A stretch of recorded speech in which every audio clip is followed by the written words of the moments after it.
In this world, everyone has at least one ability, and this guy Kim has a special one of his own. He picks up a turtle and stares right at it. Then he immediately bites down on its head, chewing with a crunching sound. He can do this because no matter what Kim eats, his body never feels any discomfort or internal turmoil. Kim has tried so many things to make the best use of this bizarre ability, and in the end, he finally succeeded with this freakish power. He became a poacher in Africa. Just then, someone walks in and calls out to Kim saying that General Lighting wants to catch a gorilla. This guy is Hispanic Kim's poaching accomplice. He's the one responsible for coordinating with the warlord General Lighting. Kim keeps cleaning his gun, just glancing over and asking, "The whole body?" Hearing that, Hispanic raises his hand to point at his own head and replies, "No, he only needs the head and the hands." Kim loads a bullet into his gun and continues to ask how many. Hispanic replies, 2 or maybe more. Kim starts thinking to himself. In short, General Lighting wants decorative items made from the heads and ashtrays made from the hands of the gorillas. He'll have to kill at least 2 of them to get the heads without needing their bodies. After thinking it over, Kim sets his gun upright and says, "That works. We head out tomorrow." Hispanic smirks upon hearing that, not saying anything else. He then turns around and leaves. Before heading out, he doesn't forget to give him a salute. Cut to the scene early in the morning in the African jungle. Kim and Hispanic are carefully making their way inside. Kim is holding his hunting rifle, thinking to himself that there are some troubles with hunting gorillas, mainly that besides him, many others are targeting them too. Aside from illegal poachers looking to sell for a profit, there are also anti-poaching armed forces. They are different from those amateur poachers because they are fully armed and equipped to the teeth. If you run into them, the best thing to do is just run. As Kim is walking, he glances over at Hispanic, who is carefully leading the way, and notices his behavior. He thinks to himself, he seems a bit strange today. Is he really leading us the right way? Kim immediately speaks up. Is this the... Before he can finish, Hispanic shouts, "Yes, we are going the right way." Kim hears that. He immediately realizes something and asks, "You speak Korean?" Hispanic then pulls a pair of handcuffs out of his pocket and says, "That's right. I've been tracking your case for 15 years. He smirks, looking at Kim with unfriendly eyes, and continues, "Not just Korean, but also English, Japanese, Chinese. Everywhere you've been. I've learned the language of that place." As Hispanic speaks, his hands tremble. The next second, Kim is locked in handcuffs. Hispanic loudly declares, "You are now under arrest for murder, poaching, smuggling, fraud, participating in criminal organizations, and drug trafficking. Damn, that's a lot of crimes. Regardless, you are under arrest for the aforementioned charges." Cut to the edge of the forest where a police car is parked. Kim has been escorted into the car, flanked by 2 agents holding guns. One of them shouts, "Finally caught you, you dog." Kim sits across from Hispanic. He speaks up. "So General Lighting is a fake. You planned all of this." Hispanic doesn't deny it and replies, "That's right. It was all planned from the start." Hispanic tells Kim the whole process. "It took me 3 months just to get close to you, and another 3 months to earn your trust. I thought I'd have to play this role until the day I died. If this case were made into a movie, this 6-month performance of mine would deserve an Oscar." Just as Hispanic is feeling smug, a phone call comes in. His expression changes instantly, and he speaks to the person on the other end. "What?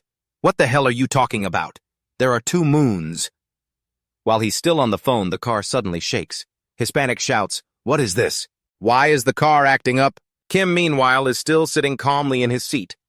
The reason he became a poacher is because suddenly terrifying red veins appear on his face. He has the ability to eat anything without getting a stomachache, and the power to transform using the traits of the things he has consumed. Kim opens his mouth and his teeth have changed. They have become shark teeth. Sharp scales also tear through his clothes. Kim's whole body shakes. Those are pangolin scales. He is the internationally wanted criminal, Mr. Kim. Hispanic sees Kim's form and turns pale. He breaks into a cold sweat out of fear, thinking about how Kim is a criminal born in South Korea. He has been involved in every crime imaginable to make money, such as murder, smuggling, fraud, drug trafficking, and many others. He is infamous for using the money he earns to buy animals, rare animals from all over the world, and eating them. Seeing Kim's arm transforming, the fingernails also becoming sharp. Hispanic continues to think that is why he is known by the nickname the Beast Merchant. An agent sitting next to him sees Kim's transformation and cowers to the side, looking terrified, unable to utter a single word. Another sees Kim's body growing larger and shouts, "What the hell are you doing?" The other agent speaks up too. Stop right there, stand still, or I'll shoot. Stop right now, or else. Before he can finish, the agent on the other side fires his weapon, shouting, "Fire!" Kim raises his arm with its sharp claws. Blood immediately splatters inside the car. Hispanic, seeing this, thinks, no one knows why he can do that. The reason is he eats countless types of animals. Looking at Kim, who has completely turned into a monster before his eyes. Hispanic is still thinking about how he became a poacher just to hunt and eat animals. Everything at this moment had become crystal clear. Kim looked at Hispanic with eyes burning red with rage and spoke. Any last words? Hispanic was so terrified by now that he could only let out a single curse. The next second, a piercing scream rang out. The driver in the front seat, separated by a partition, had no idea what was going on. He glanced at the wire mesh screen, heard the shout, and turned to ask, "What's wrong?" But before V could finish his sentence, a massive hand punched through the barrier. The car lost control, crashed into a tree in the forest, and black smoke began to pour from the wreckage. A foot stepped out of the car. It was Kim. He had returned to his human form, pushed open the back door, and stepped out. Kim looked up, and the sight before him made him freeze. He gasped, "What in the world is this?" There were 2 moons. In the sky hung 2 moons, one large and one small appearing together. In Kim's reflection, he was still a monster with a pair of horns on his head. Kim looked at the pack of wolves circling him at that moment. He reached up to his neck, thinking to himself that he had drifted to a place that wasn't Earth. In the darkness, countless wolves with sharp eyes stood ready, led by one with 2 long, protruding fangs. This land where Kim had ended up? This place was crawling with creatures capable of using skills, so-called monsters. There were monsters that looked like Earth animals, buffaloes, vultures, even dragons. And then there was him. Kim, now standing in front of one of these beasts, closed the book in his hand, glared, and said, "All right, then, let's see what skills you've got." Then immediately after, Kim transformed into his monster form and lifted the creature before him to his mouth. Kim thought, "I will become the strongest entity in this place." Switching scenes back to earlier, Kim remembered Hispanic thinking about how he had been betrayed by his teammates and captured by international police. But what he saw after crawling out of the prison transport vehicle was a sky with 2 moons. Kim stood there watching for a long time before concluding that this was not Earth. With his clothes torn in many places, Kim rubbed his chin, pondering for a moment, and wondered if this might actually be for the better. Like Hispanic said, he had committed countless crimes, which was why he was being hunted by the UN, police, and similar organizations. Just then, there was a noise behind him. Kim glanced back and muttered, "I guess I won't be hunted anymore now." Kim looked over and immediately spotted the wild beasts. He muttered, "Damn it, it's those wolves." He stared at them and continued, "I thought wild animals had the instinct to know when to avoid a fight with a tough opponent. Seems like that's not the case." Veins bulged from Kim's neck to his face. He looked on with sharp eyes and said, "You must be the leader, right? A wolf with an X-shaped scar in the middle of its face." It stared at Kim, drool dripping endlessly. The alpha wolf let out a roar, and immediately the pack charged. Kim's teeth clamped shut. His jaw slowly shifted into a set of razor-sharp fangs, and his entire body transformed. His head became that of a tiger, his torso like a chimpanzee. As the pack rushed toward him, seeing that form, their feet suddenly faltered. Immediately the wolves scattered in different directions out of fear. The alpha wolf also came to a halt. Kim didn't give it a chance to run. He moved behind it in a flash and used his massive hand to lift the wolf up. Its mouth wouldn't stop yelping. As soon as Kim dropped the wolf back to the ground, one of its fangs had snapped off and blood soaked a large area. The rest of the pack, witnessing this, cowered in fear. Kim stood under the 2 moons holding the carcass of a wolf in his hand. The pack fled in all directions. The alpha's body was held in Kim's grasp. Blood continued to drip from its mouth. Kim spoke, "It's been a long time since I've had a meal. You'll be my first bite in this strange place." Kim finished speaking and opened his mouth to bite into the wolf, but immediately had to spit it out. Kim thought to himself that he was using a tiger's jaw, yet he still couldn't tear through its hide, if that's the case. Thinking this, Kim immediately shifted into the form of a hippopotamus. A moment later, Kim had finished eating the wolf. Only the skeleton remained on the ground. He wiped his mouth, thinking, "That's strange. Just to skin a single wolf? But I had to use both a hippo's jaw and shark teeth to struggle through it." Kim concluded that this wasn't ordinary skin. Plus, why were they so terrified of his roar? Science had proven that roars make muscles vibrate and cause paralysis, but when he let out that sound, the whole pack immediately froze. If they were large predators like wolves, they should have just been startled. At least that was according to the knowledge he had. Kim finished thinking and suddenly realized something. He wondered internally. Knowledge, huh? Kim looked up at the 2 moons in the sky and started thinking, could it be that this is a world where all my knowledge is useless? Not quite.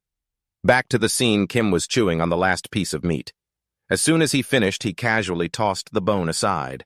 Kim was sitting in a cave. Deep inside, piles of animal bones were stacked up. A week had passed since his first meal here. During that time, he had hunted and consumed many species of animals in this forest. A bear with unusually large forearms, a snake not sure if it was poisonous or not, a deer with antlers as sharp as knives. Aside from a few odd points, they were no different from creatures on Earth. Kim stood up slowly, stepped out of the cave, and walked through the bushes. Kim pushed the branches aside and took a look. Kim couldn't help but wonder if there was some kind of advanced technology or system at work here. It was nothing like what he knew on Earth. His arm began to shift as he tried to figure out what it was. He was out hunting again when he spotted an arm resting on a bush. A man was searching for something inside the forest. Kim was currently in the form of a beast, and from a distance he immediately recognized the man as a human. He narrowed his eyes, thinking that humans actually existed here too. He might be able to gather some information. Kim immediately reached out and placed a hand on the man's shoulder, silently thinking, "Hey." The man glanced back in an instant, the ability to mimic body parts. The bodies of the creatures he consumed didn't grant him godlike powers. In fact, there were many limitations. The condition for transforming his body was, they had to be the same type of body part. He could turn his hand into a bear's claw, but he couldn't turn it into a crocodile's jaw. And he couldn't use parts from creatures like lobsters or centipedes because their body structures were completely different from a human's. Finally, he couldn't overlap different body parts. Because he currently had the head of an eagle, he couldn't speak human language. Kim let out a cry at the man who had just turned around. The man's face went pale with terror, and he immediately turned and ran. He shouted something in a language Kim didn't understand. Before he could get far, the man collided with the antlers of a running deer and fell to the ground. Blood soaked into the ground. The deer just calmly ran off. Kim approached where the man was lying. The man glanced at him, then continued to say something in a language Kim couldn't understand, so he just stood there watching. Naturally, they used a different language than he did. After speaking, the man immediately stopped breathing. Unfortunately, he couldn't save him, and he had no reason to do so anyway. It was true he needed information about this world, but even if he revived him now, they wouldn't be able to communicate. Besides, it was much easier to gather information after the man was dead. Kim immediately shifted back into his monster form with sharp, jagged teeth. With his abilities, he could consume the brain and read the memories. Kim then ate the man's brain. He had acquired the language of this world, thanks to the man's cooperation. Right after eating the man's brain, Kim took his clothes and put them on. The best trophy, however, was the monster illustration book that the man had been carrying. Kim opened a page. It contained details about a monster called a Kim Kang Lang with an average height of 200 centimeters, an average weight of 120 kilograms, and the skills Bite and Roar. Thanks to that book, Kim now knew what kind of monsters were here, and how this world operated according to a system. Thanks to this system, he could achieve the goals he couldn't complete on Earth.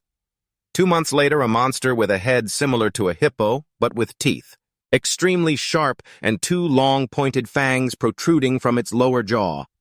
While observing the monster's head, Kim muttered to himself, wondering, is this Joe's regeneration ability? Kim had placed the head on a rock and the body in a wooden barrel. Kim turned his back on Joe's head and spoke up. It can regenerate its brain after a month, even after being torn into many pieces. This information wasn't in the book. I didn't expect it to be capable of that. Kim was holding the book in one hand while his other hand shifted into a different limb. He reached out to touch the monster to examine it, and then Kim was suddenly surprised. He jerked his transformed hand back. Blood from the monster's body splattered onto Joe's face. The head suddenly let out a loud cry. Kim heard it immediately. He smirked and said, "Oh, you're awake. That's great." Kim was still standing in the monster's purple blood. He continued, "I still haven't found your skin's limit. How much burning does it take to peel it off? And at what level will you get burned? Are you resistant to acid toxins? And how many times can you regenerate? There are still so many experiments to perform. Kim had asked it countless questions. He turned to look at Joe's head closed, the book glared and said, "Now how should I experiment on you?" Scene shift. The north of the great tree forest, the Oryx tribe. A tall man with red skin and two protruding fangs sat on a throne and asked, "You say you're a warrior?" The man replied immediately, "The goddess gave me a mission. In the great tree forest, a monster will be born. It will devour everything in its path, to absorb skills and use them skillfully. A terrifying monster." Scene shift, the great tree forest. Joe's territory. A Joe tribe member was carrying a homemade hammer made from a large wooden club tied to a rock on its shoulder. Following behind was another Joe. The two monsters spotted footprints on the ground. The one in front looked down at the footprints and said, "Human tracks. Those guys are hunting." Immediately after, it opened its mouth, let its long tongue out to lick the air, and continued, "I wonder where they went." It slammed the hammer into the ground, cracking it, and said angrily, "How dare they eat the delicious human meat all by themselves?" This monster had black spots on its skin. It glanced at the two behind it and shouted, "Find them before they eat it all and leave only bones." The one behind it broke into a cold sweat seeing it so angry. Stuttering and bowing, the two trolls quickly scrambled away after blurting out, "Yes, yes, boss." One of them pointed the way, yelling, "This way." The scene shifts to Kim currently in his monster form. He's holding a troll's head ready to eat it when he suddenly senses something.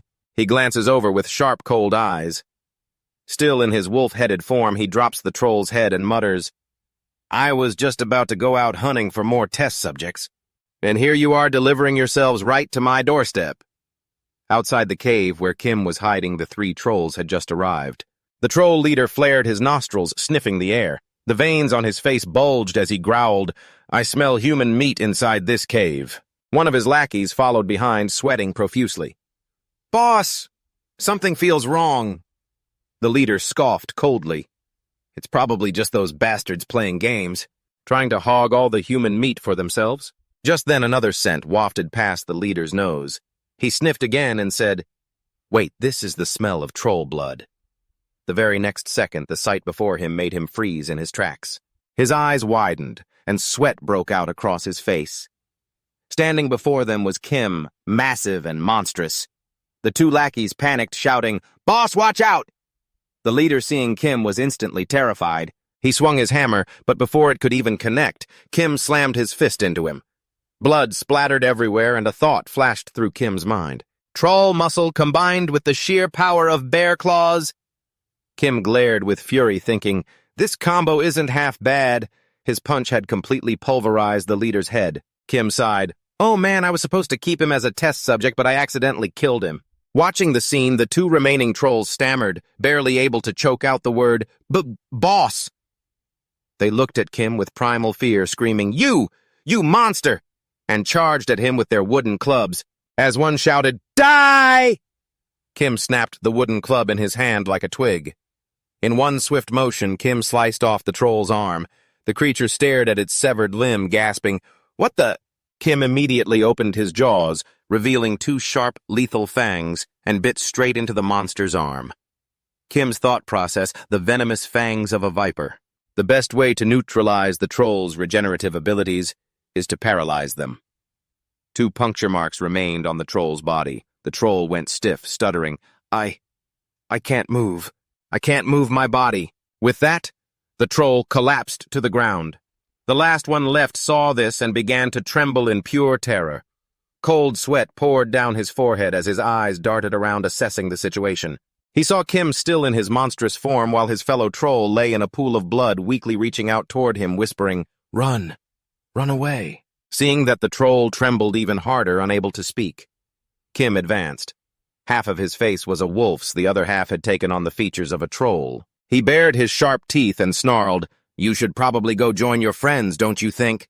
The only things that followed were the troll's blood-curdling screams, then the sound of blood splattering. Over the next few months, Kim conducted many experiments to gather data for his book. By now, he was even able to shift his entire head into that of a troll. The cave was filled with screams of terror. "Help me! Please don't kill me!" There was a new concept in the book he'd found, skills. At first, Kim thought it was just a guide for some kind of game, because skills were usually things you only saw in video games. However, the creatures he had eaten here possessed abilities that worked just like skills. Thanks to his experiments, Kim reached a conclusion. Yes, skills were real. He had learned a few key things from the results. One, skills had no effect on creatures that didn't have them. For example, the viper species here used venomous skills to paralyze their prey. Kim had tested this by letting the snakes bite his arm. He only ended up with scars from the bites. He never got poisoned. 2 physical attacks that didn't use skills were still effective against opponents who did have skills. After testing on one hand, a large bear with venomous skills and normal fangs, both the poison and paralysis worked on the bear. He had experimented with 2 different snakes as well. After all the testing, Kim finally understood the reason why. The Kang Lang pack, despite their ability to resist status effects, were still terrified of his roar. It was likely because it was the roar of a tiger, a creature that didn't come from this world. In other words, because he was from Earth, he was immune to their skills, but his attacks were still effective against them. After reaching this conclusion, Kim smirked, thinking that because of this he could become the apex predator of this world's food chain. On Earth, humanity ruled. No matter what creature you consumed, you couldn't defeat mankind because of modern technology and weaponry. It exceeded the limits of all other life forms. But here it was different. Humans in this world were just prey to countless powerful monsters. Atomic bombs and overpowering technology simply didn't exist here. When Kim was a kid watching TV, he had seen images of a massive T-Rex. Since he was a child, Kim had dreamed of becoming an apex predator, and to achieve that dream, he just had to eat the creatures here. His mind raced, thinking of the troll tribe with their infinite regeneration, the ogres with their unparalleled strength, and a monster that breathed fire hot enough to melt steel. A dragon. The scene shifts to a dragon flying in the sky with a vast forest stretching out below. On the ground, something round caught his eye. Seeing the dragon fly over it, chirped, "What is that, a dragon?" Looking up at the dragon in the sky, the thing on the ground, it couldn't help but cheer. This really is a world like I've seen in fantasy anime, a slime. He was incredibly excited, saying, "I never expected to be reincarnated as a slime." I can eat anything, he thought to himself. The person couldn't help but chuckle, muttering to himself, "I was born to be the strongest. This is clearly destiny." Slim, meanwhile, grew curious and started wondering, I wonder if this thing actually works. Right after that, Slim immediately opened his status window and said, "Status skill open." The status frame instantly displayed level 1 stamina, 1 strength, 1 speed, 1 wisdom ability to consume anything using your soul and make it your own. Slim read it, then looked surprised and cheered. It's exactly like in an anime, Just then a snake slithered through the grass on the road, instantly grabbing Slim's attention. The snake crawling along seemed to have noticed something too. Looking back at what was in front of it, Slim had already grown massive. In the next moment, he devoured the snake right in front of him and loudly declared, "Tastes like a snake." Shortly after, Slim absorbed it. His system immediately displayed, "You have consumed a snake. Your speed has increased by 1. You can now use the skill Paralytic Poison. Your soul has decreased due to consumption." Seeing the status display like that, Slim was momentarily bewildered and asked, "Soul decreased?" But he immediately brushed off the worry and said, "Whatever.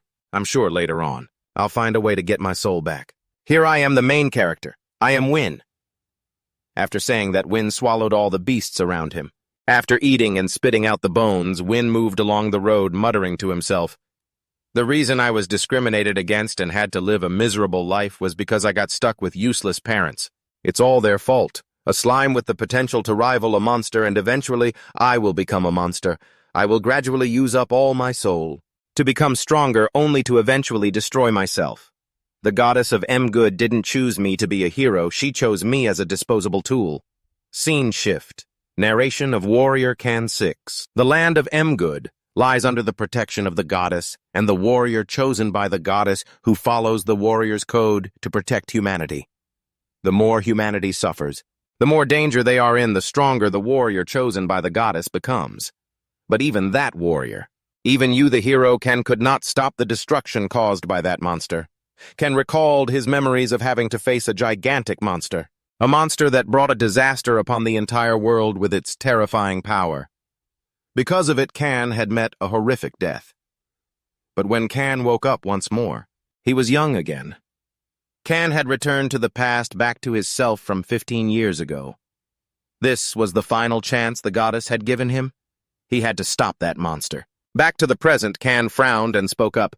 The goddess prophesied it like that. As soon as he finished his sentence, a pain surged in his chest. Can immediately clutched his chest, the pain making him wince. In his mind, Can wondered, is it because I lied? This is punishment for breaking the warrior's code.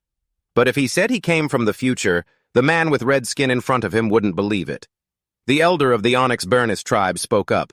Prophecy, you say? Could you explain more about this prophecy? Can heard this and replied, of course, elder, right after that. Can told him everything he knew about this great tree forest. A monster that eats and absorbs skills will appear. I have come to prevent it from causing future disaster. Hearing this, Bernice, who was sitting on the chair, also spoke. If the prophecy you speak of is true, then this is a serious matter. Hearing that, Can skeptically asked, a serious matter? Bernice closed his eyes, rubbed his chin, and said, actually, I haven't encountered any Cho for the past 2 months. Maybe the monster has targeted the Cho's regeneration ability. Hearing Bernice say this, his gaze instantly changed, becoming more serious. Regeneration and powerful destruction are the Cho's 2 special skills. Can heard this, frowned, and urgently spoke. In other words, if we track the Cho's trail now, we might be able to find that monster's lair. Saying that, Can clenched his hand into a fist. He was shaking with anger and said, this time, I won't let you run wild. Scene shift. Kim is still flipping through a book. After reading a fair bit, he spoke up, looks like this much is enough. Kim then closed the book in his hand. He glanced behind him and muttered, they all died during the experiment. Kim was in a cave. A small fire had been lit, and around it were the carcasses of monsters. Kim then said, only one is left a Cho. Its head is still being kept by Kim. It was trembling without any strength, but still pleaded, please just kill me. Hearing it say that, Kim lit a torch and said, all right then. He looked at the growing fire and continued, I will send you off peacefully. Even though we've been together for a while now, I'm forced to find something new for my experiments. Kim brought the flame in front of the Cho and said, I will let you die according to your wish. As the Cho opened its eyes and saw the flame, it thought to itself, the moment has finally come. The next second, it closed its eyes, waiting for death. But after a while, feeling nothing, the Cho opened its eyes to look. Kim was holding the torch in one hand. His other hand was holding the book. He looked inside and said, wait a minute. Boiled Cho blood can be used as a restorative potion. That means I don't need to dispose of this one right now. Hearing his words, the Cho immediately shed tears and shouted. Kim slowly sat down and continued reading the book. The Cho saw this and called out to him, you jerk, hurry up and kill me. Kim was so absorbed in his book that he didn't notice what he was saying. The page he was reading described a species called the Great Forest Lizardmen, standing about 180 centimeters tall and weighing around 85 kilograms. Their skills include venom, spit underwater, breathing fast, swimming, and reduced physical damage. Lizardmen live independently in the forest. They are not monsters but a sentient species. However, they are extremely hostile toward outsiders and will capture or kill anyone who dares to trespass, just like the illustration above. After finishing the page, Kim began talking to himself. Lizardmen, huh? A hybrid between mammals and reptiles. After learning this, Kim wore a cunning grin and muttered, I wonder if they'll be of any use. Scene changed to the Great Forest Swamp area. A group of lizardmen armed with weapons were walking through the swamp when one of them suddenly sensed something. Before them stood a shadow with an obscured face.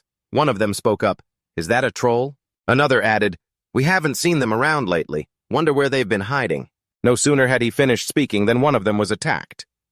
Seeing this, the one beside him cursed, you filthy troll, how dare you set foot on our territory? But the scene before him made him break into a cold sweat.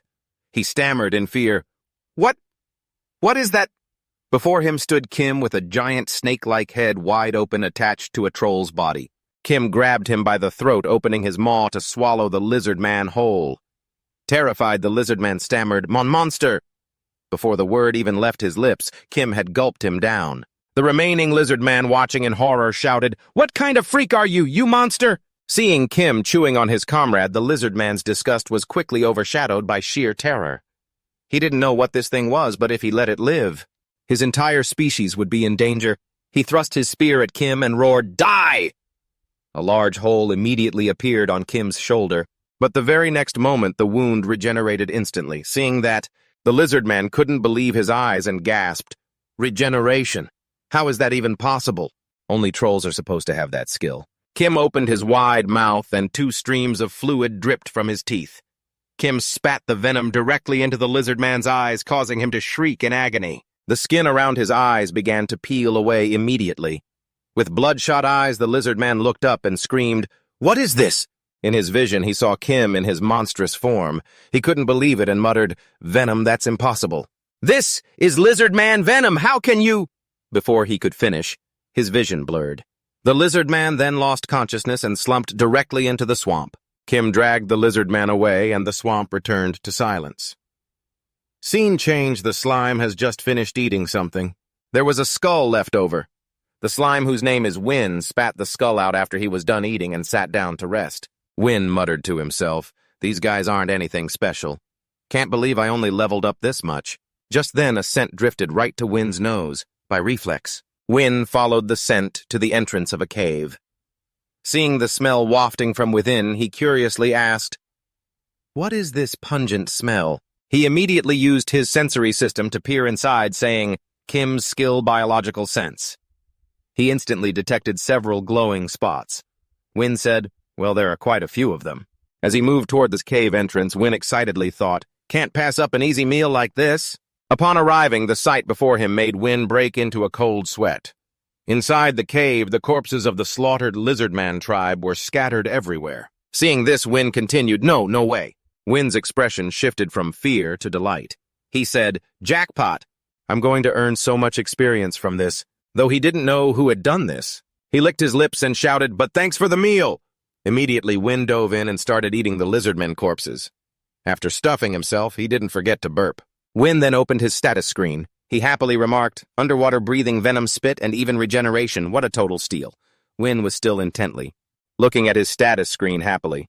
The hero Can had appeared behind him before he even knew it, had clenched his hands into fists. A moment later, Win finally realized someone was behind him. He glanced back and saw Can standing there. Win turned and asked, "Who are you?"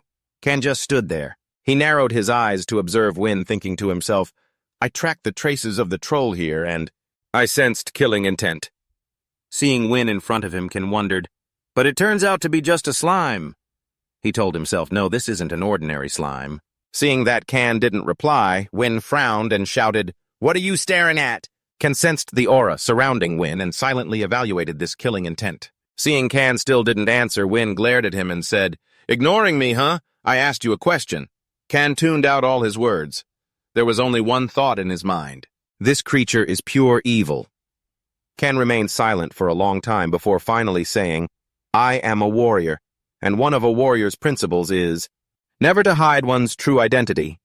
Hearing Can say that, Win immediately scowled and said, "Ha, a warrior, ha. In this world, that's the role of those destined to have everything stolen by the protagonist, isn't it? I bet this is just a sacrifice to help boost my development. Even in anime, the protagonist has to start by eating at least one dragon right. What a delusion. They gave me this useless warrior again." Can just stood there watching Win go on and on without saying a word. He frowned, looking down at Win on the ground, thinking to himself that although he didn't understand what Win was saying, he was definitely being insulting. Win continued, "Come to think of it, if you're a warrior, that means you were chosen by the goddess, right? Being chosen by such trash, you must be nothing but trash yourself." With that, Win let out a loud laugh, not noticing Khan's expression darkening. Win continued to laugh arrogantly, mocking Khan, saying that the goddesses in these worlds are just a bunch of brainless idiots. "I'll give her a spot in my future harem." The sword on Khan's back gleamed. He reached back and drew it, trembling with rage. He glared at Win, enunciating every word. "Countless people have insulted me before. Countless have cursed my parents, but I've ignored them all because a warrior must have compassion. But no one has ever dared to insult the goddess who created this good continent, and no one is allowed to do that." Can was so angry that the arm holding the sword couldn't stop shaking. Win, still convinced he was in the right, kept mocking him. "Angry, aren't you? It's true that's why you're getting mad, right?" The moment he finished his sentence, Khan's sword swung out. Win was caught off guard. Khan's expression was terrifying. He stared at him with such intense pressure that Win's entire body began to tremble. Khan shouted, "Shut your mouth!" Faced with Khan's fury, Win began to panic, his mouth stammering incoherently. Win gritted his teeth, sweat pouring down, but he still thought to himself, "What the hell? Why am I scared? I'm the protagonist here." Thinking this, Win seemed to regain his confidence, looking at Khan defiantly. "What you want to fight?" "Come on, then. I wonder what title I'll get for killing a warrior.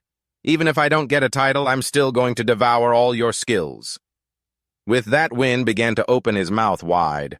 Hearing those words, Khan immediately thought, "Devour skills." Before he could even finish his thought, Win transformed and grew larger, opening his huge mouth and shouting, "Die!" The very next second, as Win lunged forward, Khan's sword slashed through him. Instantly, Win was sent flying, a portion of his body severed and hitting the ground. Seeing this, Win began to panic. Khan reached out, casting a magic circle. Immediately, a circle of light appeared. As Khan cast the spell, he watched Win, thinking, even if it's a slime, once it's destroyed, they can't regenerate the lost parts. Having lost a part of his head, Win angrily cursed, "You bastard, don't get cocky." Right after that, Win started using his skill to regenerate super regeneration. The lost part of Win's slime body was restored. He gloated, "This super regeneration skill from the troll is great. It's practically a cheat code." Seeing this, Khan gripped his sword tighter and said, "As I thought, you are a calamity in the making. Begone, monster of destruction." As he spoke, Khan cast magic onto his sword. Win stopped confused and asked, "Huh, what are you talking about?" Khan held his sword high, pointing it straight at the sky. This is the technique of absolute judgment. Following that, a massive surge of holy light struck Win, forcing him to scream. The power made Win shrink smaller and smaller. Seeing this, he kept screaming loudly, "What is this?" Scene shift. Kim encounters the first human-like being in this world. With his animal head structure, he couldn't speak human language, but after eating the lizard man, he could speak normally even with a reptile's head. The body parts of mammals and reptiles are actually compatible. How interesting. Scene shift. At the lizard man tribe's swamp. The place was heavily guarded. Kim approached from a distance, thinking he needed more test subjects. A guarding lizard man immediately noticed his arrival. He opened his eyes wide to see Kim in the form of a lizard man walking toward him.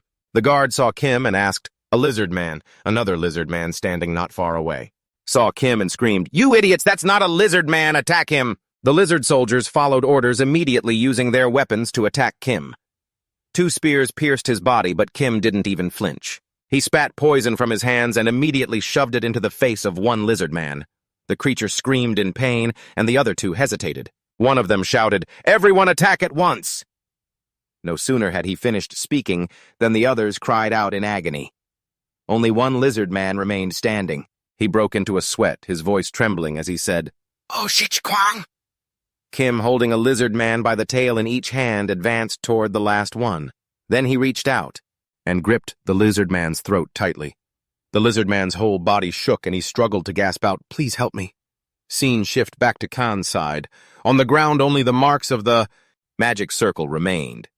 Khan carried his sword on his shoulder and said, "Is it over?" Afterward, Khan sheathed his sword and turned away. Unexpectedly, a blob of Win's slime appeared and fell right into the center of the magic circle. Win was now just a small blob of slime trying to lift his head. Right after that, as Win moved into the cave, he muttered, "So dangerous. I have to recover quickly." Win's body was still melting, and he moved with great difficulty, saying, "My speed is too slow. I need to eat something. Anything will do. Damn warrior, one day I'll kill you." He was crawling into the cave, and just then he ran into Kim, who was returning to find no lizardmen left inside the cave. Kim immediately shouted, "Where the hell is everyone? Who the hell touched my stuff?" Just then, Win spotted Kim, secretly thinking to himself, "Food's here." Without hesitation, he lunged straight at Kim. In the filthy, foul-smelling room, piles of uncleaned trash were everywhere. This caused mold to thrive. Sitting in the middle of that stinking trash heap was a fat, sluggish guy hunched over a screen, passionately playing his favorite video game. And that pig was Slim from his past life. He used to be a human whom everyone around him mocked and ridiculed because he was just a good-for-nothing. He couldn't do anything, but he justified it to himself by claiming that everything he did was just following his instincts, and living by instinct was every human's duty. That fat guy Slim never tried. If something was difficult, he wouldn't lift a finger. All day, he only knew how to eat, sleep, and play, absolutely refusing to do things he felt he couldn't handle. And it didn't stop there. He was also a disrespectful, unfilial brat. He was nearly 40 years old with no job, forcing his parents to work their backs off to feed him, yet he still acted like a pitiful victim, and claiming his parents didn't fulfill their duty just because they disowned him for being fat and unemployed. That fat Slim hated his needy, useless life.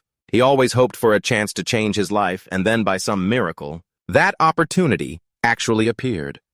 He woke up in another world in the body of a powerful slime, capable of absorbing anything he wanted and taking on that thing's abilities. That made him certain he was the chosen one, the protagonist of this world. But that Slim's beautiful dream hadn't even taken shape before it was crushed after a battle with a strange warrior. He met him on the road. He was terribly injured, but still optimistic, thinking this was just a challenge meant for a protagonist. He swore he would swallow every skill in this world to take revenge. Just as he finished speaking, Slim turned around and saw Kim standing behind him with a puzzled look. The veins on Kim's face were popping every muscle, showing his pure rage that someone dared to invade his base. That stupid slime thought Kim was food served on a silver platter, so he immediately lunged at him, intending to swallow Kim whole to satisfy his hunger. He leaped straight into Kim's mouth, intending to eat him from the inside. Kim hadn't even reacted yet before he accidentally swallowed the slime. From Kim's perspective, the first bad news in the last 2 weeks was that the cave he used as a laboratory was now unusable. The reason was that a slime had crawled in and ruined everything while he was out hunting the lizardmen, and even worse, it randomly launched itself into his mouth when he was off guard. But the good news was that Kim had merged with the slime, or more accurately, it brought its own demise by jumping into his mouth and getting digested. However, the slime's abilities were truly worth noting because the Monster Encyclopedia noted that a slime is a creature that can change form and evolve based on what it absorbs. They can typically eat all sorts of materials from animals and reptiles like mice and insects to soil, poisonous plants, and even minerals. The book also mentioned that slimes that frequently eat minerals evolve into a form possessing the properties of that specific mineral. For instance, a metallic slime mainly absorbs minerals found near ore deposits, so it possesses metallization and metal detection skills. Normally, Kim couldn't eat minerals, or rather, he could swallow them, but he couldn't digest them. He also couldn't utilize their properties. Those minerals would eventually be excreted by his body. But the slime's diet isn't limited to living organisms. It also includes inanimate objects. Thanks to merging with the slime by swallowing it, Kim can now absorb minerals and simultaneously has the ability to turn his body into minerals. In the land of the ancient dragon in the great forest, the red dragon was gliding through the sky like an unnamed king. Because an ancient dragon lives in solitude, it doesn't really need a name, but there were still those who worshipped it, and they gave it a title. It was Crimson Light. Crimson Light drifted through the sky, and it was a mother dragon who loved her child dearly. In that monster-filled great forest, the lizardmen especially worshipped Crimson Light. They offered gold, silver, and various jewels to Crimson Light in exchange for the dragon's protection and prosperity for their species. However, ever since the dragon hatchling was born, Crimson Light had become quite indifferent to the race she once protected. Although she didn't want to leave the baby, she felt that if she just left for a brief moment, nothing would happen. So she took flight to find the lizardmen. While gliding over the dry forest, Crimson Light discovered unusual traces. That made her brake so hard she nearly nosedived into the ground. Seeing the aftermath of a battle and a brawl, she immediately suspected that someone had invaded her territory. Her dark red eyes widened in fury because someone dared to attack the lizardmen who were under her protection. Crimson Light roared loudly, swearing to make that person pay. As for Kim, the culprit behind the raid on the lizardmen, he was currently focusing on observing the changes in his body. When he tried to use his power to change his hand into a lizardman's hand, he discovered that this species' body was covered in a layer of tough scales. By his assessment, if only considering defensive capability, the skin of the diamond wolf was still superior. But that wasn't the important part. The special thing here was the mucus covering, the lizard scales. The lizard man's mucus didn't just have antibacterial properties, it also acted as a healing ointment. But there was one more important point. The mucus surrounding the scales and the slime's mucus could mix together. If he could eat hard metals and then turn the lizard's mucus into metallic slime, then his strength would surely increase significantly. But the problem was, where could he find the hard metal he wanted by using his Hawkeye skill? From high above, Kim could observe, gazing at the metal ore at the foot of the mountain over 100 meters away, the very spot currently being mined by the ogre tribe. Kim wondered if the giants down below were in ogre territory. He opened his monster encyclopedia. The average ogre stands over 2 meters tall, weighs about 150 kilograms, and possesses warrior-class skills, along with enhanced strength and vitality. They are the strongest tribe in the Great Forest, valuing dignity and pride above all else. Yet among them, some are so cruel they are regarded as monsters. Looking down from his high vantage point, Kim counted about 40 giant ogres. He closed the book, admitting to himself that 40 was far too many. Facing such odds, he had to come up with a plan to force them to leave the mine within a week. As he pondered, a dragon suddenly swooped over his head. It immediately caught his attention. Based on the lizard man's memories, Kim knew that dragon had a hatchling. Kim has the ability to swap brains with creatures, that he has eaten to access their memories, but if he replaces the entire brain, he loses his own sanity. So he only changed a part of it. And from that dragon, Kim hatched a plan that was incredibly insane and somewhat devious. Scene shift. Chigwang was currently holding a wolf in her jaws, dropping it onto the pile of animals she had hunted. As she piled them up, the hatchling suddenly called out. Chigwang turned around. "Mommy!" She bowed her head to look at her baby. "Listen closely to what I say, little one." She nuzzled her head against the hatchlings and continued in a low voice. "From now on, you must be a good baby and wait at home until Mommy returns, understand?"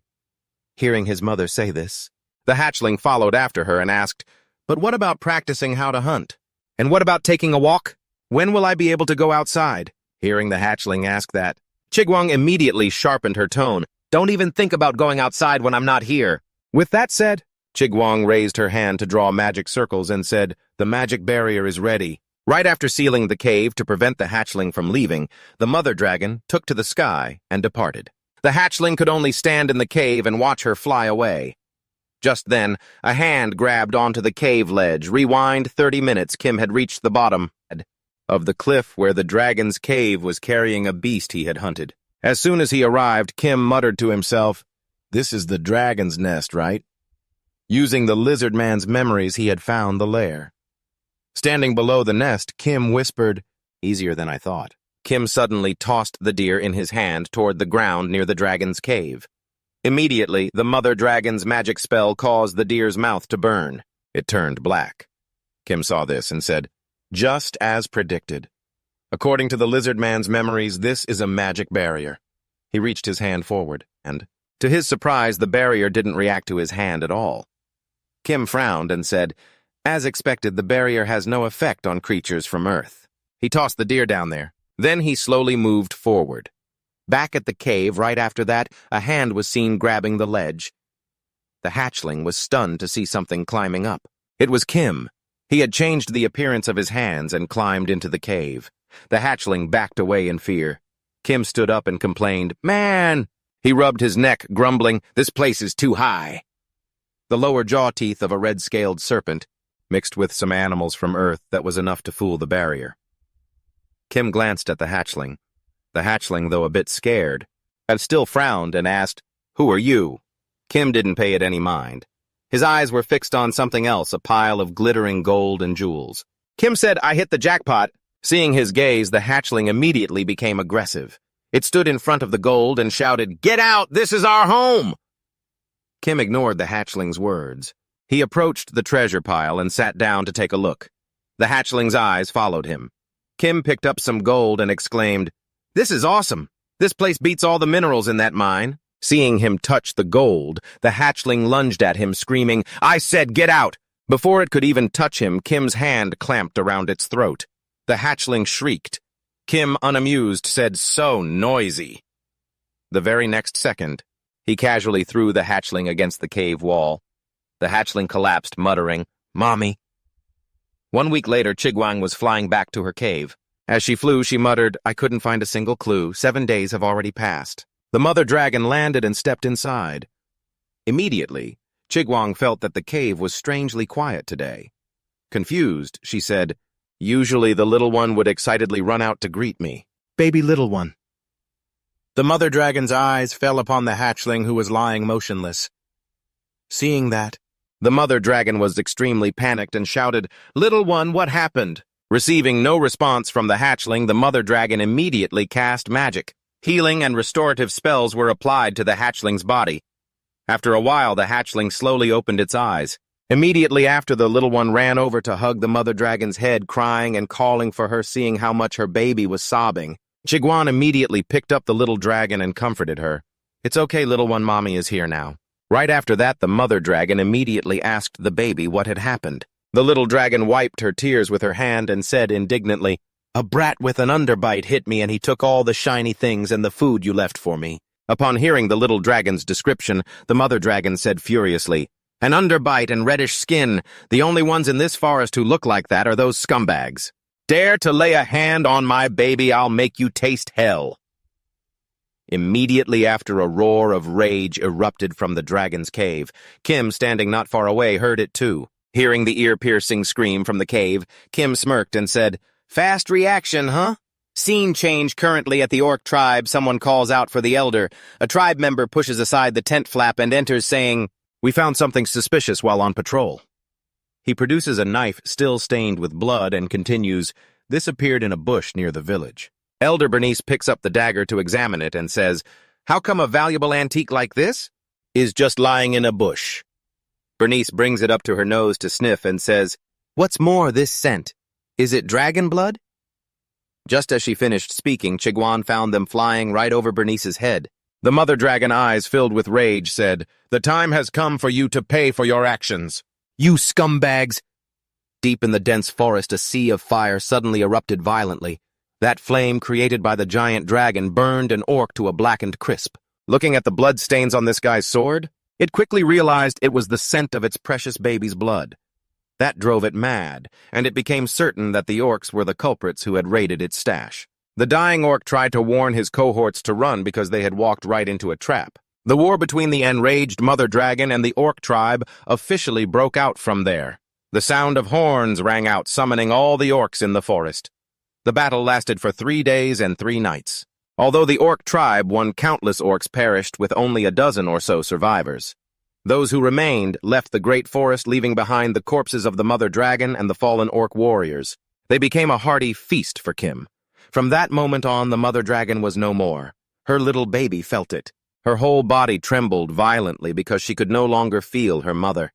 Tears streamed down the little dragon's face, and she let out a pitiful cry for her mother, her tears falling to the ground. Her body shook, and she sobbed uncontrollably. The little dragon gritted her teeth. She just stood there crying in grief. A moment later, she spread her wings and flew away. Since she had no mother left, she decided to leave this forest. Elsewhere, a book is opened listing the things I have eaten so far. First was the Kim Kang wolf.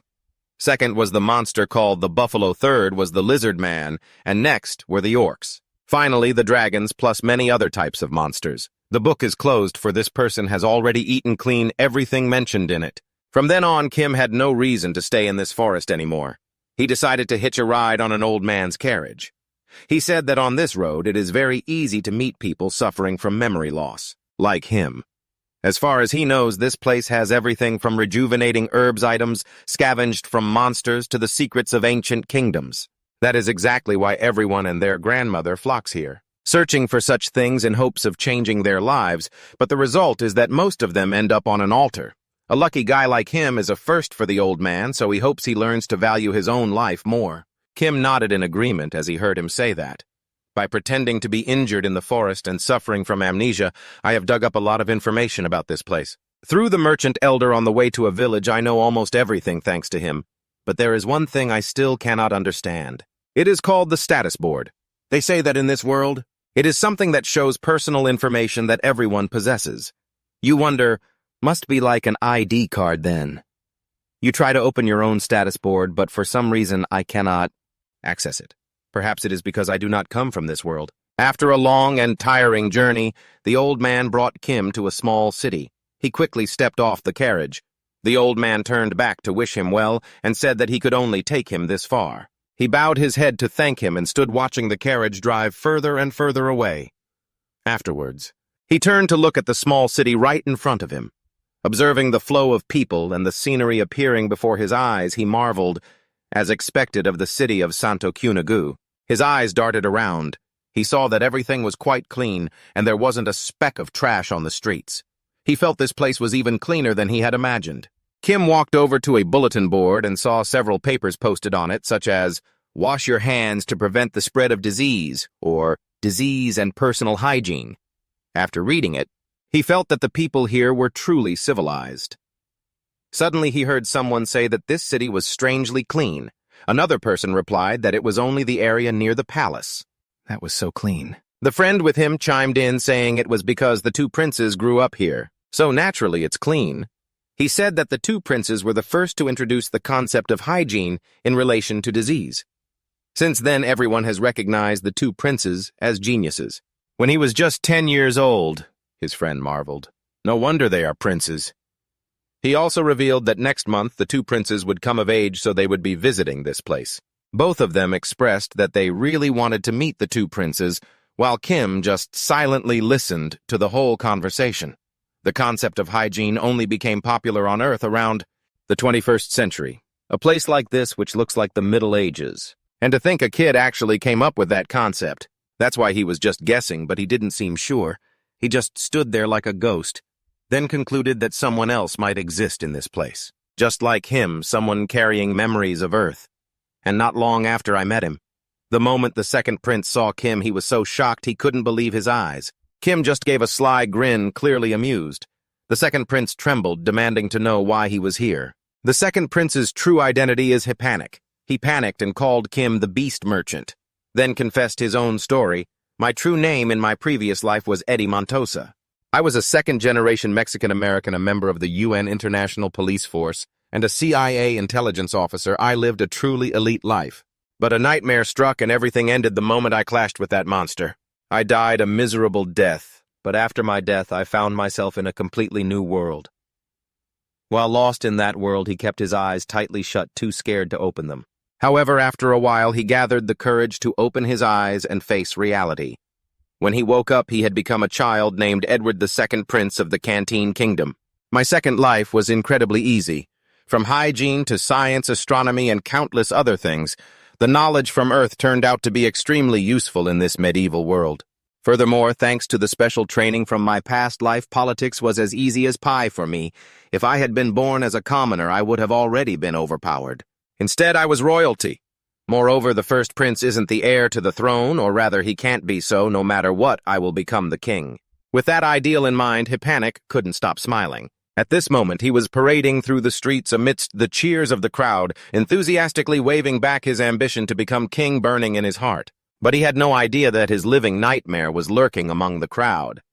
As night fell at Lord Santo Cunagu's mansion, he lay sprawled out on his bed. Exhausted from a day of parading and complaining that having to force a smile was pure torture, he suddenly heard a rustling sound. Turning toward the window, he saw a lizard's tongue, then nearly had a heart attack when he saw it climb into his room through the window. Despite his panic, he pulled out his sword and demanded to know who it was. He wondered to himself how a lizard man could have bypassed the guards and made it all the way in here. Suddenly, the lizard man said, "Long time no see," which left him even more confused. The lizard man then began to transform into Kim, asking, "Hispanic, don't you remember me?" The moment he saw Kim, he turned pale with fear, unable to believe his eyes, and cursed him as a damned monster, calling him the Beast Merchant. It seemed meeting him again terrified him so much that he had to reassure himself it was just a nightmare. Even though he said it was a nightmare, his body was already on the verge of collapsing. Sure enough, he passed out hard on the floor, which made Kim mutter that his reaction was really over the top. Suddenly, a servant's voice called out from outside. The person opened the door and apologized to Hispanic for disturbing him so late at night. But seeing him lying on the bed, the person assumed he was already asleep. Suddenly, the servant jumped in shock when looking to the side, wondering when that giant stuffed bear which Kim had transformed into had been placed there. However, he didn't bother paying attention to Kim anymore, turning back to call out to the prince, asking if he was sleeping. The servant's hand reached out for something. It turned out he intended to assassinate him with a hidden dagger, but before he could do anything, Kim used his claws to block the hand holding the knife, making the man turn in a panic. Seeing that Kim could move, the man was so scared he started rambling incoherently. Kim calmly said that since Hipanic couldn't die yet, the servant would have to die in his place. As soon as he said that, Kim took him out right there in the room, but it seemed he was a bit careless and made too much noise, finishing him off. Consequently, he accidentally drew a group of nearby guards running toward the room. They kicked the door open and shouted while Kim was still finishing the other guy. Seeing them arrive, Kim felt he had made a mountain out of a molehill. The other three were terrified to see a giant monster Kim standing in the room. Suddenly, one of them said that since it had come to this, they would switch to Plan B. They all lunged at once, wanting to take out both Kim and Hipanic. Kim stood still, looking at the guy he had just sent to the afterlife. Then he looked at the rest of them, wondering if they were on the same side, but he didn't bother thinking about it. He immediately grabbed Hipanic and carried him out, jumping straight out of the room through the window. Kim landed gently, but the prince face-planted on the ground. After that, Kim took off, not forgetting to carry the prince along, reasoning that he would save him in another location. Meanwhile, someone was busy taking notes. Outside that person's room, a hurried report echoed, "Lord, it's an emergency!" Baron Kanago heard this and immediately asked what happened. The guy who had just tried to take out Panic pretended to be worried, reporting to him that the prince had been kidnapped by an intruder. Hearing this, the Baron slammed his hand on the table in a panic, already suspecting who the culprit was. He was furious, wondering how that person dared to do such a thing within his own territory, so he ordered his troops to go and rescue the prince. The mole agreed on the surface, but was laughing sinisterly inside. On the hillside, Kim returned to his human form, panting like an ox, wondering how many guys were chasing him. That caused him to run out of breath. At this moment, Hipanic had also woken up. Seeing this, Kim started to ask him how he was, but the moment the prince came to and saw Kim, he was terrified again. You beast, he thought, horrified. Is this not a dream? Seeing him foam at the mouth and pass out in such an awkward silence, he couldn't even be bothered to look at him anymore. How on earth did you end up here? Hipanic was stunned, completely unable to fathom why Kim had appeared in this place. As for Kim, he couldn't make sense of it either. How did that guy manage to show up here? His expression turned cold instantly, his gaze sharpening to a blade. He gritted his teeth and demanded an explanation for why this Hipanic was here. Hipanic was so terrified he ground his teeth, cold sweat drenching him. He couldn't guess what Kim was plotting when suddenly a thought flashed through his mind. Was he planning to extract the secret of his rebirth and then kill him all over again? As if reading his mind, Kim immediately reassured him, telling him not to worry, he wouldn't kill him. Hearing that, Hipanic looked visibly shocked, his face filled with suspicion. Really, promise me. I don't know what kind of power he used to force a promise out of Kim, but naturally Kim just shrugged and replied, I'm not sure about that, so I can't promise you anything. At that moment, Kim's face grew even colder. He gave a cold laugh, looked straight at Hipanic, and said it seemed he had already made him pay for his betrayal. Hipanic froze at the mention of the past, his whole body trembling. He clenched his fists and, gathering all his courage, asked if he was planning to send all the traitors to the afterlife, to meet their ancestors. If so, he apologized in advance because there was no way he would cooperate. Not letting him finish, Kim struck directly at his psychological state. Don't you see it? I'm just sending him and his squad off to the afterlife. Yet Jenner Lighting and the others involved in this are still alive and well. Right now, Hipanic is considered dead and Kim has vanished, so who's really benefiting from all this? Hearing that, his face darkened instantly as if Kim had struck a nerve. Kim continued, It seems everyone else except for you has been promoted and is living a happy life, right? That remark pushed his anger to the limit. The veins on his forehead bulged. Thinking about the others getting promoted and dancing in joy, his rage boiled over. Looking at their departing backs, he couldn't help but feel bitter about his own fate. Clearly, he was the one who had worked the hardest, yet he was the one stuck in this backward civilization. He seemed to have finally woken up. It simultaneously awakened the demon within him. Comradeship? How ridiculous, forget it.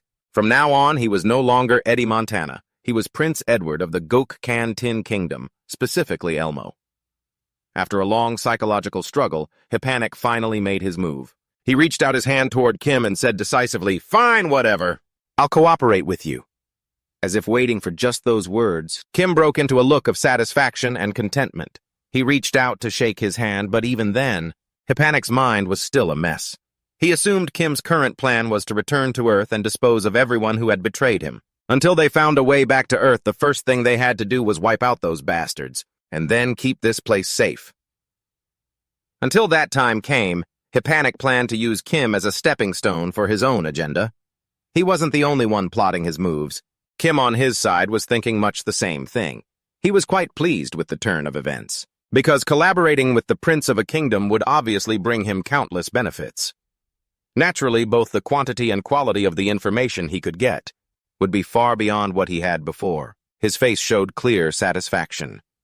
Furthermore, this wasn't a bad choice at all if he knew how to return to Earth. It was as if they were telepathic. They didn't even have to say it yet, their minds were on the same wavelength. Both wanted to use the other to achieve their own goals. So let's look into the root of this, shall we? Kim seemed to have told Hippanic the whole truth. He scowled and grimaced. Assassination, is it that sleazy old man? At this point, Kim had finished wrapping the bandages around his midsection.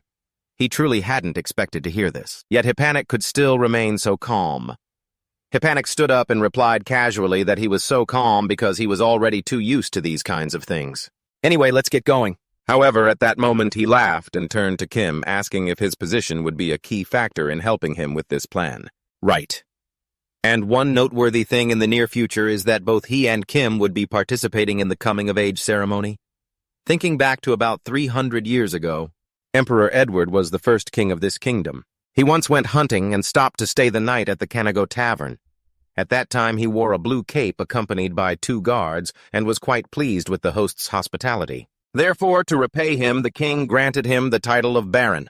Not only that, he looked incredibly happy, grinning from ear to ear and giving a thumbs up to show his satisfaction. That very event marked the beginning of the Santo Cunugu Hotel and also became the source of power for the Cunugu Baron family ever since. The Cunugu Baron became one of the 5 most powerful families thanks to the support of the royal family. Naturally, as long as the royal family's power remained, the status of the Cunugu family would continue to flourish. Conversely, if the royal family were to disappear, the Cunugu family would collapse instantly. From that, it could be concluded that the Baron would do anything. Pouring all his energy into holding on to the throne, one of the assassins was convinced the Baron would deploy his troops. Just as the assassin was lost in thought, a soldier shouted that he'd found the prince. The assassin was stunned. He couldn't believe it had happened so fast. At that, the Baron started breaking into a cold sweat, demanding the soldier to confirm if it was really true. If that's the case, bring the prince here at once. The other assassin immediately stepped in to stop him, panicked because they weren't ready yet, while the soldier stood there stammering and confused. Because the prince had already come here himself. The 2 of them froze instantly as if struck by lightning. Standing below the castle walls were Hippanic and Kim in a different disguise. As soon as he saw Hippanic, the Baron pushed his way through the guards to look down, shouting down at him to ask if he was all right. Seeing the Baron peek out, Hippanic gave him a look as if they had a blood feud from 8 lifetimes ago. Oh, there you are. Just as the Baron was about to head down to greet the prince, Hippanic unexpectedly ordered him to arrest his own troops. The Baron thought his old ears were playing tricks on him and asked Hippanic to repeat himself. What was that? Prince Hippanic gritted his teeth, fuming as he told the Baron that it was his very own subordinates who had tried to assassinate him last night. Then he pointed directly at Kim. He claimed that thanks to his secret bodyguard, he had managed to stay safe until now. Hippanic looked up at the crowd standing above, realizing he was completely outnumbered. He had no choice but to run. The Baron and the assassin were dripping with cold sweat. An assassination? Really? The assassin immediately screamed at the Baron not to be fooled, pointing a finger at Kim and insisting that the prince was being held hostage by him, which was why he was pinning all the blame on them. Listening to this loudmouth's nonsense, I couldn't help but scoff. Hippanic looked absolutely livid, his face darkening as if he were about to explode. How dare you spew such absurdity at me, you insolent fool! He growled, clearly outraged at being talked down to. Hippanic reached his breaking point, his killing intent flaring so intensely it made even the assassin jump. Hippanic roared, I am a direct descendant of Edward the Great. I am the heir to his title. Did you really think I'd be scared into silence just because of your threats? Hippanic looked ready to spit fire. With one final devastating sentence, he completely silenced the assassin, leaving him too terrified to utter another word. Your blasphemy could be considered treason. The prince's words hit so hard the assassin stumbled back, speechless. The Baron watched Hippanic and Kim, observing their reactions closely. Kim had remained silent the whole time. To the Baron, he looked a bit rough, but the metallic sheen on his armor was definitely mithril. Combined with the plating, made from the scales of a red dragon, it was clear he couldn't possibly be the kidnapper. The Baron's judgment was sharp indeed. He had to rethink everything and decide who he should actually trust. This realization terrified the assassin even more. "Arrest them," the Baron commanded, and his soldiers moved in. Kim was taken aback. He hadn't expected things to be resolved so quickly. Hibanek smirked at him as if to say, "Is that all?" Before long, the assassins were tied up, not a single one escaping, facing the captured men. Hibanek spoke softly. "You know something, don't you?" The guy sneered. "Kunagu, one of the kingdom's great houses. They have so many secrets outsiders couldn't possibly imagine." He licked his lips, looking like a total thug. Hibanek leaned in, placing a hand on the man's shoulder, and whispered, "One of those secrets is the brutality of their torture."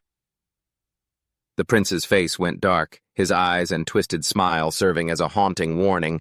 "Don't think you're getting out of this easily." The assassin broke into a cold sweat pouring off him like a waterfall. He couldn't wrap his head around how things had gone so wrong. Everything had been planned perfectly, hadn't it? Heh. A sudden laugh caught his attention. Despite his growing unease, he looked up, following the sound. Standing right in front of him was Kim, staring down with cold eyes. Driven to the brink of madness, the assassin squeezed his eyes shut and cursed Kim for ruining his perfect plan. He demanded to know who he was. Suddenly, Kim leaned down, pushed his hood back, and revealed a bear mask underneath, paralyzing the assassin with pure terror. No content provided in input continued from previous line. He immediately flashed back to that moment. You, he stammered.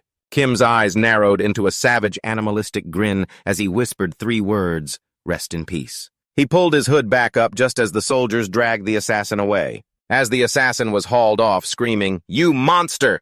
Kim finally explained his armor. It turned out he had taken it from a house. He had taken a display suit of armor and a piece of wood covering them in slime mucus, and for some reason, the slime looked pretty annoyed, but that didn't matter. In the end, he had transformed those old items into mithril alloy which he'd obtained from the dragon's treasure hoard.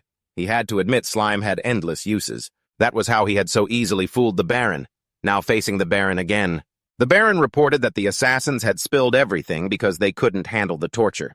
Their group was called Meitu Meisut, the Messengers of Hell.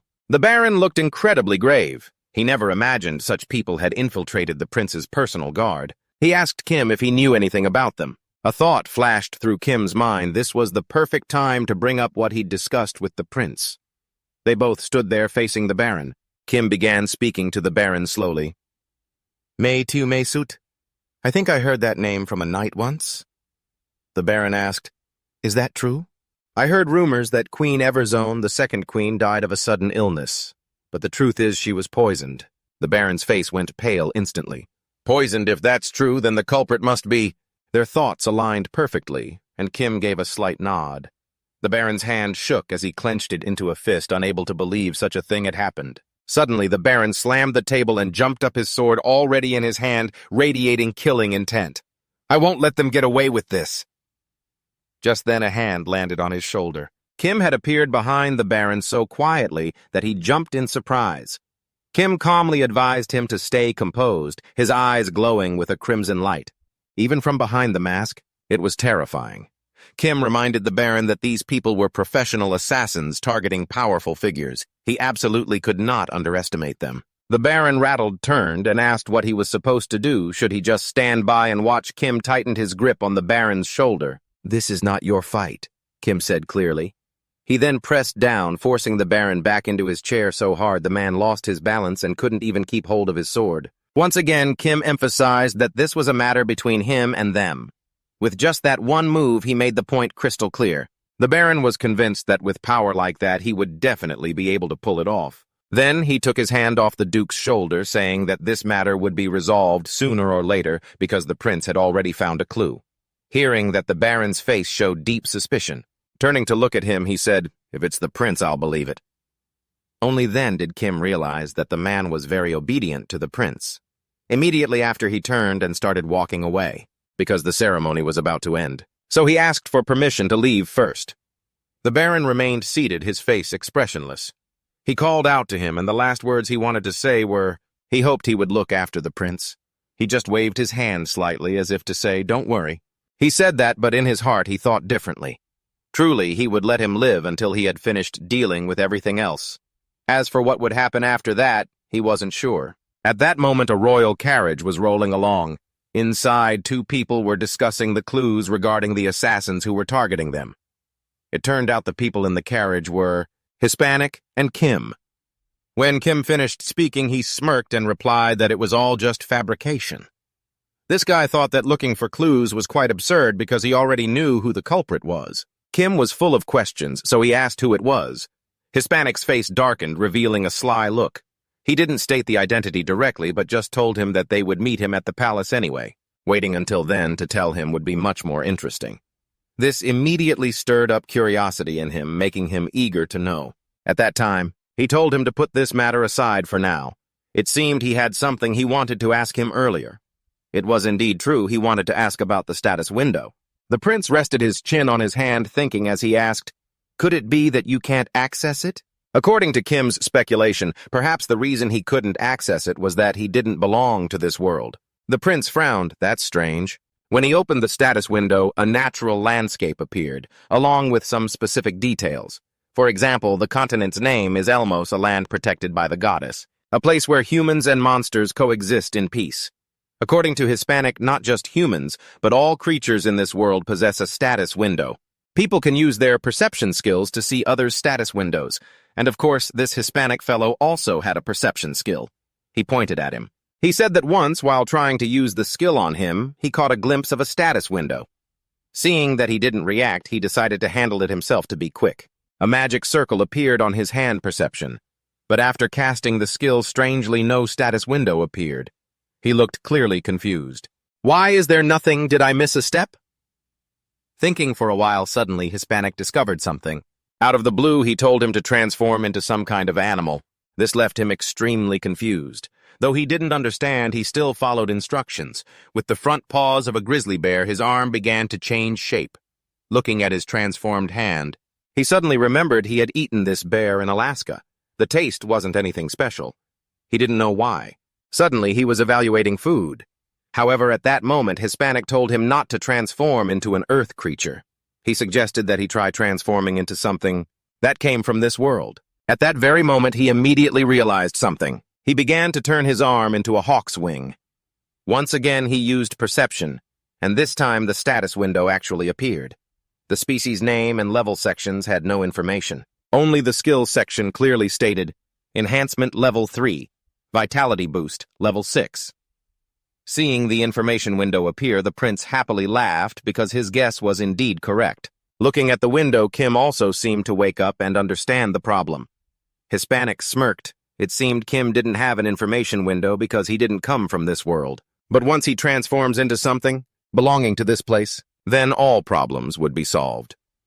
At this, he wore a sinister smile. No, that wasn't all. Instantly, he turned his hand into the claw of a lizard man. The skin was of a buffalo, the scales were of a viper, and he himself was a Vajra ape. Immediately, the status window changed. Besides the original enhancement and vitality boost, now appeared Rapid Regeneration Level 7.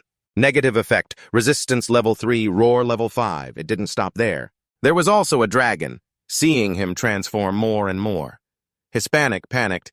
"Hey, wait, hold on." After that, Kim tried every monster he had eaten until now. He held the book while transforming, making the other guy unable to help but exclaimed that he ate so much. It kept repeating like that until the status window completely stopped changing. The final result of the status window was Name None. Species. None Level 0. Skills Enhancement. Level 3. Vitality Boost Level 6. Rapid Regeneration Level 7. Negative Effect. Resistance Level 3. Roar Level 5. Venom Level 10. Dragon Scales Level 10. Toughness Level 10. At this point, he wondered if the word none meant it didn't exist. In his head, a thought popped up that his existence was like a system error in the status window. A few days later, "We're here, Your Highness." The carriage stopped. Hispanic stepped down with Kim. At this point, he had also transformed. In front of them was the building of the assassins. He asked if he was ready, because they were about to meet the leader of the assassins. He smirked, reminding him that when he saw him, he shouldn't be too surprised. The two approached the door, but the two guards didn't try to stop them at all. He looked serious, saying that the person behind this door was the leader. The door slowly opened, but just a slight crack was enough to leave him shocked to the extreme.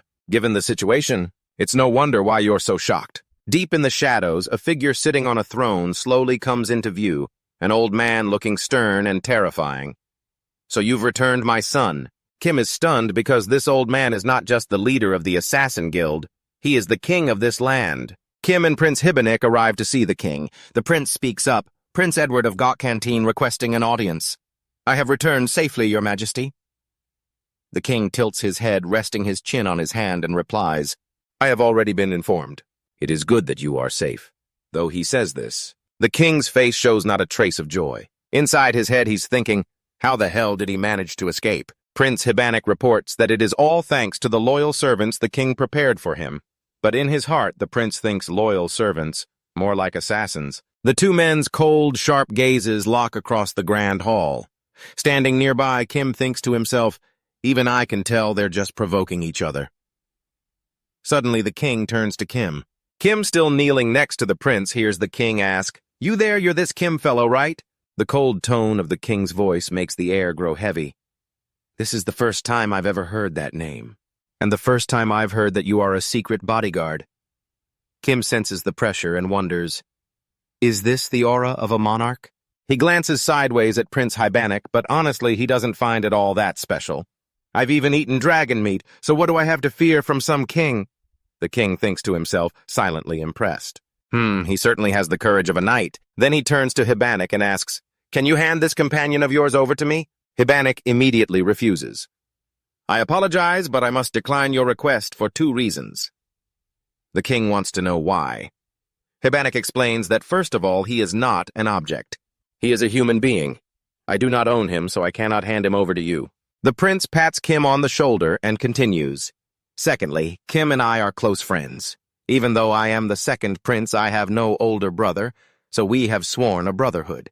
Kim, hearing this, breaks into a genuinely sincere smile, gives a thumbs up to Hibanik and says, I really appreciate you too, brother.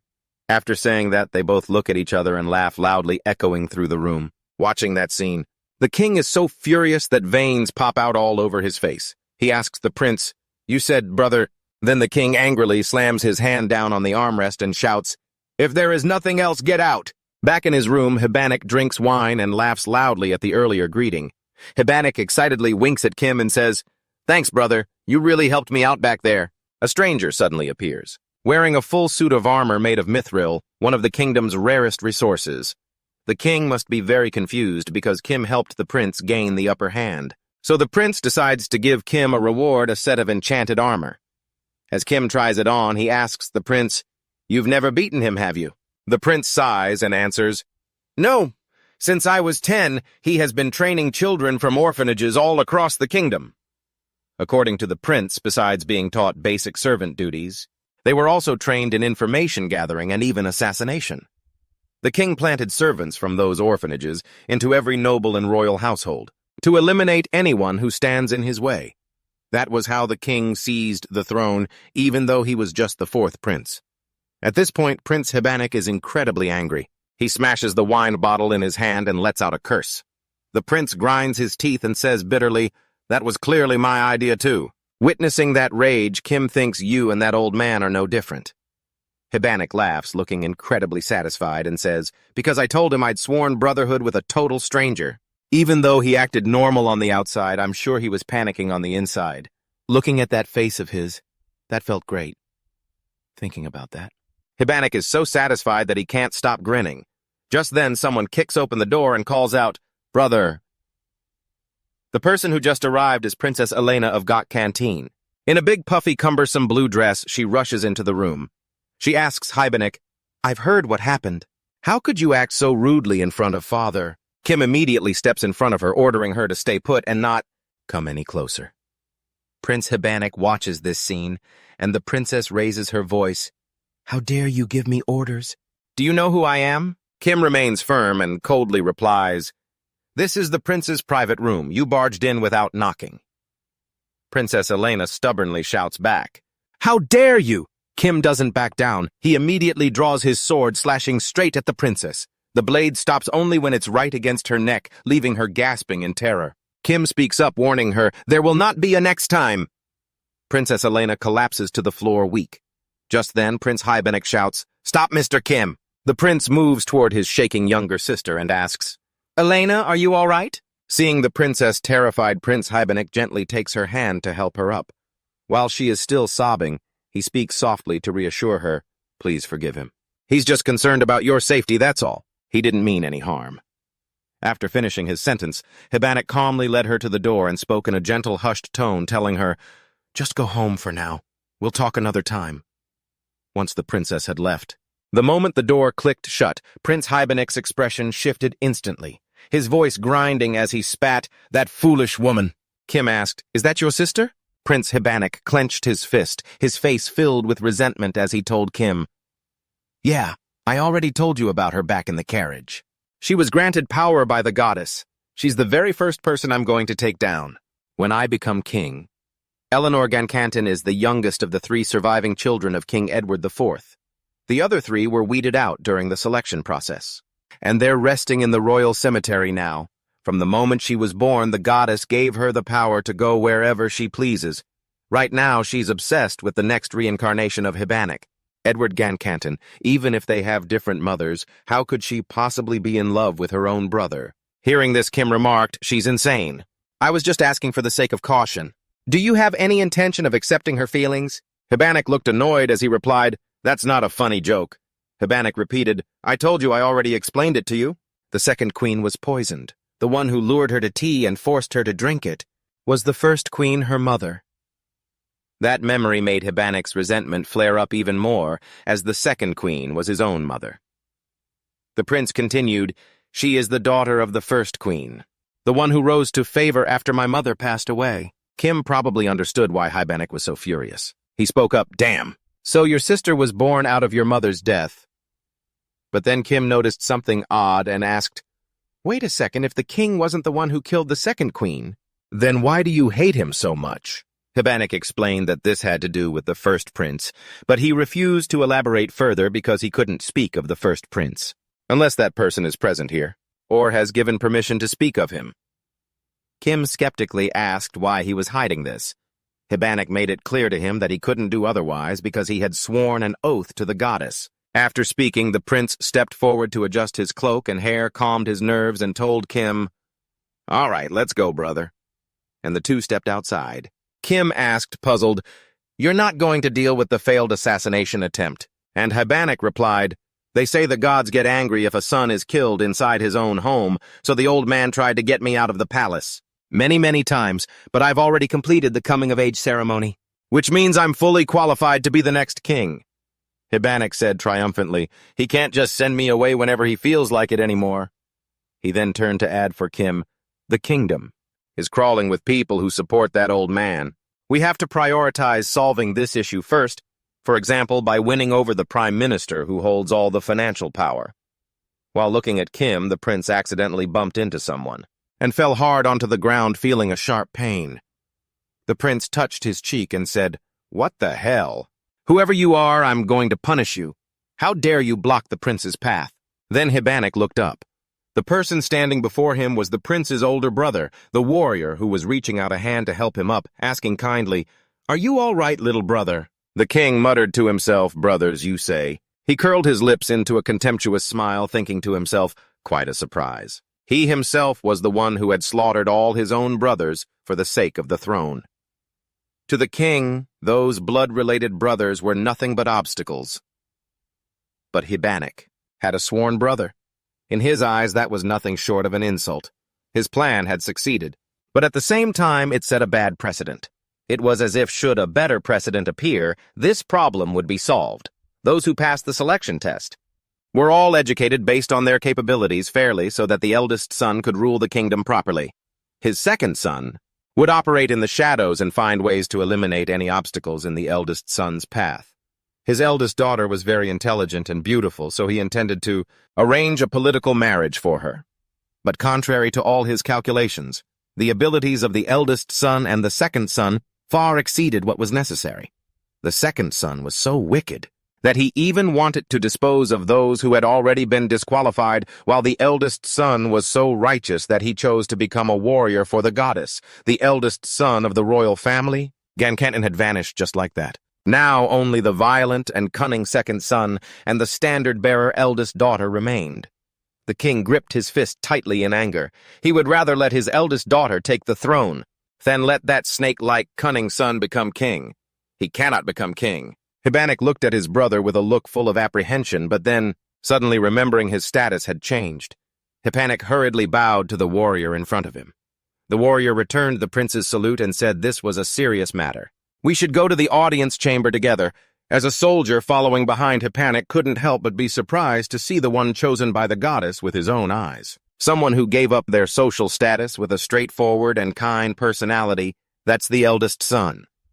If protected by the goddess, they must be very strong. Just looking at the warrior's appearance is enough. It's enough to gauge their true strength. He followed them to meet the king, silently thinking that the warrior might become an obstacle in his plan. The warrior stood alone, facing the king sitting on the throne with his children and several nobles on both sides. The king glanced at Hibanek with annoyance. "You're here again. I don't want to see you." Hibanek didn't back down and glared right back. "I don't want to be here either." The king quickly composed his expression to welcome the son who should have been king. "Welcome, warrior. Our kingdom welcomes you with all our hearts." The warrior hurriedly returned the gesture. "Thank you, your majesty." The king asked about the serious matter he wanted to discuss. The warrior didn't beat around the bush and said straight out, "Yesterday, I received the power of holy light from the goddess." The moment he finished, everyone around was stunned in shock. The power of holy light. The warrior continued, "I have received confirmation from the church's saintess, and I will be going on an expedition for a week. I want your army to support me." "Of course I will allow you to go with them," the king mused for a moment. Panic slammed his hand on the table in frustration, followed by a curse. He muttered in a panic, "It's ruined, everything's ruined. Damn it, the Demon King, right when we were about to make our move." Kim asked, confused, what was actually going on. That was when Hibanek remembered that he didn't know the common affairs of this place. A demon with bright red skin and long, sharp horns, they are a species hostile to humans. Their king is called the Demon King. Under the arrangement of the goddesses, the two races have always maintained a hostile balance. When the balance of power shifts to one side, the goddess creates a warrior on the other. However, if that gap isn't bridged, it makes the warrior stronger and drains the power of the holy light. The power of holy light means that even when killing the king of the other race, the divine will not condemn them. Normally, the demon king would receive the same treatment as all of the goddess's creatures, but a warrior bearing the power of holy light can destroy the demon king. After hearing the explanation, Kim still didn't understand where the core issue lay. Hibanek clenched his fists, unable to believe he still didn't understand, so he had to keep explaining. At the time the holy light descends, humanity will be backed into a corner. As a member of the royal family after my coming-of-age ceremony, I am obligated to join the battle. For the sake of the country's reputation, that damn old man will force me to the front lines. Even if I survived and returned, the previous negotiations would be denied. Hibanek screamed in pain. The next day, just as he said, the king ordered Hibanek to go to the battlefield. Unable to disobey, he had no choice but to comply obediently. The king happily praised his son in front of everyone. "I didn't expect him to value honor and duty so much. I can finally see the qualities of a prince." Finishing, he smirked as if he had just achieved what he wanted. A carriage was prepared specifically for the two princes and Kim. The princess stood from above, watching the figure of her brother silently. Elena wiped away her tears, hoping in her heart that her brother would return safely. Hibanek didn't know why he felt a chill down his spine. Not knowing if someone was cursing him, he stammered for Kim to get on the carriage, and they left the palace. The carriage, carrying the prince and the other soldiers, sped along the road. Inside the carriage, Kim was surprised to see him obey the king so obediently. Hibanek crossed his arms, bored. "What other choice is there? I'll just have to achieve something big and come back to deal with that old man properly." "And what's the situation outside?" Kim darted his eyes around, feeling the surroundings were still quiet, but it seemed they were plotting something. Someone was slowly approaching the carriage. Hibanek was extremely annoyed. "That damn old man. He really didn't forget me. Tell me the position." "Back right, heading toward the rear wheel. Looks like he's going to break the defense." Kim glanced, asking, "Do you want me to take him out?" He immediately answered, "If the defense is broken, the Kazavan wall will also weaken." The attacker swung his sword toward the carriage. A magic protection ring cracked the blade. It seemed the guy didn't care at all and immediately moved to step 2. The soldiers immediately cast Fireball. The carriage driver saw everything was prepared and also started to act. But before he could even move, a sound of braking echoed from behind. They hadn't realized what was happening before they saw several men knocked unconscious. Everyone panicked. "What's going on?" Flames slammed into the carriage wheels with a loud thud. One after another, they threw fireballs at the prince. Just as they were about to strike again, the figure in the carriage turned into their own teammate. That guy was burned all over, screaming in pain. The other guy saw it and hurriedly apologized. Inside the carriage, a giant black shadow suddenly appeared. It even had 3 huge horns. Its blood-red eyes didn't look very friendly. Kim transformed into a beast and stepped off the carriage while Hippanic sat proudly in his seat. His eyes flashed with a bit of panic when he saw him turn into a monster.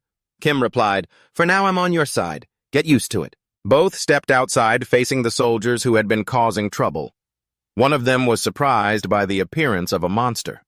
Kim took a deep breath to gain momentum. Then he howled at the crowd and the horses. Sure enough, the horses were scared by that howl.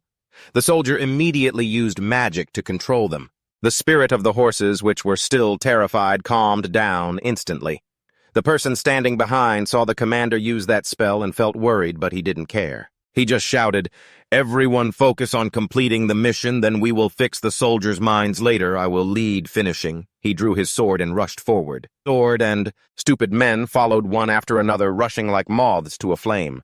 Inside Kim's mouth, a fierce fire ignited. He breathed fire at the crowd who didn't know their own limits. The leader was instantly burned to ashes. He chuckled silently. "Is this a dragon's fireworks? The power is quite impressive. And I can use it again after something called..." It is better for Kim to use the spirits to his advantage than to engage them head-on while the soldiers following behind are furious to see their major taken down so easily. Another fool steps up demanding Kim's life and slashes his sword straight at Kim's shoulder. But instead of blood, the blade chips and Kim grabs the horse's tail. He then swings it away, sending the rider tumbling headfirst into the ground. Realizing things have taken a turn for the worse, they decide to retreat and flee. "We need to relay this news to the entire battalion." They say, not forgetting to pray for their major to return safely. But before the words are even out, the person running beside them is hit by dragonfire. Burned to ashes in the blink of an eye, the speed was so fast, the naked eye couldn't even track what happened. A quantum beam, 2 rays of light, pierced through the bodies of the 2 remaining runaways. Kim wonders what kind of magic that was, and Hippanic doesn't hesitate to reveal, "My talent is light magic. I was born gifted with light magic." But Kim never expected someone born in such a dark place to specialize in holy light, and even Hippanic admits that much. Finishing their long journey, the 2 stop at a large inn where the 2 princes are having a meal with him. Kim complains that if Hippanic hadn't refused to go with the warriors, none of this would have happened. He wipes his mouth and replies, "If I had gone with the warriors, they wouldn't have had the chance to kill me. Their master must have planned it that way, but we still have some time." Until they meet the others, he asks if Kim has any more questions. Kim thinks for a moment, then speaks up. "What about the power of the holy light? Wouldn't something like that be an attack against the demon race? Wouldn't harming the goddess's chosen warrior be considered treason?" Interesting question. I'll get straight to the point. You are allowed to kill a warrior gifted with holy light. The goddess's attack is... Well, it means the power of the holy light is exempt from everything. Even if a warrior is killed, the demon king isn't charged with any crime. However, that has never happened. He says, starting to pick his teeth. Perhaps if the demon king killed the warrior, then humanity would also come to an end. Meaning we are too weak, Kim mutters. A life or death battle, huh? My own life isn't much different. Hippanic frowns in confusion. What is that supposed to mean? You act as if you aren't part of this war at all. Kim calmly replies, well, I'm not. Hippanic starts to feel a sense of fear rising in his heart, hoping he isn't ignoring it, so he cheerfully replies, of course our pact still stands, doesn't it? He lets out a sigh of relief. At least you're a monster who can understand me. Kim finds it strange. Are you still interested in another monster? Hippanic replies. There was once a monster known as a saintess unlike. She was too stupid and unfortunately... The person being insulted suddenly appears right behind his back. How nice to hear that. Princess, what have I done? Hippanic panics, hoping she misheard. But Angela just keeps smiling as if nothing happened. Are you implying there's something wrong with my hearing? Hippanic hurriedly replies, "Your hearing. How could there be anything wrong with it? Especially that monster-like hearing of yours." Her smile gradually loses all humanity. Is this an insult to saints like us? He begins to mock her words. Misinterpreting a personal insult as an attack on a whole group is a common disease among the high-ranking crowd. I'm just using those people as teachers. To maintain clear judgment, that is. Angela doesn't back down and immediately retorts, "Most people who are mentally ill think they are normal. You should visit the temple. There are plenty of healing spells for that." One after another, they bicker. With so many patients in the temple, it's only natural that healing methods have developed. The whole room suddenly shakes as if there were an earthquake. It turns out to be Angela's fist slamming into Hippanic's chair, which makes him genuinely terrified. She is furious, demanding to go outside to prepare his funeral, while Hippanic thinks that funeral is for her. Kim tiredly pulls his armor hood up, quiet. He suddenly roars, making the people in the pub jump in fright. "You see nothing, you hear nothing!" In his hand, he holds a handful of gold and tosses it into the air. The crowd immediately scrambles to grab the gold, and as Kim walks away, he curses, "The pact didn't cover this. Hippanic. That jerk." That girl is a saintess. A knight created from a saint, just like the goddess created the warrior. They use blessings and magic to create saints, but unlike the goddess who can create a warrior in the blink of an eye, it takes them over 15 years and only one saint can be trained at a time. Because the costs involved are astronomical, a completed saint shows what a perfect battle looks like. Blessed metallic bones, magic, and rock-solid muscles. Even superhuman abilities. Damn it, I was the first one after all. Hippanic clenches his fist tightly. When he was 6, he discovered her talent and wanted to turn her into an SS class, but the priest found her first and took her to the church. But he is scared looking at Angela in front of him, not knowing if he can even defeat his opponent. Kim leaves the pub to find the two of them, and while walking, he hears the sound of clashing steel, ringing out from somewhere. Kim leisurely approaches and stands still observing for a few seconds before asking, "Are you done fighting yet?" Hippanic pants saying not yet, and Angela isn't doing any better. Kim doesn't bother to care, only saying the warrior is coming so they should end it. Seeing that she knows better, avoids the issue and leaves. He gritted his teeth, seething with frustration. "That bastard! Next time I'll—" Before I could even finish my sentence, Kim, clearly annoyed, grabbed me. I didn't even have time to react before he had me in a chokehold. Kim glared at me, warning, "I have no problem with you being a protector knight. And I didn't sign up to be a babysitter, so don't dump any more work on me." His eyes held no trace of joking, and with that, Kim turned and walked away. Hippanic was in pain, but he could do nothing but endure it. Don't jump to conclusions when you don't know a thing. Hippanic stood on the street with a few others. Just then, a young warrior with blonde hair approached. He looked remarkably ordinary. He wasn't flying, nor was he riding a white unicorn, by all appearances. He looked just like a knight in plain clothes.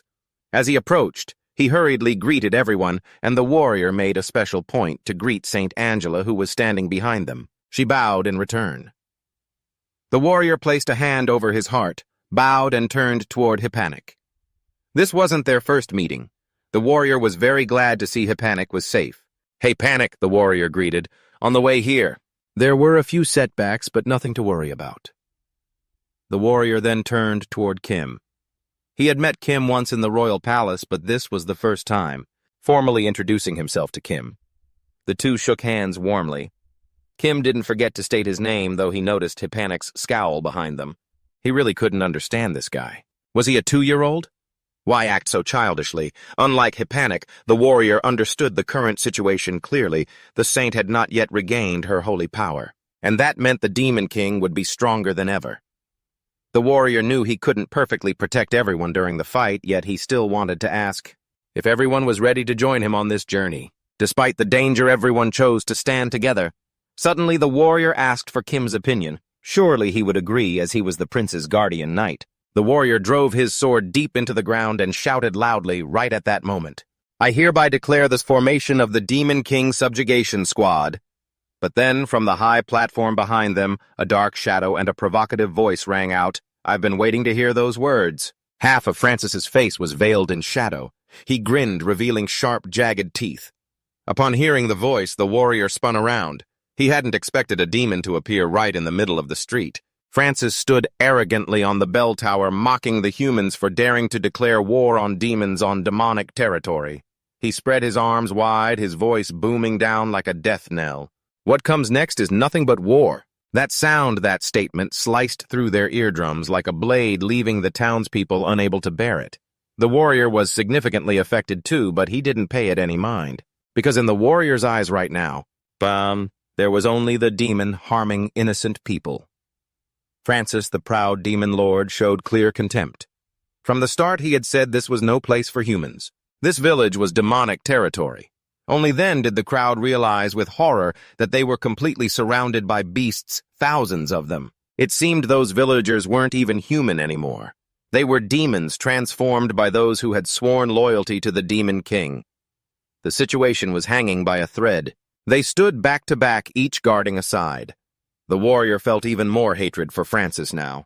He wanted nothing more than to tear him into 1,000 pieces. Kim and his teammates had to face the werewolves, a low-level demon that multiplies rapidly by corrupting humans.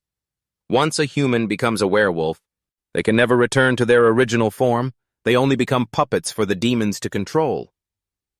Francis watched from above, confident that those werewolves would surely be able to take this group down. Still, he had another plan ready. The first target was Hippanic. In a moment of danger, Hippanic flipped backward and delivered a finishing blow to his opponent. Hippanic possessed the power of light. He utilized it to the maximum, even using his shield as a weapon. Francis meticulously recorded every move. Next, he ordered the werewolves to attack the Saint Angela. Though she hadn't regained her full power, she still had an arsenal of support magic. A werewolf took advantage of her distraction and lunged from behind, mouth agape. But Angela wasn't afraid. With just one punch, she made the enemy shut its trap. Just when they thought it was small fry, the werewolf was sent to meet its maker by Angela's hand. Literally and figuratively. The interface and operating system of this saint were truly worlds apart. After the saint, the next target was the warrior. The moment an opponent lunged, the warrior swung his sword in a clean strike, sending it straight to the afterlife. His fighting style was incredibly traditional. Fearing it might not be dead, he followed up with another loving strike. Behind the warrior, the sound of a werewolf came again. This time, it was a werewolf wearing a little girl's clothes. The warrior's blood boiled. He didn't want to believe what he was thinking, looking at the innocent people. Transformed by the werewolf curse, he didn't know what to do. But even if he didn't want to, he had to act because they could never be human again. Francis, finishing his notes, felt extremely satisfied. Suddenly, a chill ran down his spine. Francis counted again and again, noticing one person missing, and this person was about to send him to his grave, boasting the title of one of the 7 demon generals, yet when death was imminent. He hadn't realized the danger. Less than a second later, Francis broke into a cold sweat as he realized Kim had circled behind him. He hadn't expected to leave himself so exposed, that Kim could sneak up on him so easily. He refused to believe the reality before him, for he was one of the 7 demon kings, a being who could not be defeated. But Kim had absolutely no intention of showing mercy. A stream of red liquid, hot and fresh, immediately erupted into the air. The liquid splattered onto Kim's armor. This news quickly spread to the lair of the 7 demon generals. All that can be said is that Francis was too confident and underestimated his opponent, resulting in a lapse that cost him his life, even if his death was anything but glorious. But at the very least, the 6 remaining demon generals also understood that the one about to descend upon them was definitely no ordinary pushover, or so it was said. However, those other demon generals, they didn't seem to take that lesson to heart at all. Each of them was so arrogant, assuming that Francis's downfall was simply because he was too weak, and that the title of 7 demon generals was just a hollow shell. Deep down, they believed in the 4 great lords. They were certain that humans could never defeat them because the one about to arrive was just a hero constrained by the goddess's shackles. As for them, they had long since surpassed those limits. Blood dripped down from the bell tower while the bodies of werewolves lay scattered everywhere on the ground. After taking down Francis, Kim immediately jumped down from above and tossed him to the dirt, leaving him completely incapable of resisting. The warrior also sheathed his sword, since the werewolves below had already been thoroughly dealt with. Hippanic cast healing magic, but he didn't dare look the Lord of Pride in the face. Once his body was nearly fully recovered, the warrior felt extremely surprised. He looked at the figure lying motionless on the ground. This was Francis, one of the 7 demon generals. Even though it was his first time seeing him in person, It wasn't hard to recognize him once he knew it was one of the 7. Hipanic couldn't help but wonder. Francis was the one in charge of intelligence. His authority certainly couldn't be that low, yet he had only brought a bunch of weak werewolves with him. Was it pure recklessness, or was there some other reason Hipanic couldn't figure it out? Perhaps the demons didn't need this guy anymore, or maybe the real enemy was someone else entirely. While everyone was clearing the battlefield, Kim walked over to the corpse of a werewolf. That werewolf had been finished off with a single clean strike to the throat. These guys were just low-level monsters. Previously, after eating a lizard man, his compatibility with amphibians had increased. So if he ate a werewolf, would his compatibility with beasts increase as well? At this moment, Kim couldn't wait any longer. He genuinely wanted to know the result after finishing off this whole bunch. Over on the other side, Hipanic seemed to still be lost in his own train of thought. His gaze was glued to Francis's corpse. Suddenly, Kim, his face still splattered with a bit of blood, walked up and asked if Hipanic intended to eat that guy. Hipanic was a bit startled but quickly composed himself. He reminded Kim to watch his language because they weren't the only 2 people there. Then he pointed toward the Lord of Pride. He said that this was one of the 7 demon generals, the one in charge of managing information. For someone like that to die so easily, Hipanic thought that perhaps the Demon King didn't need him anymore. So they took this opportunity to leave him to fend for himself. But regardless of how you put it in any place, information is always incredibly important. If the demons dared to discard even their intelligence chief, it proved that their society was no longer what it used to be. Hipanic fell into deep thought. Kim and he both shared the same conclusion: someone in a high position was no longer of any use. Naturally, that meant that society had undergone a change. The only thing he couldn't know was what that change was. Kim suddenly spoke up. Maybe it's a third party. This remark immediately threw Hipanic's mind into chaos. Kim continued by pointing toward the 2 princes, as the first party then pointed at himself as the second. Hipanic's blue pupils contracted. He didn't expect someone from Earth could say something like that, though he didn't want to admit it that matter had actually occurred. He glanced over at the warrior and the saintess. The 2 of them were still busy cleaning up. He only hoped they didn't hear what he was about to say. Returning to the situation in the Demon Kingdom, if a third party truly existed, it might not necessarily be a bad thing. Hipanic smiled if that hypothesis were true. Then it would be an opportunity to deal with the warrior and the saintess. After finishing the cleanup, everyone dug a deep pit and piled the werewolf bodies inside. The warrior shoveled the dirt down. Earth and stone piled up, burying everything, including the useful information they had just obtained today. Once done, they even erected a large stone in the shape of a cross. The saintess knelt before that stone to pray for the werewolves to reach the Lord. Even if their bodies had been tainted, their souls remained intact. A moment later, everyone left the neighborhood and headed toward the carriages. Hipanic felt lucky that at least they still had carts to use. The saintess was a bit hesitant. Sure, there were carts, but who would hold the reins? There was no other choice. The driver could only be Hipanic. Kim only knew how to operate motorized vehicles, so he chose to sit on the roof of the carriage. The warrior's principles forbade him from driving anything, and the saintess didn't know how to drive a carriage, so the 2 of them had to sit inside. Kim mocked Hipanic, saying that even though he was a prince, he still had to drive for commoners. He just gave a strained smile. To him, driving the carriage wasn't much different from playing Dragon Quest. Kim didn't understand what Hipanic had just mentioned, so he was a bit curious. Hipanic was surprised, and then teased Kim for not knowing how to enjoy life. No sooner had he finished speaking than Kim immediately retorted that if someone said he didn't know how to enjoy life just because of things like that, then he'd rather just self-destruct. Seeing Kim teach him a lesson, Hipanic showed annoyance. Kim took off his helmet. At this moment, he realized Hipanic was speaking to him in Russian. Clearly he had something that he didn't want the 2 people inside the carriage to hear. Hipanic didn't bother hiding it. He said he knew how to deal with the warrior. Kim was quite stunned and immediately wanted to know exactly what that method was. As someone who had experimented on many creatures, Kim understood clearly that dealing with a warrior wasn't simple at all, even if one had the capability. From the first time he saw the warrior at the village, he had felt that something was off. Just by looking at how the warrior acted decisively without needing to use skills, just by wielding a sword purely, he could take out a bunch of werewolves. It was clear he was extremely strong. For a person with many specialized abilities for different things like Kim, the warrior was truly a formidable opponent. However, Hippanic's 2 words "possible to" pulled Kim out of that thought. The warrior's qualities were reserved only for the most honest, upright, and kind-hearted people. But if one lost those qualities, then they would have to suffer a penalty, a level of punishment that even Kim could take on. Kim couldn't help but ask Hippanic if he had a concrete plan yet. Obviously, he hadn't come up with any ideas yet. He just wanted things to happen naturally, but while the 2 of them were talking, the Saintess suddenly interrupted.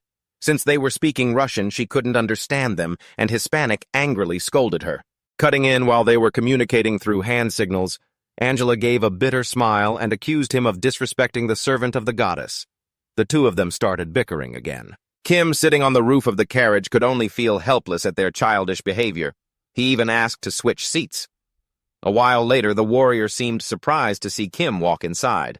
Inside the carriage, he sat opposite the warrior, and as it happened, the warrior had a few things he wanted to ask him. Kim didn't look surprised at all. It seemed he had partially guessed this would happen. The warrior looked straight into Kim's eyes. He wanted to know why. Kim had become the prince's bodyguard, but before answering, Kim wanted to know why the warrior was asking. The warrior's brow furrowed slightly as he said he just wanted to understand his younger brother's friend better. But right after that, the warrior's chest suddenly twinged because he had violated the warrior's rule against being biased. Kim easily recognized the stabbing pain. He knew for sure this was the principle that Hispanic had mentioned. Looking at the warrior's pained expression, Kim said that he wouldn't be hurting if he hadn't asked that question. But the warrior didn't think so. To him, even if he had to suffer the pain, that question was completely worth it. The situation before them was truly ridiculous. One person was worried about his younger brother, while the other was doing his best to destroy the older brother. Kim almost laughed out loud. He quickly regained his composure and said that the relationship between him and the prince was based solely on a contract. He would protect the prince, and the prince would fulfill what he desired. Hearing this, the warrior was extremely surprised, because from the beginning, he had thought the 2 of them were close comrades. But after what Kim said, he realized that Kim was also aiming for a reward from conquering the Demon King.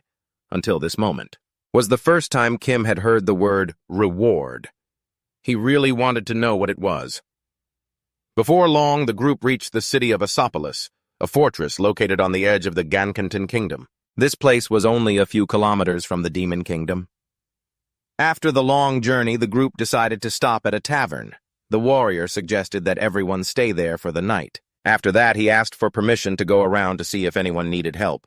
The Saintess also asked for permission to go to the temple to report that she was safe, and at the same time she hoped Kim would keep an eye on the prince and not let him do anything foolish. Once said, both the warrior and the Saintess left. Only Kim and Hispanic remained. When there was no one else around, Kim told Hispanic about the reward after conquering the Demon King.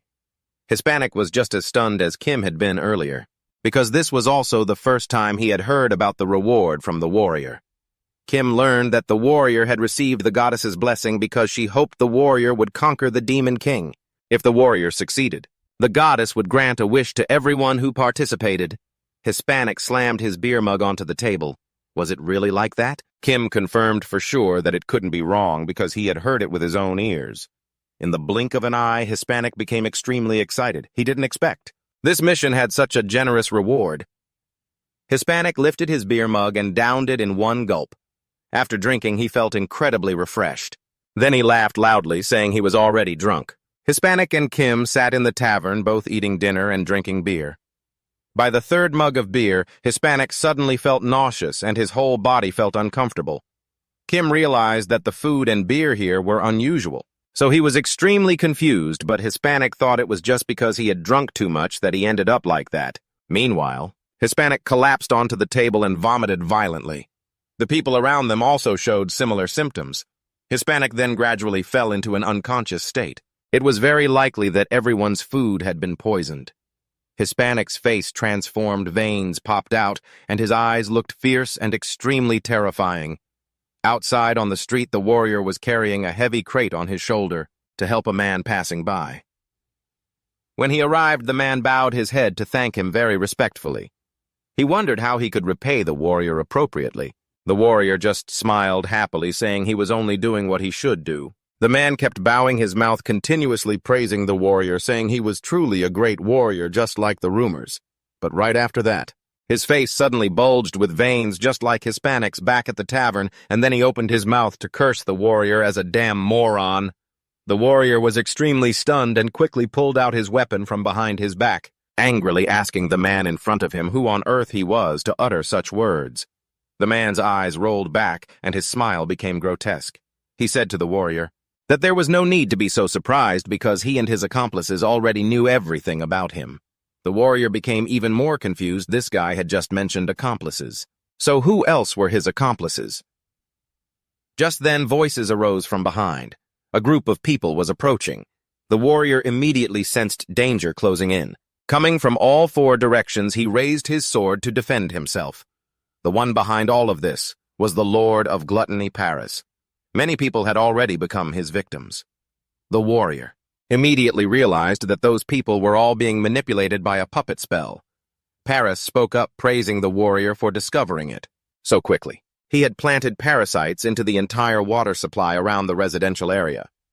When entering the body, the parasites would grow inside and then control the consciousness of those who drank the contaminated water.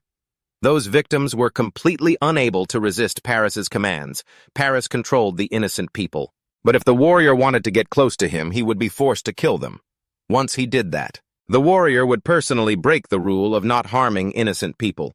Indeed, Paris had calculated very viciously. He pushed the warrior into a dilemma where both options were difficult. The warrior never expected this guy to know his principles so well. He immediately realized he needed a better vantage point and scrambled onto the roof. It was probably the best move in this situation. The warrior looked up at the rooftop and discovered the Saintess Hapanik and Kim were up there. Both the Saintess and Hapanik had been hit by the puppet spell.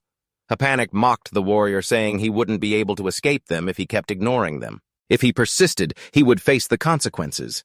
As soon as Hapanik finished speaking, he raised his hand to strike the warrior down, but at that very moment, Kim, standing right beside him, immediately intervened. He struck Hapanik's arm hard, leaving the warrior completely baffled as to why Kim would hurt Hapanik. He should have been protecting him since Hapanik was being controlled. So he still tried to attack the warrior again, but Kim quickly knocked Hapanik down. The parasite was stunned, thinking Kim had also been controlled, but that wasn't the case at all. After Hapanik, it was the Saintess's turn to be neutralized by Kim. She collapsed at his feet, and Kim grabbed Hapanik, and the Saintess jumped off the roof and tossed them to either side. That was the only way to keep them from self-destructing. Kim told the warrior to keep an eye on Hapanik and the Saintess, saying he would handle the rest, and the crowd slowly closed in on him. Even though he was lucky enough not to be infected by the parasites, he was still a knight who had to follow the code of not harming innocent people, but Kim completely turned a deaf ear to those words. He struck with cold precision. The warrior shouted that these civilians were innocent, and the others joined in, saying they were just being controlled. Kim had already injured a civilian, which was wrong, but he didn't slow down. He insisted that if everyone was under a spell, it was actually to his advantage. No one would remember even if he killed them. Kim decided to use his dwarf muscle strength with a destructive force so powerful it shook the earth. Bazaar was terrified, realizing Kim was truly a madman. How could a knight be so ruthless as to slaughter innocent people? Kim coldly retorted that Paris was spewing disgusting, hypocritical lies and that he was the one who had started it all. Realizing the situation was turning against him, Paris hurriedly begged for mercy. He promised to retreat and return to the Demon Kingdom, pleading for Kim to stop, but Kim was determined to drag him out. Paris attacked him while keeping an eye on his position, and the closer he got to Bazaar, the more people blocked Kim's path. Finally, Kim spotted Bazaar standing on the high city wall. Realizing he had been found out, Bazaar scrambled to run, but he was a step too late. Kim quickly caught him. Bazaar panicked and kept begging Kim not to come any closer. Yet Kim seemed extremely interested in Bazaar. He needed him because he was an abnormal creature. All the skills Bazaar possessed were unlike anything Kim had, which was just too interesting. Kim stuck his tongue out. Bazaar was going to be a delicious meal for him. Paris couldn't believe things had turned out this way. He had released the parasites into the water, and no creature could survive without water.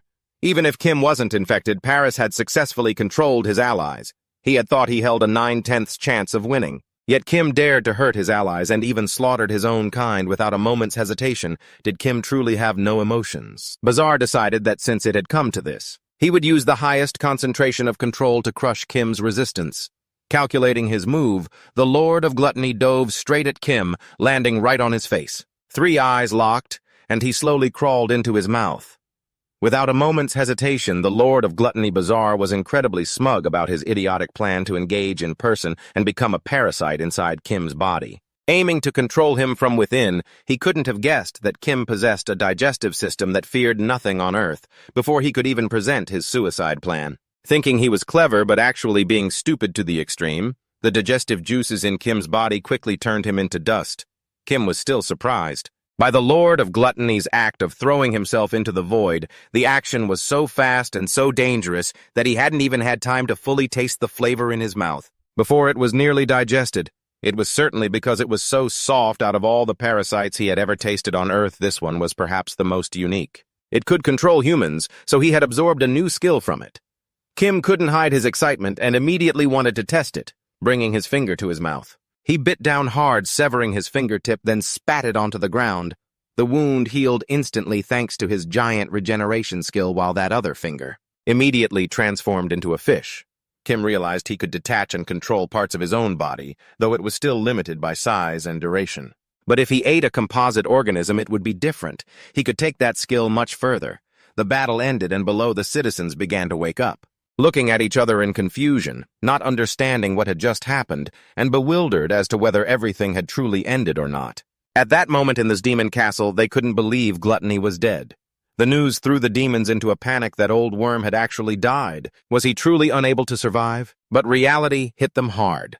The one called Gluttony had indeed been sent to his ancestors, and all his experiments and parasite samples were completely wiped out. Gluttony was considered a tough nut to crack because beyond his old values he was truly suitable to be one of the 4 heavenly kings. Thus the death of the Lord of Gluttony made the demon horde particularly concerned. A purple demon with newly sprouted horns couldn't help but ask how he actually died. Another long-horned demon explained to him. A madman had slaughtered the people under his control, tracked down his location, and killed him. It was that damn knight who came with the prince. A red-haired female demon, also horned worriedly, said that with Gluttony dead, besides the 4 heavenly kings, they only had Wrath left. But that long-horned demon was still confident that Kim was no match for Wrath. That demon specialized in dealing with large numbers, so using him to deal with the human coalition force would be more effective.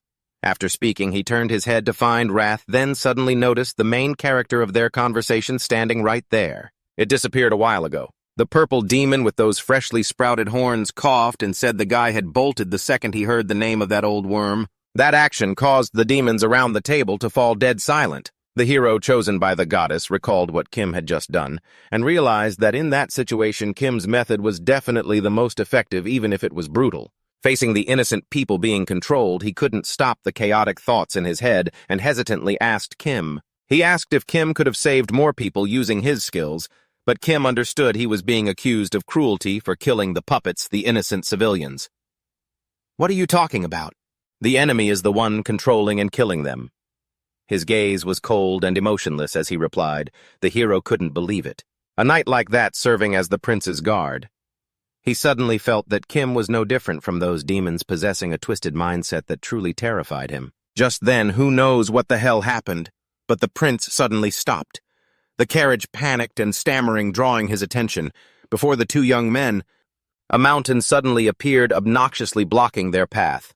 It turned out to be a demon carrying a spiked mountain on its back, introducing himself as the Lord of Wrath Decast. He had come to avenge his longtime comrade, the gluttonous Lord Pegasus, while glaring at the team ahead with eyes that looked like they were overflowing with fresh blood. He stomped his massive foot, scaring the 2 cowards half to death. The prince couldn't help but stare, trembling like a leaf when he heard the name Lord of Wrath Decast. Seeing that reaction, Kim was certain the prince knew exactly who this was. The prince explained to Kim that he had never met him in person but had read about him. Over 55 years ago, a giant monster attacked them. On its back were demon warriors. They say its body was even larger than a dragon's. Kim was surprised because if it was twice the size of a dragon, it would have to be 30 meters tall. But it seemed this one was even bigger than that. That made sense, as it had probably kept growing over the last 55 years, and reptiles usually grow continuously. The prince replied while thinking, leaving Kim feeling overwhelmed. It's already the size of a mountain, and yet in the future, How much bigger could it possibly get? Before his mind could even process the knowledge about this type of demon, a tail like a giant spiked mace was already swinging toward them. The situation made the Saintess lose her patience with their slow conversation, as if they were just exchanging trivia. The most important thing right now is finding a way to deal with that monster. Before she could even finish her sentence, something tore up the grass to their right and lunged at them. It was the demon's tail. Its massive body was incredibly agile, spinning around to build momentum for the mace tail aimed directly at their carriage. It was too fast, too dangerous, and nobody could react in time. They could only sit there waiting for the impact with looks of sheer panic. In a flash, the carriage was shattered, leaving nothing intact. The demon tail had destroyed it all. After the powerful strike from the Lord of Wrath, the mace tail slowly retracted. Suddenly, an explosion erupted from the ground, and the 4 members of the expedition team crawled out from underneath. They were still alive and struggling to get out. D-Cast roared fiercely, "You pests! You're the ones who killed my comrade, right?" Before any of the tiny worms could answer, the Lord of Wrath didn't care to listen to any explanations. He didn't care who really did it. Whoever he saw, he would wipe out. Sooner or later, he would have his revenge. After saying that D-Cast launched a second attack, sending the expedition team running for their lives. The Saintess suddenly remembered the prince's skill. She hurriedly said, "Prince, you're great at using your shield to defend yourself, right? It's time for you to step up and show us." As for the prince, he was scrambling and running to escape. After hearing those words, he couldn't help but complain, "Are you crazy? How can I stop him even with the best defensive skills? It's impossible. What matters now is staying alive to even use the skills." In this situation, the 2 royals came up with an idea for the hero protected by the goddess to use his skills. However, the suggestion wasn't just bad, it was completely absurd, so it was immediately rejected by the hero. The idea of the Saintess taking a hit and then slowly healing herself was insane and impractical. Even if she wanted to heal, she had to stay alive first. Just one hit from that demon would crush her instantly. There would be no chance to recover. The Saintess, standing nearby, continued to speak, and the prince angrily retorted that it was only good for its size. But in the end, they couldn't do anything. While they talked, their hands were still clawing the ground to run away. All 3 scrambled in different directions. None of them went the same way, leaving Kim standing alone staring at the 3 idiots. A moment later, all 3 of the fools suddenly turned their heads back at the same time and stared at Kim. It caught him off guard. He paused and said, "Do I look like someone who can fight that demon?" The 3 clowns didn't say a word, as if they had read the thoughts of those 3 kids. He sighed. Fine. If there's a way." His gaze hardened accordingly. The Lord of Wrath started getting annoyed at having to wait so long, but that frustration wouldn't make him give up this debt halfway. He was determined to settle the score with the team, not just today. It wasn't just the grudge for sending his best friend to the afterlife, but his own personal vendetta against humanity. Even though he was an incredibly powerful demon, in one battle he had been careless and was ambushed, leaving a huge scar on his body. After many battles, he had perfected his combat strategy. First, for myself, I have to use scouting skills to confirm if there are any enemies around. Second, sweep the entire surrounding area, so the opponent has nowhere to hide. And third, if the enemy approaches, intercept them, and if they attack from a distance, then a thick hide and defensive skills are more than enough. In this way, I'm confident that I will never lose to anyone, even if the opponent is the hero himself. Meanwhile, the Lord of Wrath was still babbling endlessly about tactics. The essence distilled from his own blood and bone, while the punitive squad had also finished discussing their plan to take him down after hearing Kim's strategy. The Saintess couldn't help but be shocked by a knight's way of thinking, because that method was truly too cunning and not honorable in the slightest. She was just about to object. Then the question, "So do you have a better way?" coming from Kim's mouth left her speechless, unable to offer a single reply. Over there. The hero had silently resolved to fight to the end. Even though he knew there was almost no chance of winning, he still had to charge in because if he ran away, other towns would be in danger. And as a hero serving the Saintess, he did not allow himself to do such a thing. Saying that with sword in hand, he lunged straight at the Lord of Wrath. The plan was officially underway, and Kim couldn't just stand by either. He began to prepare for his own transformation process. Until now, the goddess's sword could only unleash its full power when facing evil demons otherwise. Then it was just like an ordinary sword. In his mind, a bit of hesitation began to surface, because the Lord of Wrath's rage stemmed from a desire for revenge. While revenge isn't the right thing to do, It couldn't be considered an act of absolute evil either. Therefore, it was highly likely that the goddess's sword would not be able to unleash its full power so in this current situation. The hero decided to give his all for this attack. However, Dikas wasn't an easy opponent. Not giving the hero a chance to show what he could do, Dikas attacked first, forcing him into a difficult spot. The warrior secretly thought that to be pushed and attacked like this at this point was truly tough. Before he could even react, Dikas pivoted and swung his tail hard toward the front. One blow came down, sending the warrior flying like a withered onion in a gale, but the warrior wasn't just all talk. He finally managed to hold on after that fatal blow. Even so, he couldn't help but be shocked by the terrifying, destructive power of that move. Is the storm trailing behind this strong? Realizing that just one hit from him had drained his opponent that much. Dikas was extremely smug and mocked, "Is that all you've got? A hero who was already defeated by Pegasus like you isn't reliable at all." He panted and weakly replied, "True, even I don't believe in myself." Seeing that he became even more arrogant with his brute force fighting style, "Huh, you're about to die and you still want to joke around. Or are you begging for your life?" But before Dikas could finish his arrogant remark, the warrior shouted firmly, "This much is enough for the operation plan to succeed perfectly." Returning to the strategy meeting 5 minutes ago, Kim started proposing the plan to go underground to ambush the demon Dekas. The hero would stand in front to attract his attention, and he would approach from underground and aim straight for the scar on the demon's belly, because digging through the ground would still make noise and be easy for him to notice. There must be bait to distract him, and he needed at least 3 minutes and at most 5 minutes to finish. After hearing that plan, the hero immediately agreed without a shred of doubt. That decisiveness caught Kim a bit off guard because he trusted his words without a second of hesitation. He instinctively asked, "Why do you trust me?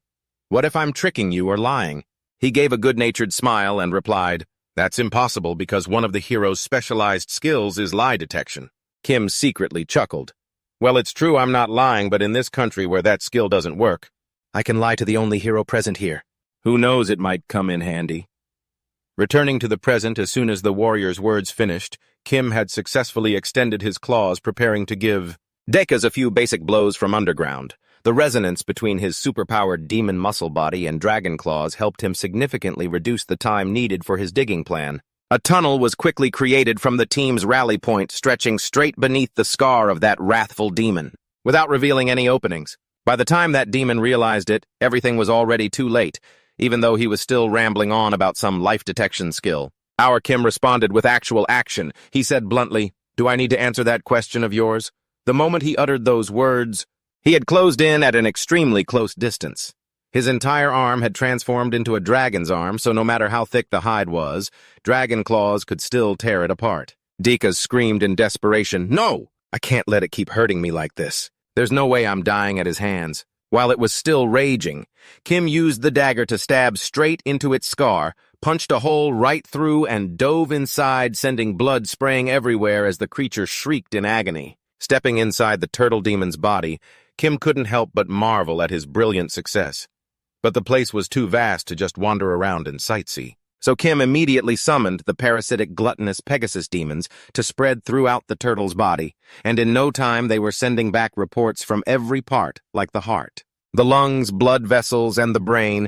These parasitic monster skills are incredibly convenient, Kim mused, but among the information streaming in, one strange thing caught him off guard. It says this is its friend. After a moment of thought, Kim realized what was going on and let out an amused laugh. Dying to your own friend's skill, talk about a true brotherhood. Suddenly, a signal even stronger than the rest grabbed Kim's attention. It was coming from the abdomen, so Kim stepped forward, swung his dragon claw, and started digging through the layers of flesh. It was absolutely disgusting, and he couldn't hide his look of revulsion. But after enduring the foul, fishy stench of the monster, Kim dug a large hole and discovered that what lay inside was like a feast. A delicious buffet. Kim looked at them with hungry eyes, thrilled that he finally had the chance to use his overpowered gluttony skill again. Outside, the turtle monster kept screaming in pain, sweat pouring off it like a waterfall, tears and snot streaming down its face as it begged incessantly, my stomach is burning up. I was wrong. What do I do?" "Please spare me." The three of them watched the monster completely stunned and unable to believe what was happening before their eyes. The saintess standing nearby even squeezed her eyes shut. She couldn't bear to watch, and the two princes also began to waver as they saw the monster's eyes roll back and its head tears pouring out endlessly. Even without a final dying word, he fell with a clear conscience, knowing he gave his all for humanity. The Lord of Wrath Dacus has officially logged out of this server. Its body crashed down, triggering an earthquake that shook the surroundings before it went completely lifeless. Suddenly, its eye began darting around before exploding, and out jumped Kim, looking incredibly cool. Yet there was something terrifying about him, too. Covered head to toe in blood, he left his three companions speechless. The subjugation party set off once more. But this time they had to use a makeshift carriage because the original one was smashed to pieces. Another change was, the atmosphere turned incredibly tense. The warrior and the nun kept glancing at Kim with looks that were far from friendly. Even he noticed this strange behavior. So he instinctively asked the prince beside him, "The vibe is a bit weird today, isn't it? Did something happen?" The prince looked shaky as he replied, Well, you just look really terrifying right now." I didn't really pay attention, but still, even though he said that, his expression gave it all away. As for Kim, he was still oblivious, completely unable to see what the problem was. In his mind, that sort of thing wasn't important anyway. It didn't have much to do with him. The most important thing was still what he had managed to consume. Although what he ate this time wasn't as valuable as a giant dinosaur, it was still muscle mass of similar size, and the goblin's muscles were even stronger.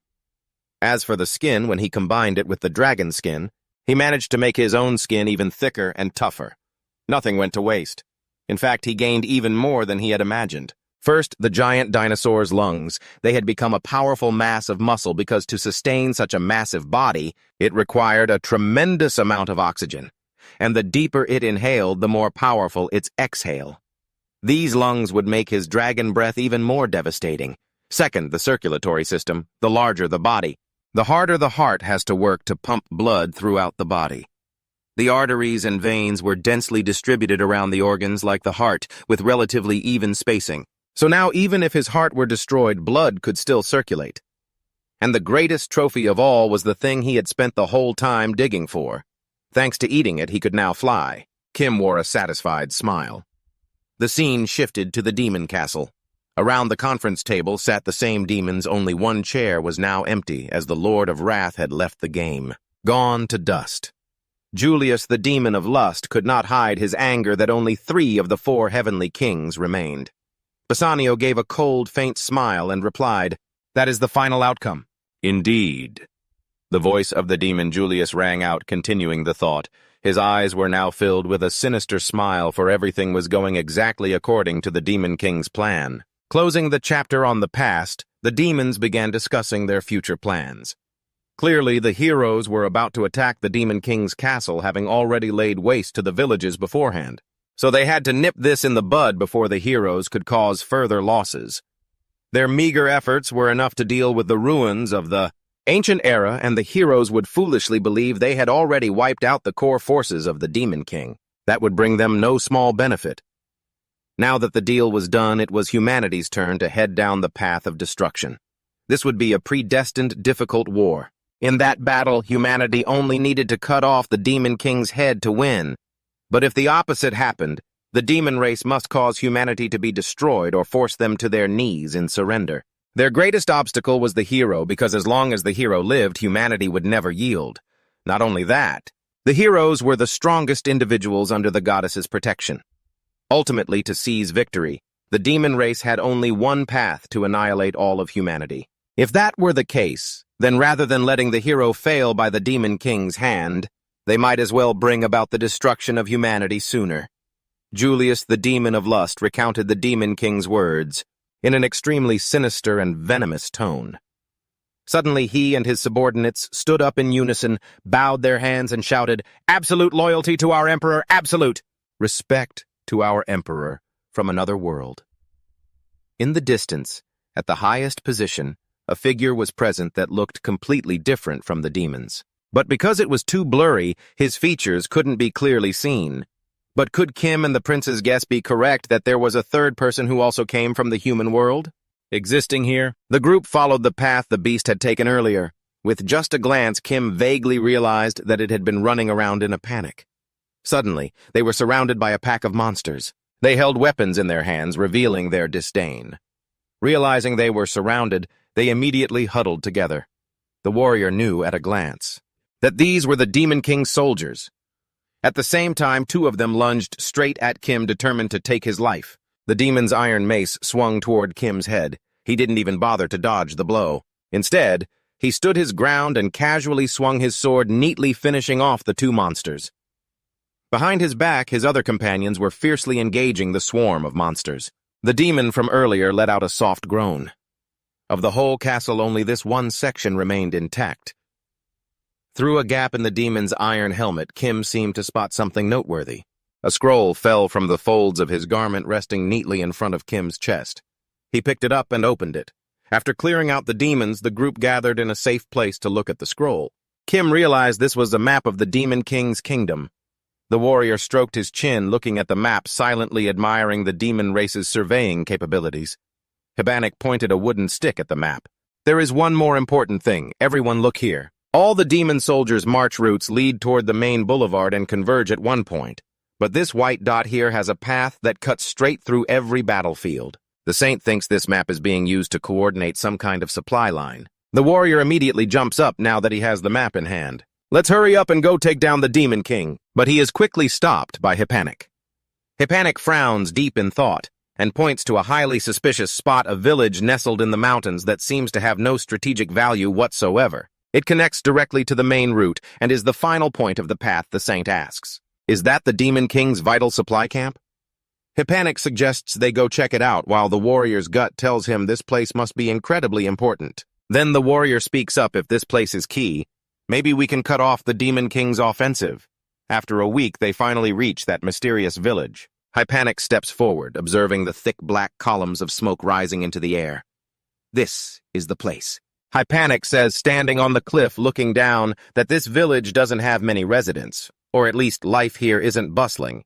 Everyone is just intensely focused on doing something. Following the direction of the smoke columns, they see women assembling weapons, children shoveling coal into furnaces, and sturdy men constantly hauling raw materials into the village. Just as Hibanik predicted, they are producing weapons. When the warrior sees how the demon forces live here, the enthusiasm he felt before suddenly vanishes, and his face reveals a look of bewilderment. Hibanik draws his sword. Why hesitate? After all, we came to this village to achieve our goal, which is to wipe this place out. The warrior angrily grabs Hibanik's shoulder to stop him, asking if he intends to slaughter innocent people. Hibanik turns his head. There is no such thing as an innocent person here. The warrior doesn't understand what he means at first, so Hibanik explains that everyone in the village is involved in the production of weapons, so they are all weapons manufacturers. The warrior yells furiously, "What are you thinking?" The warrior's wound suddenly flares up, making him pale, and he collapses. Hibanik doesn't care at all and continues, "Have you forgotten the hero's code? I'll only ask you two things." Hibanik looks back at the warrior, who is kneeling on the ground. "Is killing these villagers a bad thing?" The warrior looks up and answers softly, "Taking a life is never a good thing." Hibanik asks again, "Then is infiltrating the enemy's rear to destroy their weapons and kill their smiths the right thing to do?" The warrior immediately affirms that it is because cutting off the enemy's supply line is the only way to reduce our casualties on the battlefield. Only then does he wake up to reality. A hero must always do what is right and honorable. Kim can't wait any longer and steps forward, saying arguing is just a waste of time. He wants to go ahead. The warrior watches his teammates continue to move forward, his heart still in turmoil. Is killing the people here ultimately right or wrong? He truly doesn't know what to do. A moment later, blood splatters onto Kim's iron helmet. He asks, "Is that the last one?" Kim tiredly takes off his helmet. "Just leave this to me." He turns back to look at the warrior, saying he will deal with the enemy civilians. The saint is devastated, witnessing the death of young demonkin. Hibanik is busy comforting the saint. He thinks this squad is full of useless people. Hibanik walks over and picks up a gun lying on the ground, carefully holding it up to inspect it. Are they really making these weapons? Hibanik closely observes the 7.92mm Mauser ammunition and sighs, "Who on earth is evil enough to do this?" Hibanik calls out to Kim, asking, "What's the meaning of this?" Kim wipes the blood off his face and replies, "It means the Demon King has already moved to Phase 3. Hibanik gives a cunning smile. "Exactly. The warrior, confused, asks, "You already knew about this." Hypanic explains his deduction, believing the Demon King's kingdom has dragged civilians into the war. Hypanic explains that they only need to give the civilians basic instructions on how to use a gun, and they meet the requirements to become soldiers. Surely this is how the Demon King has enticed the populace to fight, by creating this type of weapon. The warrior clenches his fist in fury, unable to believe his ears. He turns away in anger, stepping heavily toward the village. Hypanic doesn't forget to acknowledge Kim's hard work. Hypanic suddenly hands him a map, saying Kim deserves a vacation. Kim opens the map. The combat zone has already been marked out by Hypanic. Hypanic tells him to go enjoy himself. Kim smirks. This is work, not a vacation, but it's not bad. It makes it easier to conduct surprise inspections from the back of the village. A roar from the warrior echoes out. Hypanic smiles diabolically. Everything has gone according to plan. Near the edge of the forest, violent sounds make the ground shake. They ring out continuously, along with screams of pain. The warrior cries while pounding his fists into the ground. He is miserable, not knowing what to do. At the port city of Starfish in the Demon King's realm, the young boy Maiden, a half-human, half-demon hybrid, is struggling to carry heavy crates. Maiden is quite small, so his speed and strength are inferior to those around him, and people keep pushing him to hurry up. Even though he is exhausted, the employer tosses a bag of coins onto the table as his reward for moving 20 sacks of gunpowder and 10 crates of coal. Maiden bows gratefully, thanking him. He holds the coin purse, calculating how he can use this money to eat with Mizon, pay the rent, and buy a few necessities. Then he calculates what's left. Just having received his pay, he's down to his last coin. Maiden is sad. He sighs, just trying to live one day at a time. Hey, when is this ever going to end? But then he just laughs it off. No matter how exhausted he is, he has to keep going for little Mizon, who innocently calls out from behind, "This tastes weird. Try some Big Brother." Maiden smiles and lies, telling her he already ate plenty on the way back, then tells the little one to just eat his share too. Mizon beams at that. In the blink of an eye, Maiden is back at the harbor working. He suddenly feels the sacks are much lighter than yesterday. That must mean he's getting stronger. Maiden excitedly thinks to himself, for now he's just a harbor loader, but one day he'll become a member of the Demon King's 7th Army. Maiden is full of hope for the future. When that time comes, his name will be famous everywhere. On Kim's side, the accessory brain is an organ hypothesized to exist in dinosaurs to transmit nerve impulses throughout an oversized body. It takes a long time to support the movement of the lower body. Some scholars suggest they possess a secondary brain at the waist. The accessory brain is that supporting part. And by digging into the bodies of the casts from the trunk, Kim was able to find an accessory brain in a distracted dinosaur, and in order to replicate the brains of other creatures, they must replicate their nervous systems. The parts of the body that only that creature has, which can be used immediately without needing practice. Kim silently ponders. But Kim still had a problem. He had never used a brain like that before, because a brain is something that could put the master's body in danger. Yet he thinks further. If he can use it, there's no need to worry about the danger it brings, and he could even use the brains of other creatures. In other words, Kim began to transform his body. Large wings burst out. He can fly now. Thinking is doing. In his dragon form, Kim immediately flaps his wings and soars above Starfish City. Kim observes and realizes that except for his brain, his entire body can transform. Moreover, the slime-covered skin of the lizard man is completely compatible with dragon skin, and that slime can be replaced by a mysterious substance. Kim knows the effects of that slime very well. It will make a dinosaur's lungs and blood vessels stronger, while the bone marrow and blood possess the regenerative powers of a dwarf demon, and the muscles are as taut and powerful as an orc's. He tells himself he is about to become the strongest creature alive. Kim lets out a roar that makes the earth tremble. His massive, ferocious form streaks across the sky of the port city. Little Maiden looks up in terror. Behind the bugs, Kim rained down flames to detonate the gunpowder waiting to be shipped by their boats. Maiden barely managed to look up before discovering a dragon right above his head. A series of weapon transport ships immediately explode. Maiden looks back in horror at the ships. He stands frozen as all that remains is a sea of fire, while the people around him start to flee in chaos. There's a dragon run. A panicked merman doesn't even dare to believe the scene unfolding right in front of him. He turns to run, but is snapped up by Kim, losing more than half his body. He lifts his neck and swallows the unfortunate merman whole. By now, Maiden rushes to dump all his cargo to run for his life. In the panic, Maiden doesn't forget his little sister Mizan. He runs straight toward their room to get her, to hide.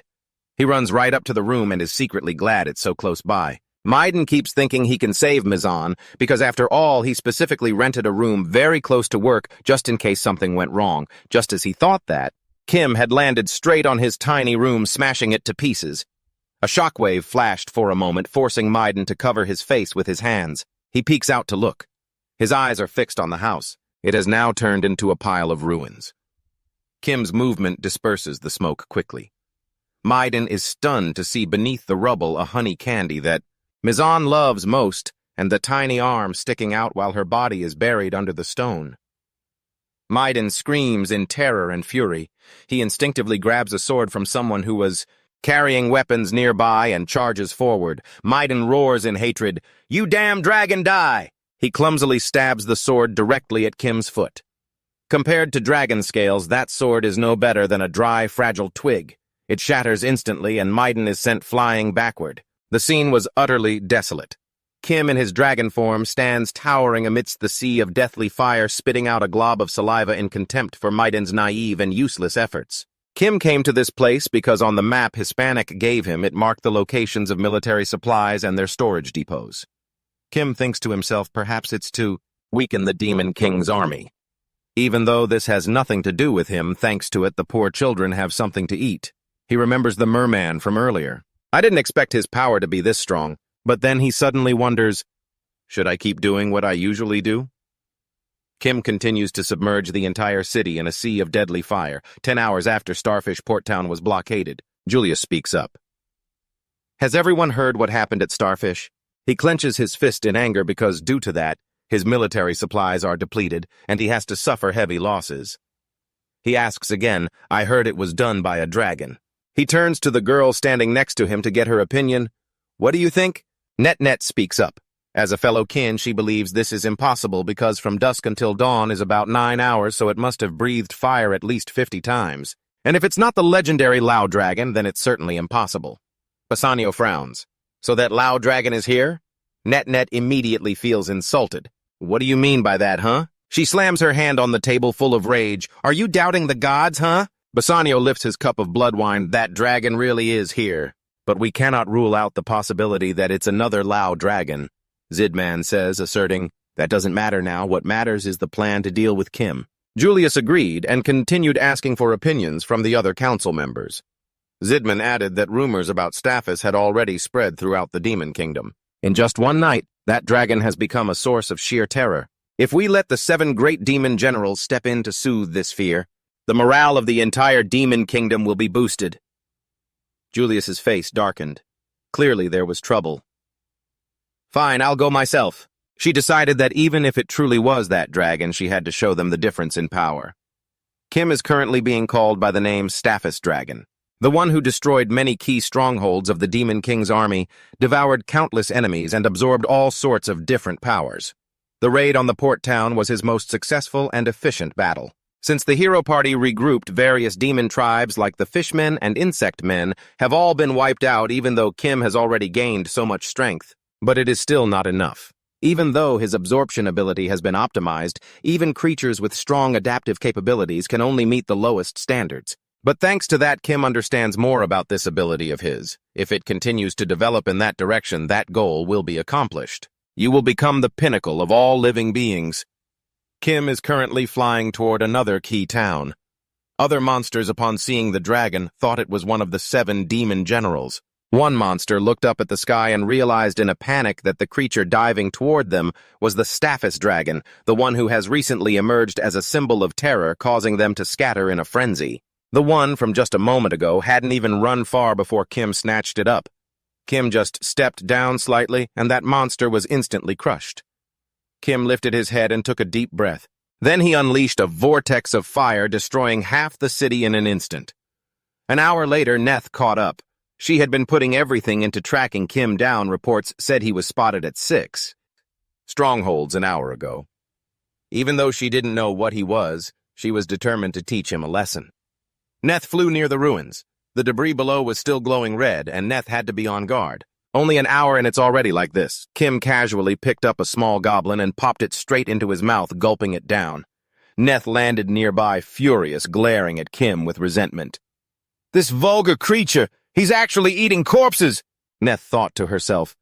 Clearly this thing is a red dragon, but its body is so strange. Kim stood up on two legs.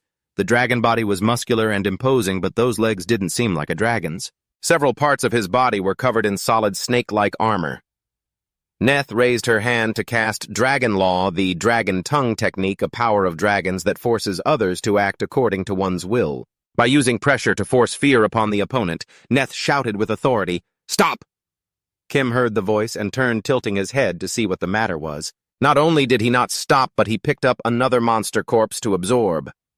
Neth couldn't understand it. The dragon tongue actually had no effect on the dragon before her.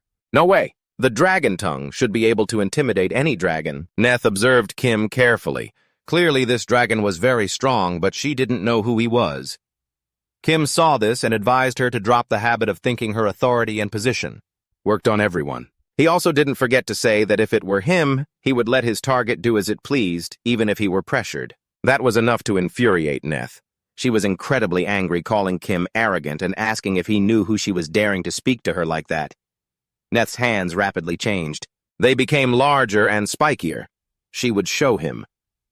Kim turned his head back with a bored expression. Neth immediately transformed into a giant red dragon wanting to trample Kim. "You stupid little dragon," Neth mocked, ridiculing Kim's smaller size. She furiously lifted her foot sarcastically, saying he should be crushed by comparison. Neth poured all her strength into attacking Kim. She used both hands to repeatedly pound hard on Kim's head. Neth furiously struck blow after blow while screaming, "Die! Die, Bao!" and let out an ear-splitting roar. 10 minutes later, Neth's arms were sore, but the scene before her was truly hard to believe. Kim was still standing firm in a defensive stance. Neth was also stunned.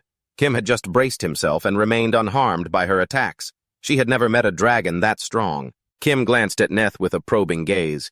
Neth looked at him silently. Although he was a dragon, his demon-like muscles were not easily pierced. She concluded that Kim was an extremely powerful dragon, but if he was this strong, she feared others wouldn't be able to do anything to him either. Kim rubbed his chin, thinking, must remember that. Immediately after, he entered a stance to transition to a new experiment, destroying the MTM Slim.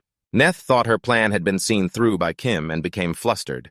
Seeing Kim take a stance, Neth was certain she had been read like a book and wanted to switch to attacking. After all, his defense had weakened significantly. She used one hand to block one of Kim's arms instantly, wrapped her tail tightly around his other arm, and quickly raised her other hand to squeeze hard and grab his head. Neth opened her mouth wide and lunged, biting hard into Kim's shoulder, a painful blow.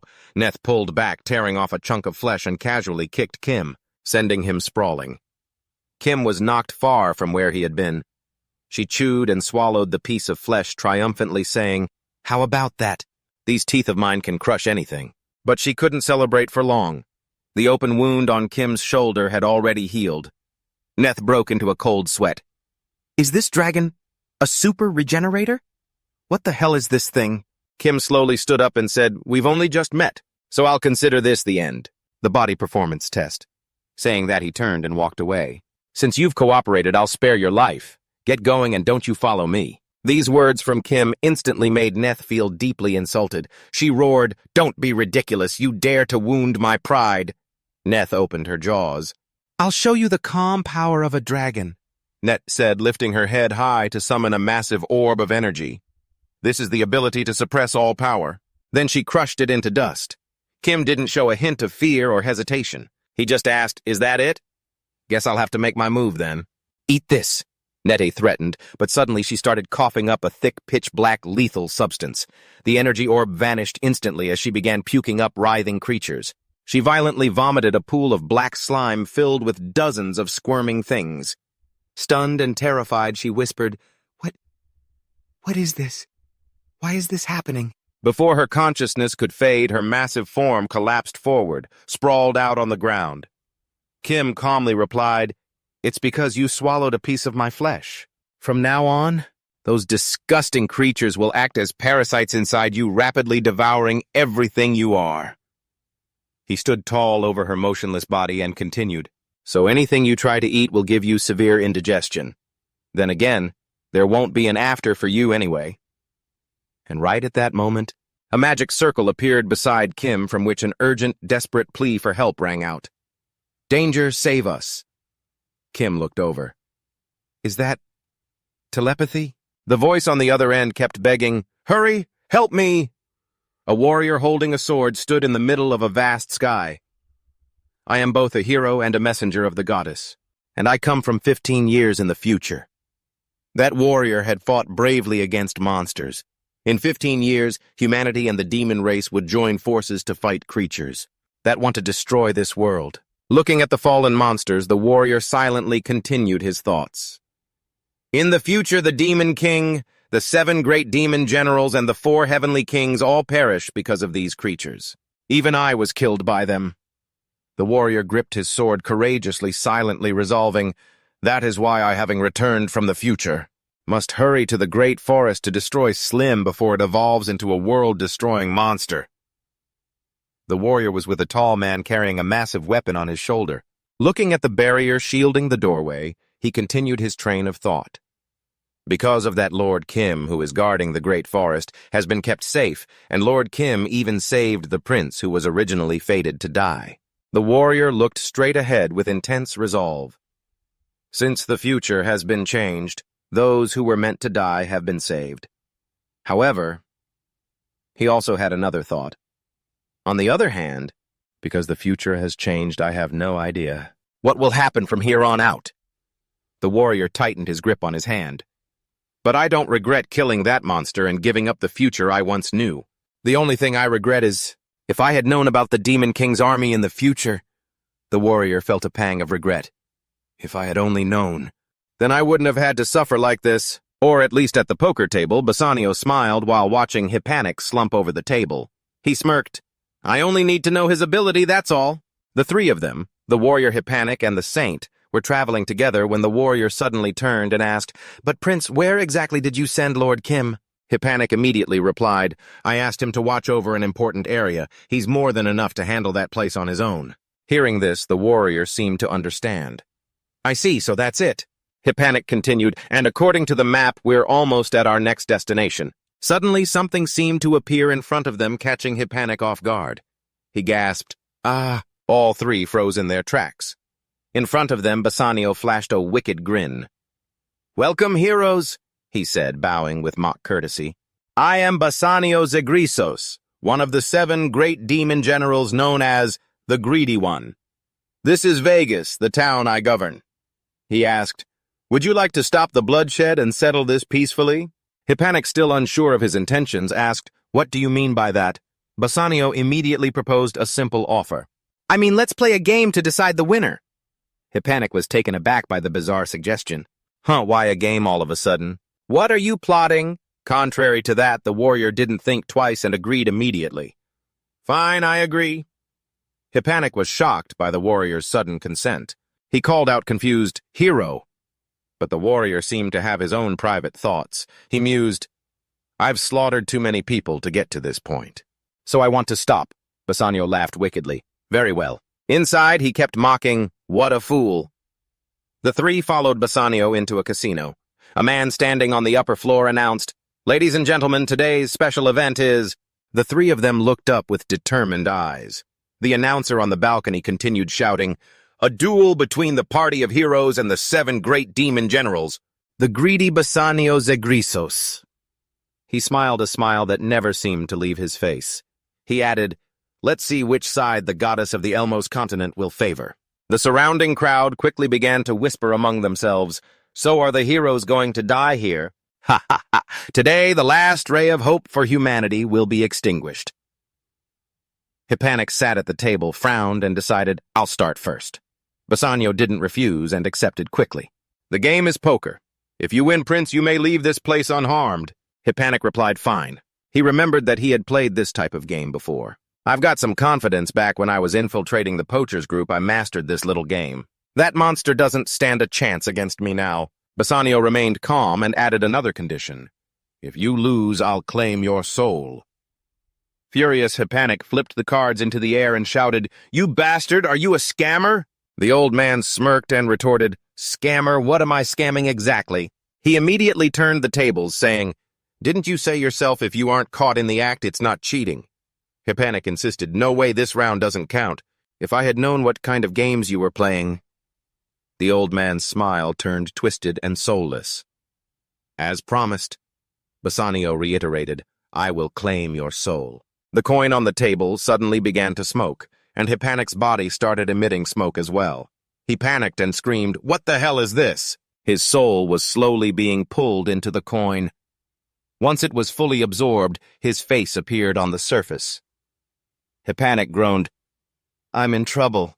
Someone help me." Bassanio smiled as he watched Hypanic collapse onto the table. The warrior shouted in a panic, "Prince!" The old man explained, "This is just a skill to keep my promises from before." "It's a special skill called force majeure that I possess," he said, laughing loudly. The Saintess Furious lunged at him. "You scum, how dare you do that? She threw a punch straight at Bassanio's face, but he didn't even flinch. He just calmly spoke up. The Saintess was stunned that he was completely unharmed by her blow. Bassanio smiled and explained, "Fighting isn't allowed here because I have a second special skill. It's called the Absolute Peace Zone." The Saintess huffed in anger, while Bassanio chuckled to himself, thinking, "As long as I have these two skills, this gambling match is mine. No one can beat me." Suddenly he added, "It seems like the prince is very important to you, isn't he?" The Saintess, hearing that, felt embarrassed and stammered, "Who said that?" Just one probing question was enough to expose her. He thought triumphantly, "You've given yourself away now. People like that are usually called—" He laughed. Seeing the Saintess fuming, Bassanio seized the chance to bait her. "If you want him back, then let's play." He kept enticing her, trying to sway her. "I'll bet his soul and you'll bet your own." By now she was wavering because of his words. The Saintess slammed her hand on the table and agreed, "Fine, let's do it." The warrior saw that the Saintess seemed provoked by the old man's words and warned, "Saintess, don't be so reckless." But she didn't regret her choice at all. Instead, she reassured him, "Don't worry, warrior." She told him, "You know my nickname, the Convent Gambler, isn't just for show." The warrior was surprised and asked, "Wait, the Convent Gambler," she retorted. "What do you think I did in an all-female convent during those long, long winters?" The Saintess asked confidently, "What are we playing? Poker, blackjack, or rock, paper, scissors?" The Saintess flipped the cards into the air, eyes glaring, and snapped, "Pick up the cards first." "I choose dice." Bassanio immediately pulled out the dice and gave a smug smile.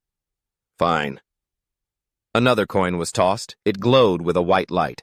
Shortly after, the Saintess collapsed onto the table. Just like Hypanic before her, her soul was sucked into the coin, and her face appeared on the surface. Bassanio wiped the sweat from his brow and exclaimed, "Phew, it's been a while since I've faced an opponent." Like this. The warrior couldn't believe his eyes. Even the Saintess couldn't win after Hypanic, and the Saintess, the next target he set his sights on, was the warrior. He asked, "What are you going to do, warrior, if you want to save your teammates? Bet your soul and play." He laughed loudly. The warrior stood there, hesitant, thinking, "I've never gambled in my entire life.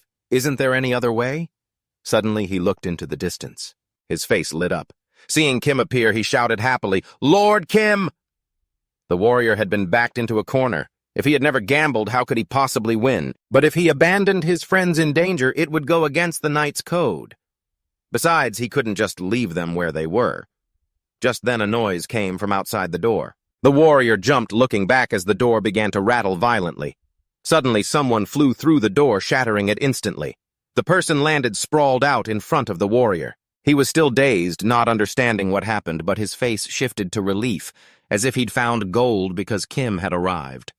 Through the smoke, Bassanio smiled gleefully at the sight of Kim. To him, this seemed like a hot new guest. The spectators watching from above immediately judged Kim as a brute, a man who only knew violence, even viewing him like a new item for their collection. Kim just rolled his eyes, observing the fools lying slumped in the corners. He muttered to himself that he'd settle this quickly, so he could get back to his unfinished business. Seeing Kim ready to swing his sword, Bassanio warned him that violence was useless here because of his exclusive skill, absolute peace. Kim turned to the warrior to confirm the truth. The warrior nodded, somewhat afraid, explaining that the skill was the reason everyone here had lost their strength. Kim's face turned menacing. He whispered, "I see the problem now." Bassanio nodded, acting dismissive. "The prince and that priestess have already lost and left their souls behind." Kim quickly understood what the guy meant. He asked how to get them back. Bassanio slammed his hand on the table, demanding that Kim must win. He said Kim had to bet something of equal value. If he wanted to redeem their souls, Kim had to put his own soul on the line. Kim confirmed he understood. With a dead calm voice, he immediately accepted. He kicked the armrest aside to make room and sat down. Kim boldly bet his own soul and the warrior's as well. The warrior was stunned. Bassanio was thrilled, and the whole room erupted into a noisy frenzy. The warrior hurriedly turned to ask, "Kim, what are you saying?" Kim calmly replied that since the other side had taken 2 souls, it was only fair to respond in kind. Bassanio laughed, fully agreeing with Kim. Clever people really do think alike. Kim reassured the warrior, telling him not to worry as he would win easily. That was the very thing Prince Edward Grayson had told him to believe. Yet Kim glanced at the warrior, his voice hardening. "Besides, betting on him is better than you just standing there with your eyes closed." Accepting his fate and trusting in Kim, the warrior turned to Bassanio and asked if he had heard that clearly. Bassanio was satisfied and asked what game they were going to play. Kim immediately clenched his fist, swung it up, and shouted, "This game!" Bassanio thought it was rock, paper, scissors. Kim replied, "Rock," and delivered a straight punch directly into the face of that greedy pig. Kim's powerful punch sent him crashing to the ground. According to the experimental results, skills could not directly affect Kim's body. In other words, he was immune to direct effect abilities. But he could still be injured if hit by physical objects like a ball of fire, similar to how he took damage from accelerated arrows even though Eyeshot aimed the arrows straight at himself. Or an Inferno Ray, a skill that turns targets into ashes. So what about Bassanio's ultimate peace skill? Of course, it was worthless against Kim, since it was the type of skill that relied on targeting others. When Bassanio tried to use violence in the special zone and saw that his skills were ineffective, he was utterly bewildered with 1,000 question marks appearing over his head before he could even react. Kim lifted his leg and stomped down hard on Bassanio, who screamed at the top of his lungs in agony. Once Bassanio felt the pain in his own body, he accepted his defeat. The sensation of being beaten rose intensely within him, and Bassanio's absolute compliance skill was triggered. As per the initial agreement, Bassanio naturally lost. The 2 teammates' souls immediately returned, and the warrior stood there in shock, as did the woman beside him. Meanwhile, Bassanio lay flattened on the floor, struggling to argue that Kim had cheated, clearly unhappy with the outcome. Kim immediately proposed another game to indulge him, betting Bassanio's life against everything he owned. He told him to guess whether he would punch him with his left hand or his right. As soon as he started, Bassanio desperately tried to make a guess, which was, of course, wrong. At that same moment, Kim lifted his foot again. This leg looked even more muscular and powerful than before. Kim decisively stomped down on Bassanio, and blood splattered everywhere. All the spectators above were stunned to see Bassanio, one of the 4 heavenly kings, defeated. They panicked and fled in all directions, terrified that Kim would wipe them all out. But he wasn't about to let that trash leave this place alive. Using his power, Kim slammed all the doors shut, leaving not even a single escape route. The warrior spoke up to stop Kim, saying there was no need for such meaningless slaughter. But Kim didn't care about his words, believing they were all just garbage who found pleasure in watching others have their souls taken. Sending this trash away was the only thing worth doing. The warrior tried to stop Kim one more time, insisting that this wasn't right, but Kim grew annoyed with the warrior's constant preaching and held his sword against the man's throat. The warrior couldn't believe his eyes, not understanding what Kim was doing. Just as the prince had said before, it was either about doing a good deed or doing the right thing. Kim asked the warrior if he would choose fairness or doing what was right. Having said that, he withdrew his sword. If the warrior had no intention of helping, he should just take the other 2 people out, because to Kim, someone who didn't even know what they wanted, was only a burden. Hearing this, the warrior remained silent, helped the other 2, and led them away. But the moment he stepped outside, the only exit slammed shut in a flash. Those trapped inside began to scream for help in desperation, but no one could hear them. "Let's begin," Kim said, puffing out his cheeks as if holding something in his throat. And immediately after, he spewed out flames that flared up, incinerating the entire room. It was followed by screams that reached the heavens. Those who couldn't run in time were blocked by Kim's command to lock the doors. One person among them panicked. Clinging to the bars of the door, he kept screaming to have it opened because a murderer was behind him. Cries for help echoed throughout the casino, and some cursed that they wished they had never come to this place. The betting game with the pig-headed man had come to an end, and according to the agreement, the pig-headed man's power now belonged to Kim. As he received that power, countless thoughts immediately sprang into his mind, one of which was the ownership of this casino. This place had originally been in the hands of that guy. That was why he could manipulate everything at will. But now it was Kim's turn to do the same, and he could do whatever he wanted. Kim calculated silently. He had always liked to wander and experience different places. It was a pity there was no time, so he decided to just get rid of all the fire suppression equipment, pump more oxygen into the building, and then a tiny spark would be enough. While Kim was silently plotting in his head, those who remained were still fearfully trying to find a way to escape, but all efforts were futile. A small spark flew from Kim's mouth, followed by a fierce inferno that consumed the entire casino, along with everyone inside. The warrior had just made it out the door, when the fierce fire flared up right behind him, sending a chill down his spine. He suddenly remembered what Kim had said earlier, that there was no one left here who mattered. So would he choose justice or doing the right thing?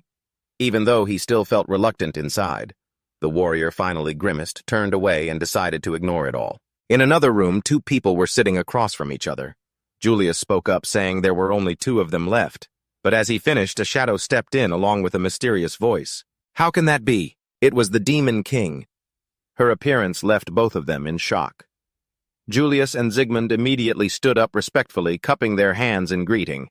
Julius reported that they had lost contact with Netcon and Vegas. Bassanio's territory had also been seized, and currently Bassanio was missing. The Demon King asked for the probability that Bassanio was still alive, and Julius hesitated for a moment before sadly replying. The Demon King lamented the loss of his two talents, expressing that the odds of success were incredibly slim.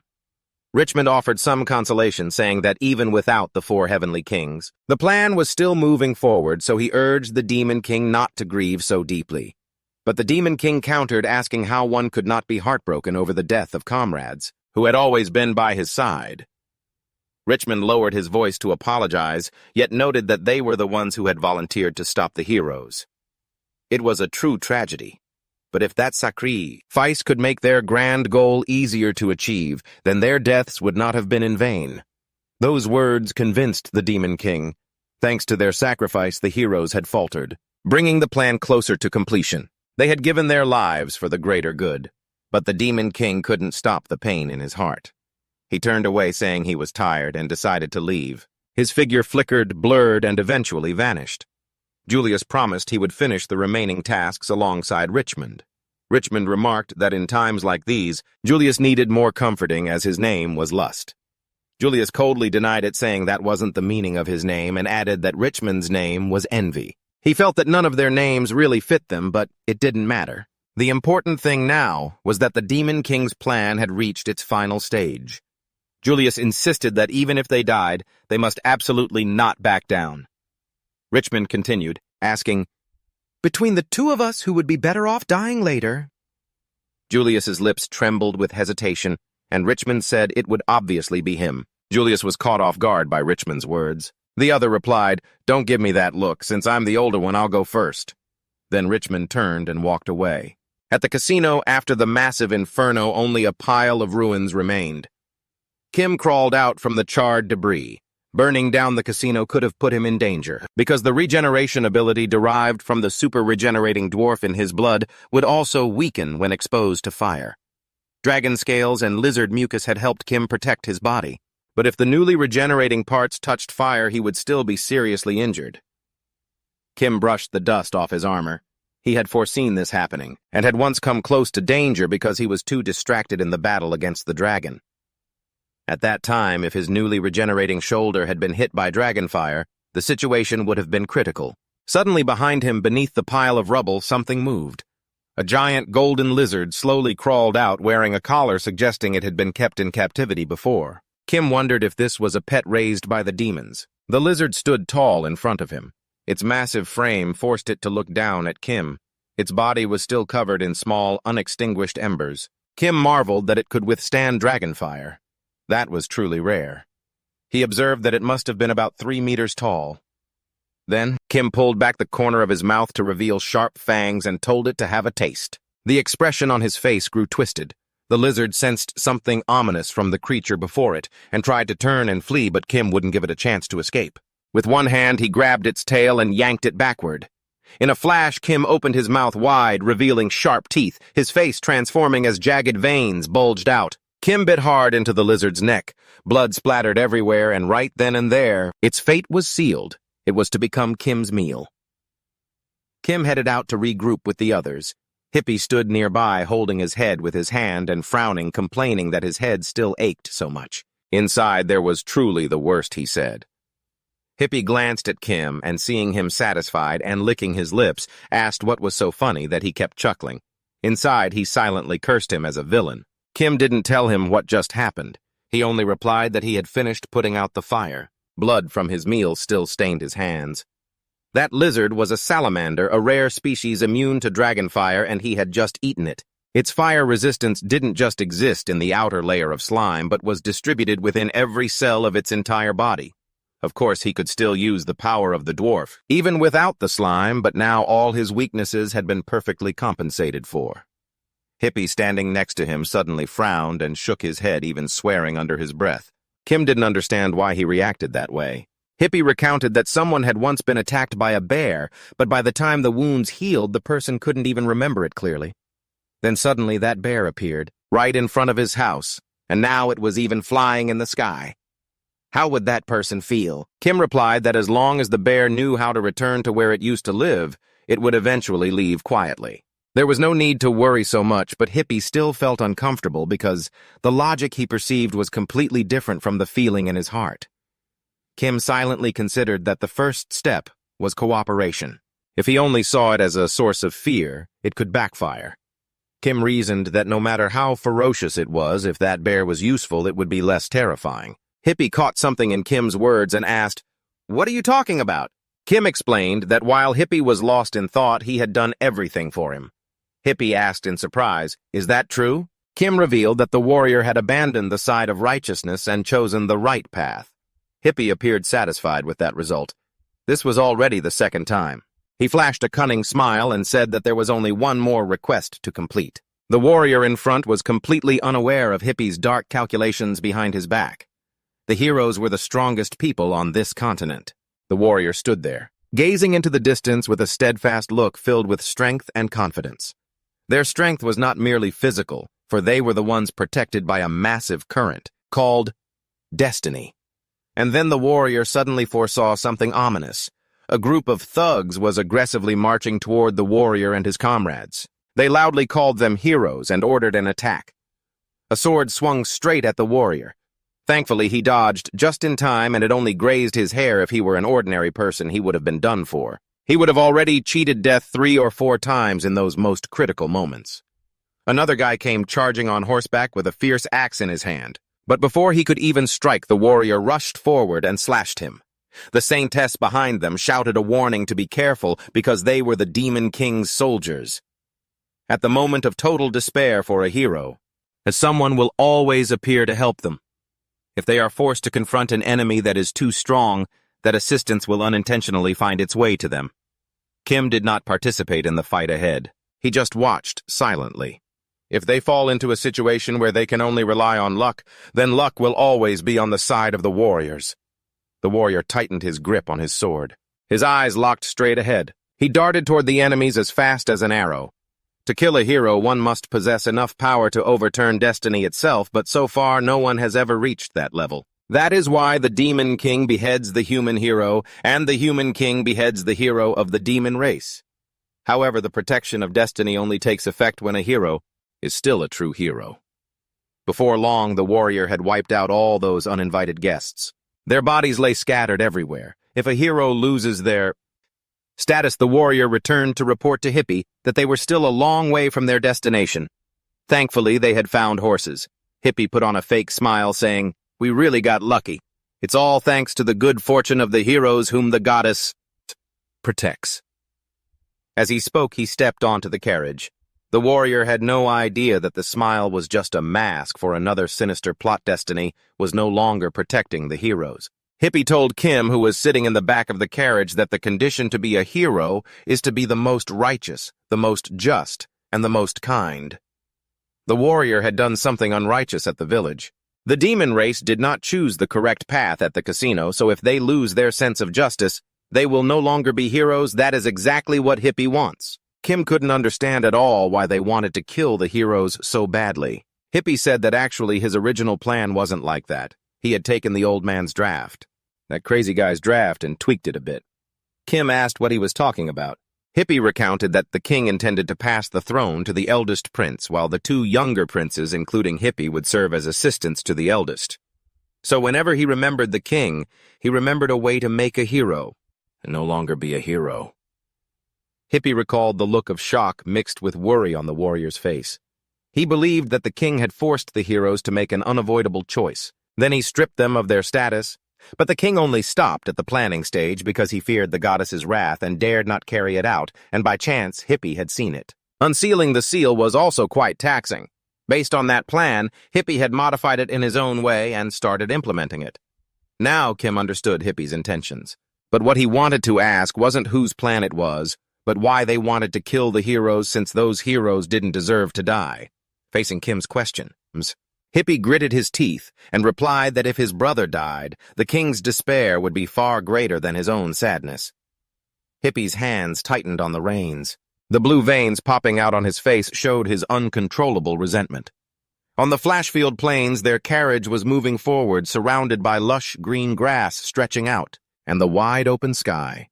From a distance, Kim had spotted the Demon King's castle.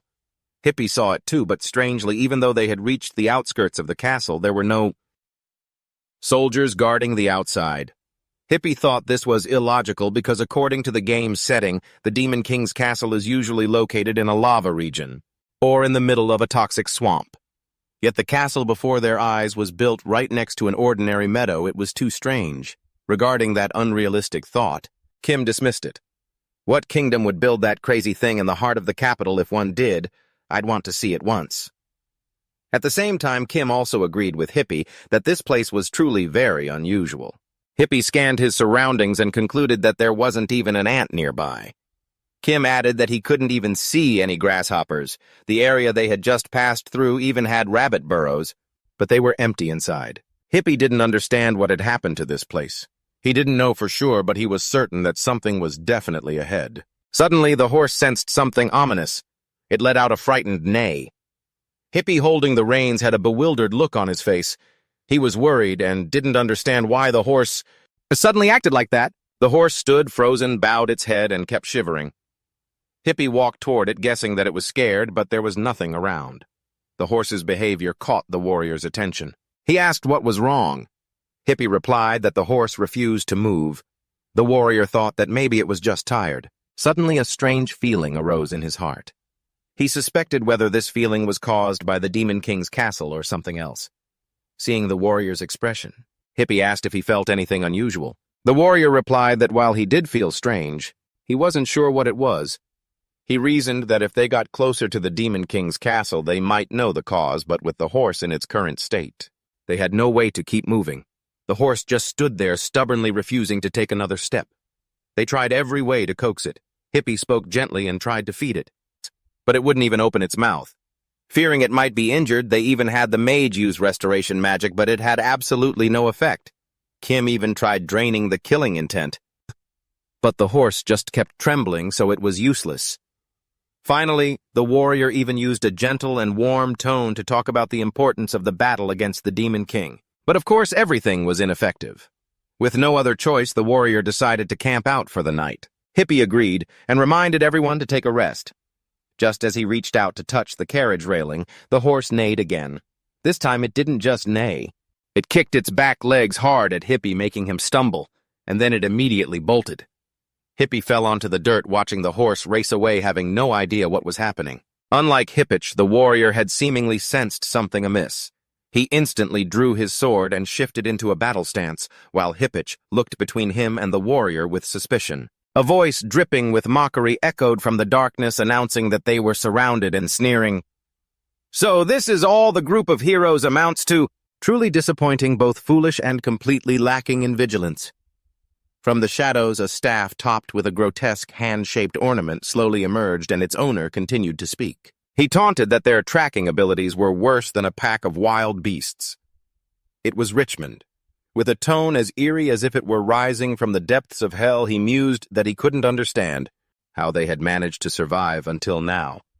The warrior frowned at him and barked, "Show yourself." Richmond asked if he truly needed to introduce himself. Since he hadn't exactly been hiding, he obliged with a brief introduction. As he finished, he slammed his hand-shaped staff into the ground and the entire area shuddered violently. Hippich broke into a cold sweat. "Is the ground shaking?" Instantly, a hand burst upward from the earth, and in the blink of an eye, thousands of gruesome arms appeared as hordes of undead clawed their way out of the soil poised to attack. Angela cried out in horror, "Annette!" Only then did the man speak. "I am Richmond, one of the 4 heavenly kings, and the one who will stand in your way." So this was Richmond the Envious, the one known as the Envious One. One of the supreme leaders of the demon kingdom with nearly 200 years of experience in command. Currently, 3 generations of demon kings had come and gone, and he had clashed with heroes more than twice over those 200 years. For more than half of that time, he had served as the Grand Vizier. The Demon King manages all internal and external affairs. No other demon, even those with double the lifespan of a human, could ever achieve such a feat. But he is an undead. He is not some low-level undead like a zombie or a skeleton, nor is he a weakling forced to periodically drink human blood like a vampire. He is a lich, the highest form of undead. As long as the relic holding his soul and magic remains intact, he is immortal.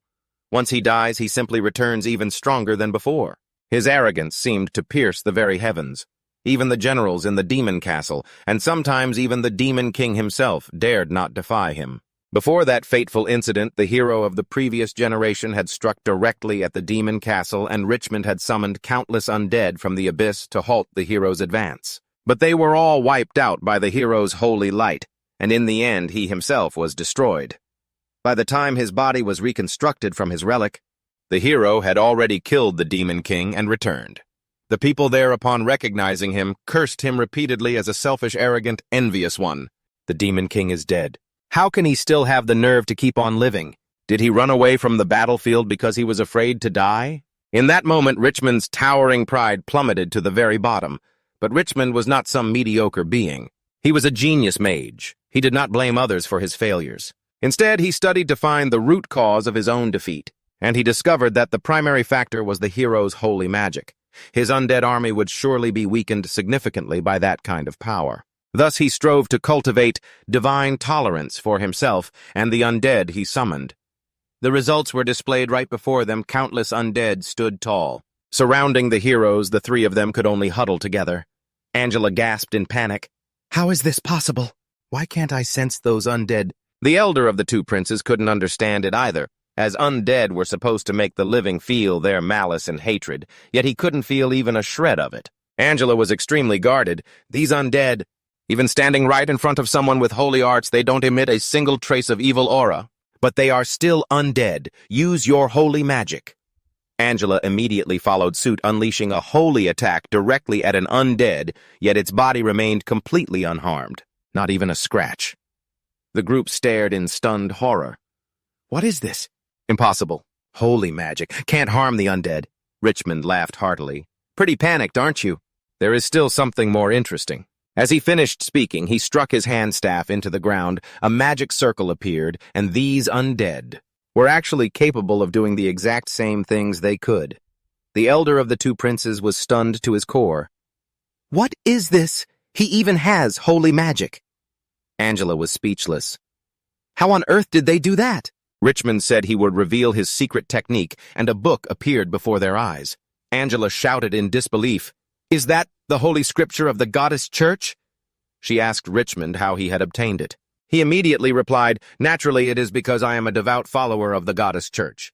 All the undead on this plane, including myself, are followers of the Goddess Church. That is why they do not carry hatred or malice toward the living."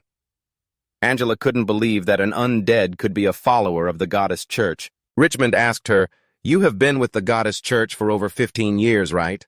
"I have been a follower long before you were even born. I have read the Holy Scripture for 55 long years to attain this divine tolerance." Following the example of saints and martyrs to change his ways, he loudly proclaimed, "My piety is superior to yours, it is second to none." He raised his book and declared, "Those who have followed the faith for 15 years are no better than the youngest child among us." Then he looked at Angela and pointed to one.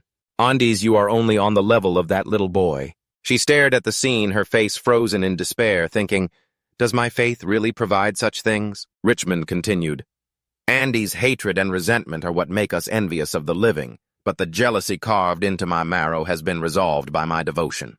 I have mastered envy. I am the true sovereign of envy, Zickman the Envy Rose." Angela adamantly refused to accept Zickman's words. "Impossible. The undead are nothing like those who worship the righteous and benevolent goddess. A person like you could never possess faith." Zickman told her, "Everything in this world is created by the goddess, therefore. Even a bug or a grain of sand can possess faith. The undead were created by the goddess. It is thanks to her magic that these bodies can move. So this is not impossible. A saint should know this, shouldn't she?" Angela was startled to realize that what he just said was a quote from St. Elon chapter 6, page 11, verse 22. She gritted her teeth and said, "But even if you have faith, the goddess would never bless a demon like you." Zickman recited effortlessly, "Those who achieve the seemingly impossible will receive a greater reward than those who do the simple things." An excerpt from the Memoirs of St. Alex, chapter 3, page 21, line 7. "If a demon achieves righteous and pure faith, shouldn't it be rewarded by the goddess?" Angela clenched her fists, her whole body trembling. "You are just an undead demon practicing necromancy." But deep down, she knew clearly that everything he said was true. He was undoubtedly a believer of the goddess. She told Richmond to let them pass, because they were carrying out a mission entrusted by the goddess. Unexpectedly, Richmond replied, "Just as heaven has its laws, the mortal realm has its own, and one should not ignore the laws of the mortal realm just for the laws of heaven. You must prioritize the laws of the mortal realm before following heavenly ones, even if following the goddess is the right thing to do. I have offered this body to the Demon King. It is only natural that I serve the Demon King." Angela gritted her teeth. "That is a quote from the goddess's teachings, page 1, line 15. Zickman closed the book and put it away. "Our conversation ends here. My undead army has waited long enough. Kill them all." The undead surged forward immediately. Angela charged ahead, casting a holy barrier against them. However, just like last time, the zombies were completely unaffected by her techniques. She fell into fear. As expected, I cannot block them with the holy barrier. At that critical moment, a skeleton grabbed her arm, ready to bite down.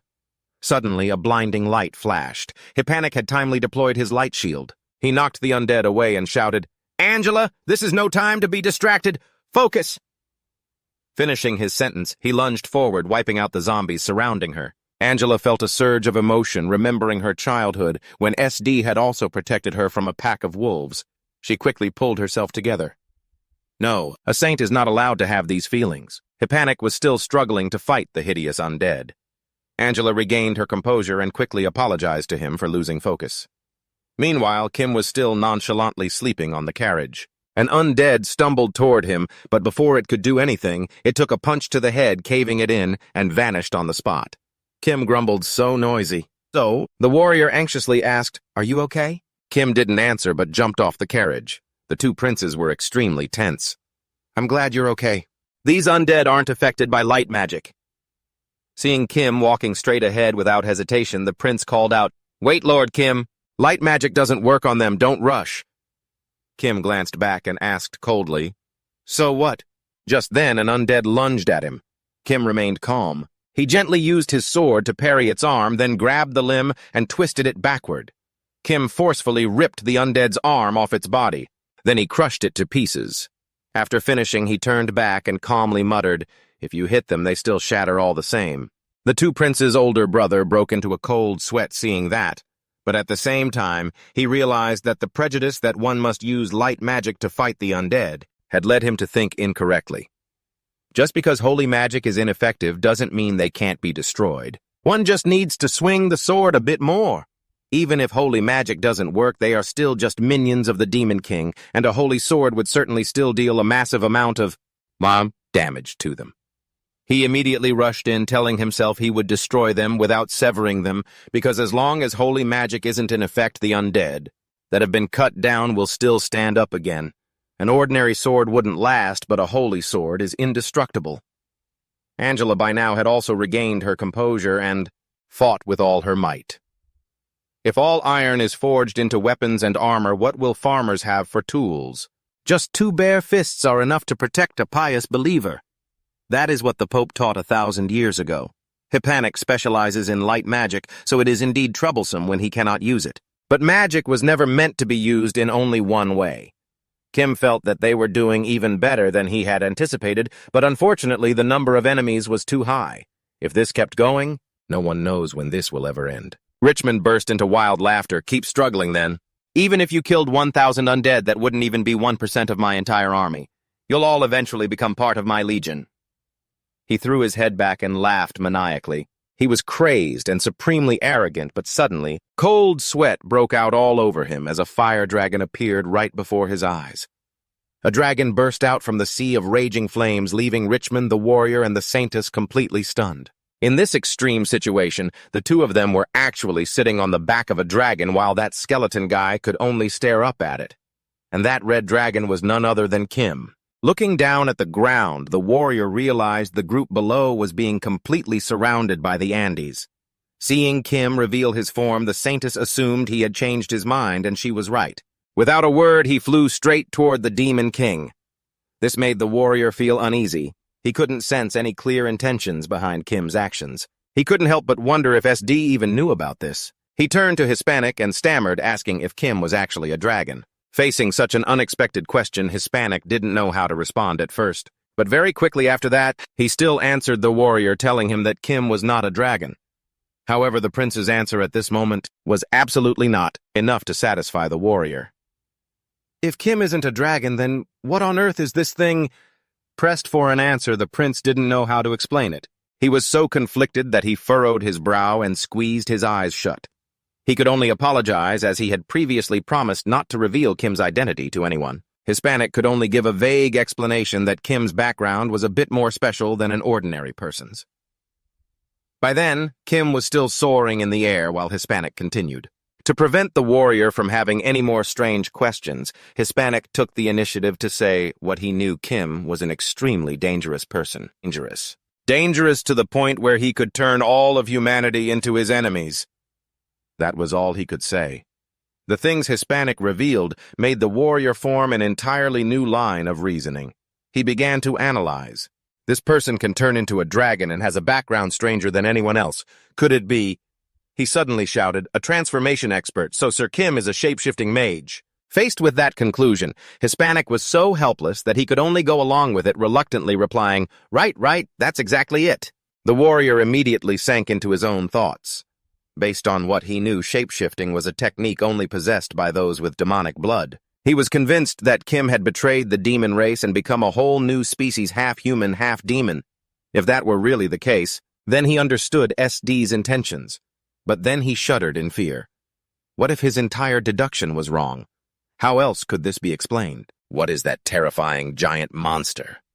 Realizing his imagination had run too wild, the warrior quickly calmed himself down. It absolutely can't be that. It can't be. At this moment, he placed his hand on Kim silently, grateful to him because thanks to him they had defeated the demon generals. Most recently, they were saved from the swarm of, and as thanks to him as well. Not only that, when he was still struggling with the monster, Kim used a single sword to strike down that beast of destruction. Thinking through everything one by one, he suddenly gave a faint smile. Because even though it was all thanks to Kim from start to finish, in his eyes he was still deeply suspicious. Even so, he once again firmly insisted that Kim could absolutely not be the monster of destruction. As Kim's back drifted further away, the Andes swarm fell into chaos. Richmond was also drenched in sweat. Oh my God. A while later they approached the fortress. The warrior was surprised that the journey from that spot to here took 30 minutes. Luckily, they had Kim waiting. Looking at the tower ahead, the warrior wondered what it was, as its appearance seemed far too normal compared to what he had imagined. Seeing him blabbering on for so long, Kim spoke up to remind him, "Stop staring at the sky and the ground and look behind you." Hearing Kim say that, the whole group spun around 180 degrees. The sight that appeared left them all startled. No one expected the Andes to keep chasing them. Do these things ever get tired? According to the Saintess's estimate, it would take about 2 hours from this position to the destination. That number made the warrior fall silent. Within 2 hours, they had to kill the Demon King and quickly retreat from this place. Then the whole group would climb onto Kim's back to escape. But would they make it in time? Time was running extremely short. The situation made him grit his teeth.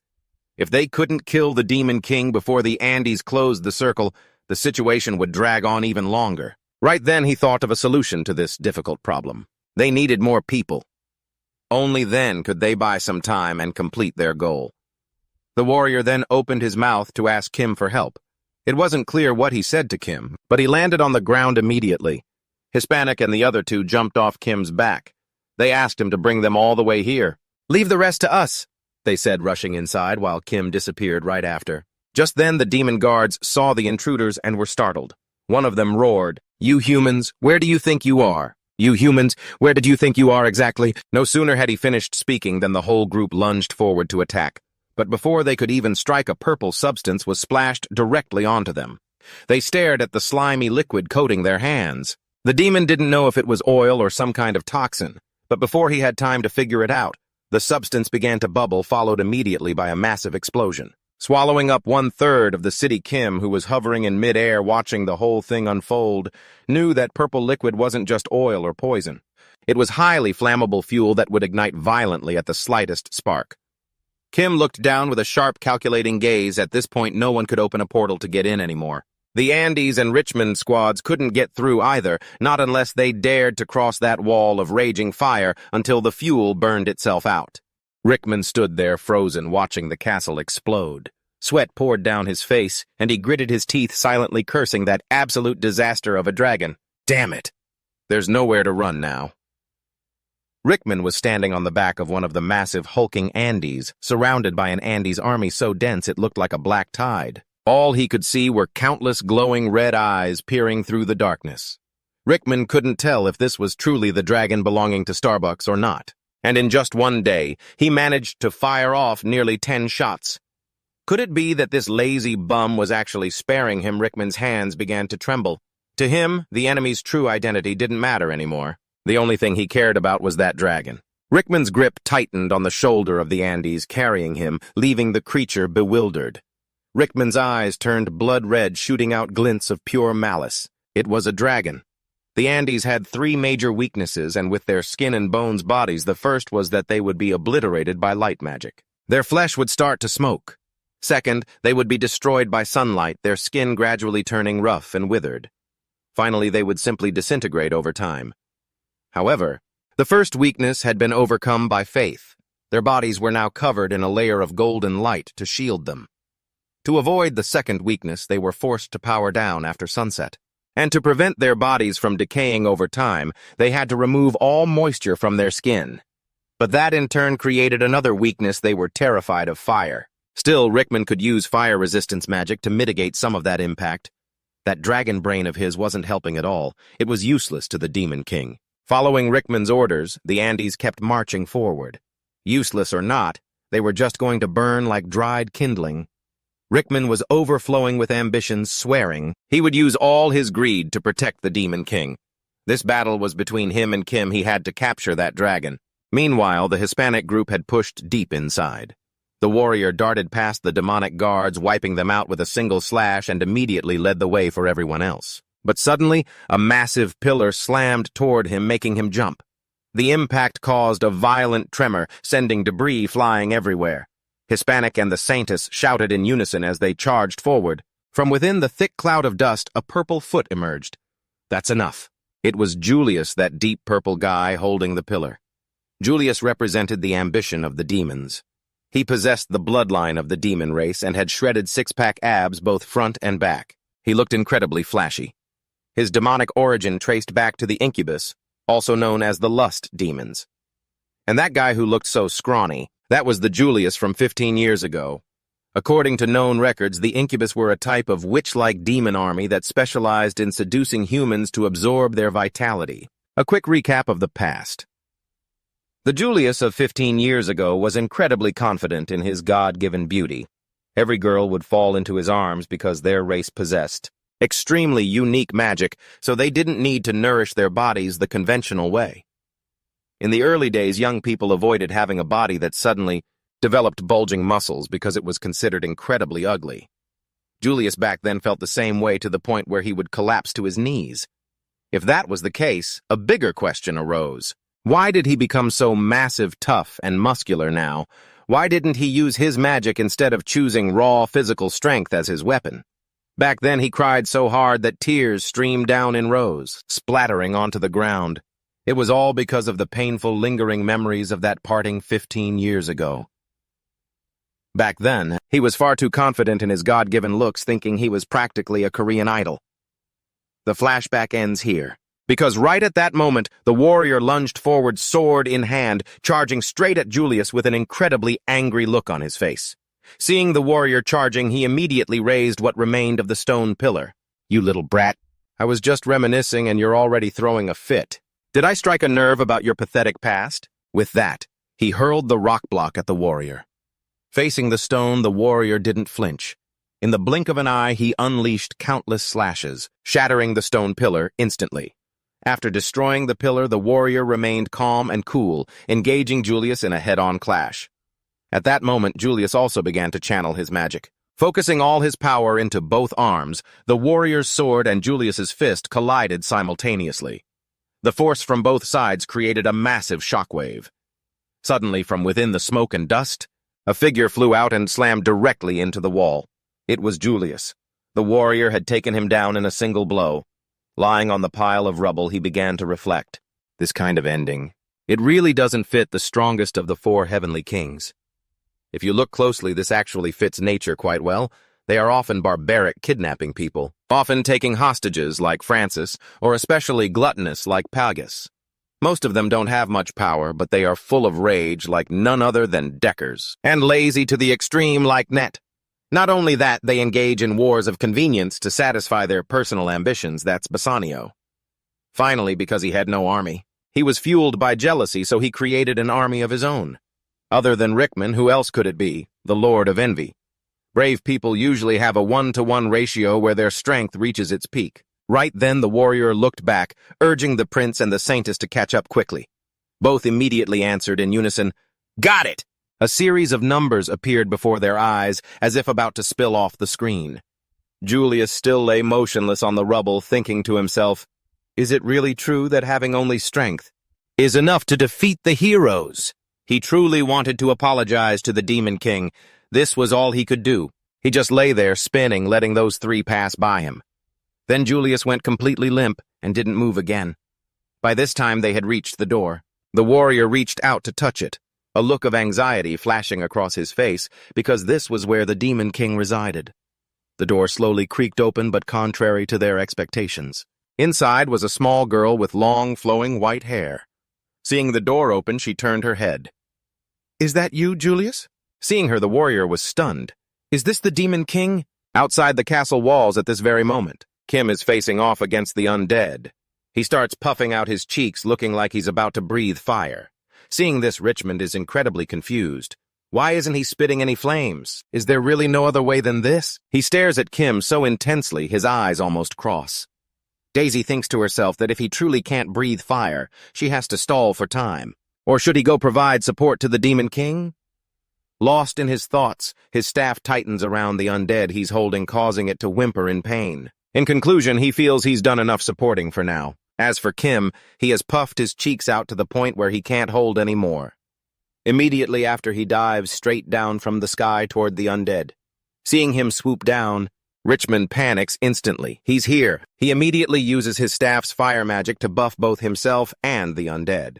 A stream of orange light instantly covers them all, though every one of them shows fear on their faces. Seeing he's fully prepared, Richmond screams, "Come at me, you dragon!" Without needing him to say a word, Kim was already diving, but then suddenly changes direction, pulling up and flying back into the air instead of hitting them, all while keeping his mouth filled with whatever he was holding. A purple fluid starts pouring out of Kim's mouth, the exact same highly flammable substance the three of them had just used. As the liquid falls, it sticks to the undead, leaving them in absolute panic. Seeing that substance, Richmond looks like he's lost his soul, but he recovers quickly. He snaps out of it because the liquid explodes so fast. Now he's stuttering, What is this? A few drops of the liquid even start settling on the tip of his nose. This! Richmond shouts toward Kim, who is still busy spitting that stuff all over the remaining undead. No. Could this poison have wiped out the undead? He starts screaming at Kim, calling him an idiot, but then realizes he's actually the idiot he'd been worrying for nothing. After finishing, Kim turns back and replies to Richmond, Exactly. It doesn't even have any effect, he says, his eyes flashing, seeing that Richmond is suspicious. Could it really be a bluff? Without caring about him, Kim immediately breathes fire. However, the flames seem a bit weak. Seeing a dragon breathe fire like that makes Richmond a bit stunned. But right after, he laughs like crazy. Damn it all! He clutches his stomach, laughing uncontrollably because no matter how weakened it might be, his body is more than capable of withstanding that level of fire. Yet before he can even finish laughing, a massive explosion erupts. The smile on his face vanishes. What's going on? That's impossible. A bone fragment from one of the undead that just got hit by the blast flies straight toward a gray undead. The bone, still engulfed in flames, touches the liquid on its shoulder and instantly explodes. Another huge explosion forms. Only then does Kim explain to Richmond that while the liquid isn't poisonous, it is extremely flammable, more so than anything else. And roughly after 30 breaths of mine, it goes boom. No sooner had he finished speaking than a chain of explosions erupts, causing a massive firestorm. Watching that scene, Richmond is terrified to his core. No, this can't be! The fire is already reaching him. Before he can even utter a final word, the explosion hits him square in the face. Everything is blown to pieces. In that dark space, a jar is shaking violently. Looking closer, cracks appear on the surface and then it shatters into pieces. The undead scream and scatter, fleeing from the sea of fire. Caused by Kim, just as the explosion hit Richmond, the jar shattered. The eye sockets of the undead turn pitch black, and they all simultaneously stop moving. It's as if all their life force has been drained, and they are gradually swallowed by the flames. Flying in the sky. Kim also realizes that they've stopped. Perhaps it's because the leader is done for. He feels disappointed because it ended before he could even really fight. Looking at the large number of remaining undead, he feels a bit annoyed, but thanks to the power of the fire dragon, he can easily handle them. Without their leader, this lot is just a bunch of corpses with no strength left. Thinking that he feels that it's better to go wipe out the rest inside the Demon King's castle, that would be more useful. With that thought, he ignores the raging fire consuming the undead and returns to his human form. He enters the Demon King's castle. The moment he steps inside, he sees soldiers lying everywhere, groaning, the hero, the Demon King Kim. He walks alone down the quiet corridor. Suddenly, he spots a large door.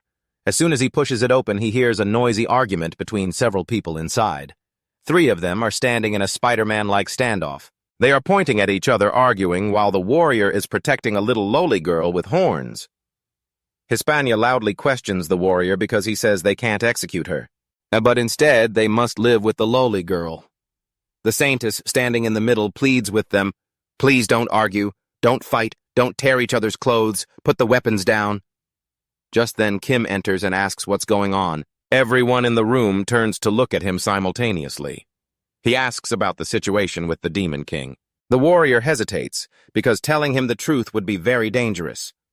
Finally, Hispania is the one to speak up. It turns out the lowly girl being protected by the demon lord was right behind them. Hispanic ordered him to take her out, but the warrior immediately stepped in and shouted to stop him. Kim looked at the warrior, asking him to confirm what he just said. Both Hispanic and the warrior confirmed it was the truth. The warrior gritted his teeth, glared at the demon lord, and declared that she wasn't the demon lord anymore, leaving the others completely baffled. The warrior explained that while her body was still the demon lord's, the soul inside had been replaced by someone from another world. He sounded absolutely certain about it. That was because he had used his lie detection skill. Hearing this, Kim glanced at the demon lord, who was cowering fearfully behind the warrior, and thought to himself, if what he's saying is true, so this makes the 3rd person from Earth. The first was Edward, who was reincarnated or reborn as he was born directly into a body in this world. Kim, however, traveled here while shape-shifting, so you could consider him a mutant, whereas the Demon King is a case of an Earthling's soul getting stuck, trapped inside this body. In other words, she's a possessor. She was just an incredibly ordinary office worker, but she used to isolate herself, losing herself in military-themed novels. So when she became the Demon King, she couldn't accept reality and convinced herself it was just a dream, because the trope of a soul inhabiting another body appeared so often in the novels she loved to read. That's why she introduced Earth's systems knowledge and concepts into this world. It caused the Demon King's army's power to skyrocket, which broke the balance between humans and demons, forcing the goddess to send a hero. Yet she remained stubborn. She kept thinking that if she just kept playing the game, she'd eventually end up like a main character in a novel. But she isn't a protagonist, and the generals she placed her trust in are now powerless. She ended up purging them all. Only when Julius was defeated did she finally snap out of it, and pure terror consumed her. Now the only thing she can do is beg for mercy. Listening to the whole story, Kim crosses his arms, indifferently questioning her about ordering her subordinates to cause all this chaos. And only when she was on the verge of death did she come running to surrender. The warrior hurriedly tries to justify it, but Kim cuts him off, asking if he truly believes she's from another world, even though Kim himself believes it. At this point, it doesn't matter anymore. The warrior tries to explain, but what he's truly worried about is how many lives have already been lost. He simply doesn't want to kill anyone else with his own hands. Seeing the warrior in such pain, Kim remains thoughtful for a moment before signaling to Hippanik. Suddenly he says, "It's time." Hippanik has already drawn his sword. While the warrior is still confused, Hippanik's blade thrusts straight toward him. The warrior instinctively draws his own sword to parry. But because Hippanik's law is so overwhelming, his sword is shattered on the spot. Hippanik's blade instantly reduces both of them to shredded meat. Deep down, a hero must always be righteous, just, and kind. These three things sound similar, but at times they contradict each other.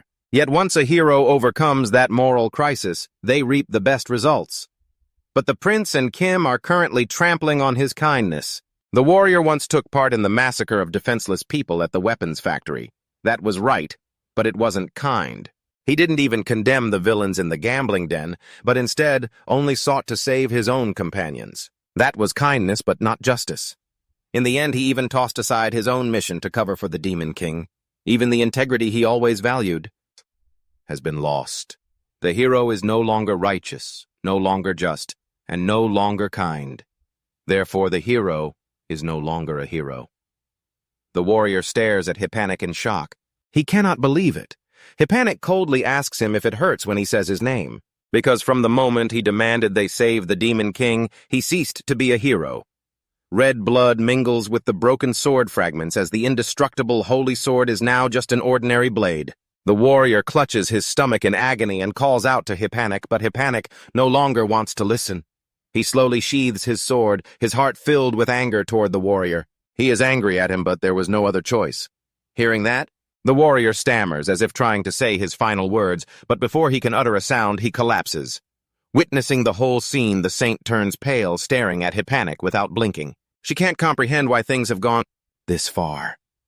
She rushes past Hippanik to check on the warrior, but Kim grabs her hand. The saint stares at him in astonishment, then desperately tries to heal the warrior. But when she sees him just stand there in silence, his veins bulging, she is too terrified to even speak. Immediately after, Kim transforms into a snake-like head bearing his fangs as he bites toward the saint. A few days ago, Kim and Hippanik had planned how to deal with both the warrior and the saint. Kim was somewhat surprised because he thought Hippanik had feelings for her. Hippanik said in a low voice that the warrior loved her too, and admitted he also loved her, but he couldn't let someone with the ability to heal the warrior live. The warrior had abandoned the throne to become a hero, so he could no longer fight for Hippanik's crown, meaning the oath he made to his family couldn't be kept. Hippanik had also investigated the saint's terrifying healing ability, the power to piece together shredded flesh to regenerate a human being. It could indeed be considered a miracle. Then, he looked at the backs of the warrior and the saint, saying that in reality, that ability could be seen as immortality. To deal with the saint, you can't leave behind a single scrap of flesh. Kim turned to ask how he intended to do it. He placed a hand on his shoulder and winked, which annoyed Kim quite a bit, then said that there was still someone here who could turn into a dragon and swallow a human whole wasn't there. Hearing that, Kim calmly denied it because even without turning into a dragon, he could still eat them just fine. Seeing those terrifying sharp jaws, Hippanik could only awkwardly praise his ally as truly reliable. Hippanic then added that even if he swallowed that source of anxiety, the thing swallowed could still cause trouble in his stomach. But Kim immediately dismissed it. To him, once it passes through the esophagus, it disappears to somewhere else. As for that place called somewhere, he didn't know where it was, only that it couldn't be destroyed while still linked to him. Returning to the present in the middle of the hall, only 2 people are left standing. Hippanic glances at the dead Demon King, frowning slightly, then turns to ask Kim if he wants to pierce through her completely, because leaving her like that makes him feel uneasy. Kim tells him to step back. Once the regenerative process ends, all abilities disappear, as for those who have exhausted. The strength to fight the Demon King will be granted as a wish by the goddess, and her appearance will serve as definitive proof of the Demon King's demise. Hippanic nodded in agreement upon hearing this, and just as he was still murmuring to himself, a beam of light suddenly flashed a light emitting from the Demon King's own body. He was lying on the ground immediately after. The space around Kim transformed into a blinding white, and beneath his feet it felt as though he were standing on a puddle of water. The moment he opened his eyes, a cube appeared before him. With many different emotional faces, he stared intently at the object. After a moment, he hesitated slightly and asked, "Are you the goddess?" The cube rotated a face that smiled and then spoke to confirm. Kim felt curious because it didn't look much like the goddess's true form, but the cube gave a very vague answer. Because the interface is naturally supposed to look like the ideal image the person connecting with me subconsciously envisions, but the current subject falls outside that scope. I am the system manager, so I cannot create a suitable interface. Then Kim asked what exactly the goddess was. The cube immediately projected images all around. It then told him that it is the system that creates and maintains the world. Its primary mission is to manage the system, create monsters and oversee souls. The cycle of reincarnation. Upon hearing this, Kim silently concluded that this wasn't a goddess, it was God. He asked why the goddess brought him to this world, and he received the answer that because the 2 worlds are close together, it is very easy for chaotic phenomena to occur. Then he continued to ask about the similarities between the monsters in this world and the monsters in Earth's legends. The goddess said it was because she had introduced them. Kim then asked if there were any issues with him dealing with the heroes, and received a negative answer from the goddess. He was brought here as a reward for his contributions in the war against the Demon King, so even if he killed both the Saintess and the warriors, it would not anger the goddess because she does not attach personal emotions to the system, just like the principle of not favoring skills like the path to salvation. It simply says, "Well done," if that action is deemed necessary. This also made him confused. The goddess explained that the heroes appeared originally to increase competition and drive the development of both the human and demon races, but the results led nowhere. Therefore, thanks to this, the hero system has been eliminated and will no longer appear in the future, which means from now on, both sides can unilaterally destroy the other faction. As for competition, humanity in the future will not consist of a single race. There will be humans, elves, dwarves, beastkin, and lizardmen. Currently, they are all allies, but once the demon race disappears, they will begin to compete against each other. After hearing this, Kim didn't ask further, but went straight to the point, the wish granted to the hero who defeated the Demon King. He coldly asked the goddess if she could send him back to Earth. That question immediately made the goddess freeze, and Kim's expression also stiffened. "Can you let me return to Earth?" Facing this question, the goddess remained silent and did not answer. After a few seconds of quiet, she hesitated before daring to reply, "I cannot do this. You are an individual with immense influence in this world already, so I am not permitted to let you go to another world." Hearing that, he felt completely stunned. He never imagined that his influence had grown to such an extent, that even the goddess couldn't send him back to Earth. Kim seemed to realize something, or rather, "So the goddess system cannot directly send me back?" The goddess nodded to confirm. He probed her to see if he could find a way back on his own. At this moment, the goddess revealed that Hippanic is currently receiving information and would need a lot of time to process it. Hearing that, he immediately said, "Then cancel it." A mysterious smile suddenly appeared on his lips, and he thought to himself, "Knowing that is enough. I cannot go back on my word. The matter of finding a way back to Earth is considered complete. My next objective is dominating all things." Even though he had devoured a dragon, that still wasn't enough. No matter how strong he becomes, he could still be targeted by higher-level beings and humanity. As for those monsters that haven't reached dragon level, then he could devour as many as he wanted. He wanted to hold the power of a species even more superior than that. He asked the goddess if there was any species that, despite having a normal physical structure, could still trample all physical laws. Yes. With that answer, a flood of information about the strongest creatures was transmitted directly into his mind. Kim suddenly shuddered as he felt the information. Within his mind, it was also transmitted to the goddess. Her voice echoed slowly. This is a type of creature inspired by the Cthulhu region on Earth. The current technology on this continent still cannot control it. It's a shame. The goddess asked him that if he had the privilege of the one who destroyed the demon king and could also create such a creature, what would he do? That question was truly too difficult for Kim. Because he understood its importance very well, he couldn't choose randomly. Those creatures possess countless unique skills, such as moving at 400 times the speed of light, teleportation, or the ability to create new bodies. But in the end, he could only create one, so he was extremely hesitant and weighed every little detail. After thinking for a while, he spoke up and said, "Let's postpone it." Hearing that, the goddess immediately asked, "Kim, are you dissatisfied with something?" He answered immediately, No, that's not it." In his mind, those superior creatures that he couldn't even deal with yet shouldn't be allowed to appear. Because if he climbed to the peak of dominance too quickly, he would be easily distracted. By then, there would be all sorts of creatures wanting to take his life. The one at the top must be the strongest, undefeated in the world. There are still too many creatures in this world that he hasn't devoured.